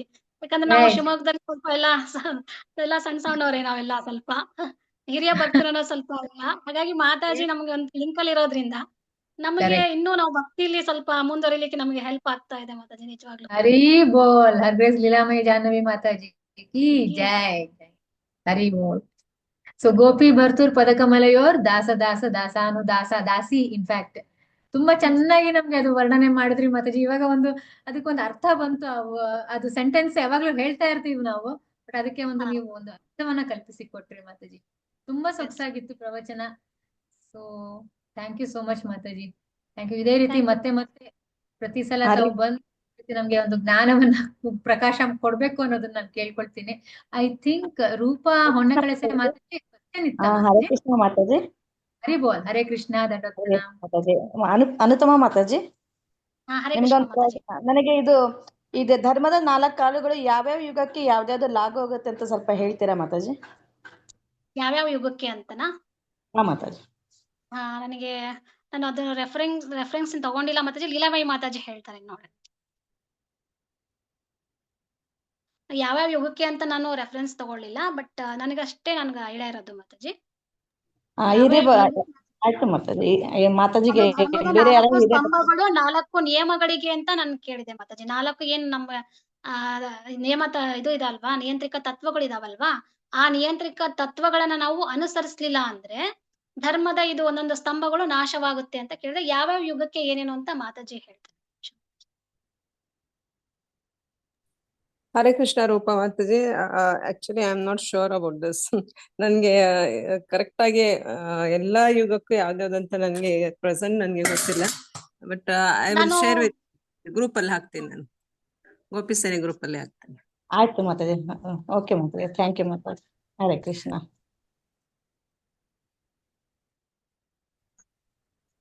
ಹರೇ ಕೃಷ್ಣ ಮಾತಾಜಿ. ಕ್ಲಾಸ್ ತುಂಬಾ ಚೆನ್ನಾಗಿತ್ತು. ಮತ್ತೆ ನಾವು ಇಷ್ಟೆಲ್ಲ ದೈವಿ ಗುಣಗಳನ್ನ ಕಲೀಲಿಕ್ಕೆ ಇನ್ನು ಎಷ್ಟು ಸಮಯ ಬೇಕು ಅನ್ನೋದು ಗೊತ್ತಾಗಲ್ಲ ಮಾತಾಜಿ.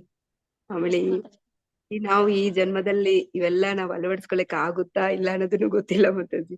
ಕ್ಲಾಸ್ ಮಾತ್ರ ತುಂಬಾ ಚೆನ್ನಾಗಿತ್ತು ಮಾತಾಜಿ. ಹರಿ ಓಂ. ಜೈ ಜೈ ಮಾತಾಜಿ. ಹರೇ ಕೃಷ್ಣ. Thank you Mataji. ಹರೇ ಕೃಷ್ಣ. ಹರಿ ಹರಿ ಬೋಲ್. ಮತ್ತೆ ಯಾರ್ದು ಪ್ರಶ್ನೆ ಇತ್ತ? ಹರೇ ಕೃಷ್ಣ. ಎಲ್ಲರೂ ಒಂಥರ ಮ್ಯಾಜಿಕಲ್ ಸ್ಪೆಲ್ ಬೌಂಡ್ ಮಾತಾಜಿ. ಯಾರು ಅದರಿಂದ ಹೊರಗಡೆ ಬರೋದಕ್ಕೆ ಆಗ್ತಾ ಇಲ್ಲ, ಅಷ್ಟು ಚೆನ್ನಾಗಿತ್ತು ಕ್ಲಾಸ್ ಪ್ರವಚನ. ಹರೇ ಕೃಷ್ಣ. Thank you Mataji. ಶ್ರೀಲ ಪ್ರಭುಪಾದ ವಾಂಛಾಕಲ್ಪತರುಭ್ಯಸ್ಯ ಕೃಪಾ ಸಿಂಧುಭ್ಯೋ ಚ ವೈಷ್ಣವೇಭ್ಯೋ ನಮೋ ನಮಃ. ಜೈ. Thank you Mataji. Hare Krishna. Hare Krishna. Yes Mataji. I think no more questions. ತುಂಬಾ ಧನ್ಯವಾದಗಳು ಮಾತಾಜಿ. ಸೊ ಮಾತಾಜಿ ಅವರಿಗೆ 3 ಬಾರಿ ಹರಿ ಬೋಲ್ ಹೇಳೋದ್ರಿಂದ ನಾವು ಅವ್ರಿಗೆ ಒಂದು ಧನ್ಯವಾದವನ್ನ ಅರ್ಪಿಸೋಣ. ಹರಿ ಬೋಲ್, ಹರಿ ಬೋಲ್, ಹರಿ ಬೋಲ್. ಹರ್ಗ್ರೇಸ್ ಅನುತ್ತಮ ವಿಲಾಸ ಮಾತಾಜಿ ಕಿ ಜೈ. ಹರಿ ಬೋಲ್. ಹರಿ ಮಾತಾಜಿ, ತುಂಬಾ ಚೆನ್ನಾಗಿತ್ತು ಮಾತಾಜಿ ನಿಮ್ ಕ್ಲಾಸು. ಹರೇ ಕೃಷ್ಣ. ಹರೇ ಕೃಷ್ಣ. ಜೈ. So thank you Mataji. So ಮುಂದಿನ ಕಾರ್ಯಕ್ರಮ ನರಸಿಂಹ ಭಜನೆ. ನರಸಿಂಹನನ್ನ ನಾವು ಸ್ತುತಿ ಮಾಡ್ಲೇಬೇಕು. ಸೊ ಈ ಸ್ತುತಿಯನ್ನ ಮಾಡ್ಲಿಕ್ಕೆ ನಮ್ಮೊಟ್ಟಿಗೆ ಹರ್ ಗ್ರೇಸ್ ನಾಮ ಮಹಿಮಾ ಮಾತಾಜಿ ಅವರಿದ್ದಾರೆ. ಮಾತಾಜಿ ಅವರು ಮೂಲತಃ ದಾವಣಗೆರೆಯವರು. ಸೊ ಅವರ ಪ್ರಭುಜಿಯವರು ಹಿಸ್ ಗ್ರೇಸ್ ಚಂದ್ರಮೌಳಿ ಪ್ರಭುಜಿಯವರು. ಅವರು ಹಿಸ್ ಹೋಲಿನೆಸ್ ಲೋಕನಾಥ್ ಸ್ವಾಮಿ ಮಹಾರಾಜಿಂದ 2 ದೀಕ್ಷೆಯನ್ನ ಪಡೆದಿದ್ದಾರೆ. ಹರಿನಾಮ್ ದೀಕ್ಷೆಯನ್ನ 2021ರಲ್ಲಿ ಪಡೆದಿದ್ದಾರೆ. ಬ್ರಾಹ್ಮಣ್ ದೀಕ್ಷೆಯನ್ನ 2024ರಲ್ಲಿ, ಅಂದ್ರೆ ಹೋದ ವರ್ಷ ಅವರಿಗೆ ಬ್ರಾಹ್ಮಣ್ ದೀಕ್ಷೆ ನೀಡಲಾಗಿದೆ. ಪ್ರಭುಜಿಯವರು ಮೂಲತಃ ಟಿಂಬರ್ ಮರ್ಚೆಂಟ್ ಅವರು. ಅಲ್ಲೇ ದಾವಣಗೆರೆನಲ್ಲಿ ಅವರು ಅವರ ಒಂದು ಬಿಸ್ನೆಸ್ ನ ಮಾಡ್ತಾ ಇದ್ದಾರೆ. ಇವರಿಗೆ 2 ಮಕ್ಕಳಿದ್ದಾರೆ, ಗಂಡು ಮಕ್ಕಳು. ಇಬ್ರು ಸಹ ತಮ್ಮ ಓದನ್ನ ಮುಗಿಸಿ ಅವರು ಕೂಡ ಇವಾಗ ಪ್ರಭುಜಿ ಅವರಿಗೆ ಒಂದು ಸಹಾಯವನ್ನ ಮಾಡ್ತಾ ಇದ್ದಾರೆ. ಟಿಂಬರ್ ಏನು ಅವರು ಮರ್ಚೆಂಟ್ ಆಗಿದಾರಲ್ಲ, ಆ ಬಿಸ್ನೆಸ್ ಅಲ್ಲಿ ಅವರು ಒಂದು ಹಸ್ತವನ್ನ ನೀಡಿದ್ದಾರೆ. ನಂತರ ಅವರು ಕೂಡ ತುಂಬಾ ಕೇಸಿನಲ್ಲಿ ಇದ್ದಾರೆ, ಮುಂದುವರೆದಿದ್ದಾರೆ. ಮಕ್ಕಳು ಸಹ ಕೇಸಿನಲ್ಲಿ ಇದ್ದಾರೆ ಅವರು. ತುಂಬಾ ಚೆನ್ನಾಗಿ ಅವರು ಕೃಷ್ಣ ಪ್ರಜ್ಞೆಯನ್ನ ಮಾಡ್ಕೊಂಡು ಬರ್ತಾ ಇದ್ದಾರೆ. ನಂತರ ಮೊದಲನೇ ಹಿರಿಯ ಮಗನಿಗೆ ಮದುವೆ ಆಗಿದೆ, ಮತ್ತೆ ಜಸ್ಟ್ 2-3 ಡೇಸ್ ಬ್ಯಾಕ್ ಗಂಡು ಮಗು ಅವನಿಗೆ ಹುಟ್ಟಿದೆ. ಸೊ ಮಾತಾಜಿಯವರ ಮೊಮ್ಮಗ ಬಂದು 2-3 ಡೇಸ್ ಆಗಿದೆ ಅವನಿಗೆ. ಅವರ ಸೊಸೆ ಬಂದು ಅವರು ಕೂಡ ಕೇಸಿನಲ್ಲಿದ್ದಾರೆ. ಶಿವಮೊಗ್ಗ ಜಿಲ್ಲೆಯ ನಮ್ಮ ಹರ್ಗ್ರೇಸ್ ರಾಧಿಕಾ ಸುಮುಖಿ ಮಾತಾಜಿಯವರ ಮಗಳು. ಸೊ ಈ ತರ ಅವರ ಕಂಪ್ಲೀಟ್ ಫ್ಯಾಮಿಲಿ ಬಂದು ಕೃಷ್ಣ ಭಾವನಾಮೃತದಲ್ಲಿ ಇರುವಂತದ್ದ ಒಂದು ಫ್ಯಾಮಿಲಿ ಅವರು. ಸೊ ತುಂಬಾ ಚೆನ್ನಾಗಿ ಕೇಸಿಯನ್ನ ನಡ್ಸ್ಕೊಂಡು ಬರ್ತಾ ಇದ್ದಾರೆ. ಭಗವಂತನ ಸೇವೆಯನ್ನ ತುಂಬಾ ಚೆನ್ನಾಗಿ ಮಾಡ್ತಾ ಇದ್ದಾರೆ. ದಾವಣಗೆರೆಯಲ್ಲಿ ತುಂಬಾ ಪ್ರಚಾರ ಮಾಡ್ತಾ ಇದ್ದಾರೆ. ಇನ್ಫ್ಯಾಕ್ಟ್ ಮಾತಾಜಿ ಪ್ರಭುಜಿ ಅವರು, ಮಾತಾಜಿ ತುಂಬಾ ನಮ್ರರು, ಒಳ್ಳೆಯ ಒಂದು ಫ್ಯಾಮಿಲಿ ನಮ್ಗೆ ಸಿಕ್ಕಿದೆ. ಸೊ ಕೃಷ್ಣ ದಂಡವತ್ ಪ್ರಣಾಮ. ಜೈ ಹರೇ ಕೃಷ್ಣ ಮಾತಾಜಿ, ದಂಡವತ್ ಪ್ರಣಾಮ. ದಂಡವತ್ ಪ್ರಣಾಮ. ಶುರು ಮಾಡ್ಬೋದಾ ಮಾತಾಜಿ? ಶುರು ಮಾಡ್ಬೋದು. ಎಸ್ ಮಾತಾಜಿ. ಜೈ ಶ್ರೀ ನರಸಿಂಹ ಜೈ ನರಸಿಂಹ, ಜೈ ಜೈ ನರಸಿಂಹ. ಪ್ರಹ್ಲಾದೇಶ ಜಯ ಪದ್ಮ ಮುಖ ಪದ್ಮ ಭೃಂಗ. ಉಗ್ರಂ ವೀರಂ ಮಹಾವಿಷ್ಣುಂ ಜ್ವಲಂತಂ ಸರ್ವತೋಮುಖಂ. ನರಸಿಂಹಂ ಭೀಷಣಂ ಭದ್ರಂ ಮೃತ್ಯುಂ ನಮಾಮ್ಯಹಂ. ನಮಸ್ತೆ ನರಸಿಂಹಾಯ ಪ್ರಹ್ಲಾದಲಾದ್ಗದಾಯಿನೇ. ಹಿರಣ್ಯಕಾಶಿಪೂರ್ವಕ್ಷಃ ಶಿಲಾಟಂಕಾನಕಾಲಾಯೇ.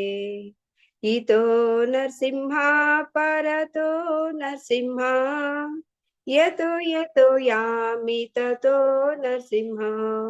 ಬಾಹೇ ನರಸಿಂಹೋ ಹೃದಯೇ ನರಸಿಂಹ. ನರಸಿಂಹಮದಿಂ ಶರಣಂ ಪ್ರಪದೇ. ತವ ಕರ ಕಮಲವರೇ ನಾಗಾಂ ಅದ್ಭುತ ಶೃಂಗ.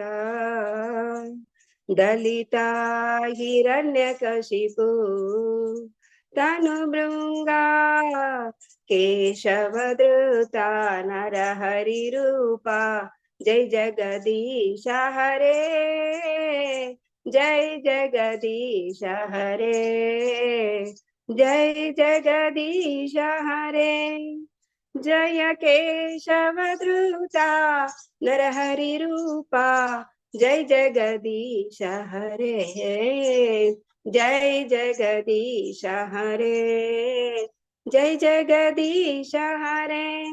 ಜಯ ಜಯ ನರಸಿಂಹದೇವ್ ನರಸಿಂಹದೇವ್ ನರಸಿಂಹದೇವ್. ಜಯ ನರಸಿಂಹದೇವ್. ಜಯ ಪ್ರಹ್ಲಾದ್ ನರಸಿಂಹ ಪ್ರಹ್ಲಾದ್ ನರಸಿಂಹ ಪ್ರಹ್ಲಾದ್ ನರಸಿಂಹ. ಜಯ ಪ್ರಹ್ಲಾದ್ ನರಸಿಂಹ. ಜಯ ಜಯ ಲಕ್ಷ್ಮೀ ನರಸಿಂಹ. ಜಯ ಲಕ್ಷ್ಮೀ ನರಸಿಂಹ ಲಕ್ಷ್ಮೀ ನರಸಿಂಹ. ಜಯ ಲಕ್ಷ್ಮೀ ನರಸಿಂಹ. ಜಯ ಜಯ ಪ್ರಭುಪಾದ್ ಪ್ರಭುಪಾದ್ ಪ್ರಭುಪಾದ್. ಜಯ ಶ್ರೀಲ ಪ್ರಭುಪಾದ್. ಜಯ ಜಯ ಗುರುದೇವ್ ಗುರುದೇವ್ ಗುರುದೇವ್. ಜಯ ಜಯ ಗುರುದೇವ್. ಜಯ ಜಯ ನಿತಾಯ ಗೌರ ಹರಿ ಬೋಲ್ ಹರಿ ಬೋಲ್ ಹರಿ ಬೋಲ್. ನಿತಾಯ ಗೌರ ಹರಿ ಬೋಲ್. सर्व विघ्न विनाश नरसिंह भगवान की जय. प्रहलाद नरसिंह की जय. श्रील प्रभुपाद की जय. ನಿತಾಯ ಗೌರ್ ಪ್ರೇಮಾನಂದೇ. ಹರಿ ಹರಿ ಬೋಲ್. ಅವಕಾಶವನ್ನು ಕೊಟ್ಟಿದ್ದಕ್ಕಾಗಿ ಧನ್ಯವಾದಗಳು ಮಾತಾಜಿ. ಹರೇ ಕೃಷ್ಣ. ದಂಡವತ್ ಪ್ರಣಾಮ ಮಾತಾಜಿ. ಲೀಲಾಮಯಿ ಮಾತಾಜಿಗೆ ಧನ್ಯವಾದಗಳು ಮಾತಾಜಿ, ಅವಕಾಶ ಕೊಟ್ಟಿದ್ದಕ್ಕಾಗಿ. ಹರೇ ಕೃಷ್ಣ ಮಾತಾಜಿ, ತುಂಬಾ ಧನ್ಯವಾದಗಳು. ನೀವು ಉತ್ಸಾಹದಿಂದ ಎಲ್ಲ ಪಾರ್ಟಿಸಿಪೇಟ್ ಮಾಡ್ತಾ ಇದ್ದೀರಾ. ಮತ್ತೆ ಹೋದ ವಾರವೇ ನೀವು ಇಮಿಡಿಯೇಟ್ ರಿಪ್ಲೈ ಮಾಡಿದ್ರಿ. ನಾನು ಗೋಪಿಸನೆಲ್ಲ ಅನೌನ್ಸ್ ಮಾಡಿದೆ, ರಿಕ್ವೆಸ್ಟ್ ಮಾಡಿದಾಗ ಮಾತಾಜಿಗಳೆಲ್ಲ ಪಾರ್ಟಿಸಿಪೇಟ್ ಮಾಡ್ಬೇಕು ಅಂತ. ಅದಕ್ಕೆ ಆ ರೆಸ್ಪಾನ್ಸ್ಗೆ ನಿಮ್ಗೆ ತುಂಬಾ ಥ್ಯಾಂಕ್ಸ್. ಮತ್ತೆ ನಾನು ಬೈ ಮಿಸ್ಟೇಕ್ ಅಮಲೇಶ್ವರದ ಮಾತಾಜಿಗೆ ಹೇಳ್ಬಿಟ್ಟಿದ್ದೆ. ಆಮೇಲೆ ಜ್ಞಾಪಕ ಬಂತು ಮಾತಾಜಿದು ನಾಮಮಹಿಮ ಮಾತಾಜಿ ಎಂದು ಅಂತ. ಮತ್ತೆ ನಾವು ಚೇಂಜ್ ಮಾಡಿದ್ವಿ ಇನ್ವಿಟೇಷನ್ ಅಲ್ಲಿ. ಇದೇ ರೀತಿ ಮಾತಾಜಿ ನೀವು ನಮ್ಮ ಎಲ್ಲಾ ಕಾರ್ಯಕ್ರಮದಲ್ಲಿ ಪಾಲ್ಗೊಳ್ಬೇಕಂತ ರಿಕ್ವೆಸ್ಟ್ ಮಾಡ್ಕೊಳ್ತೀನಿ.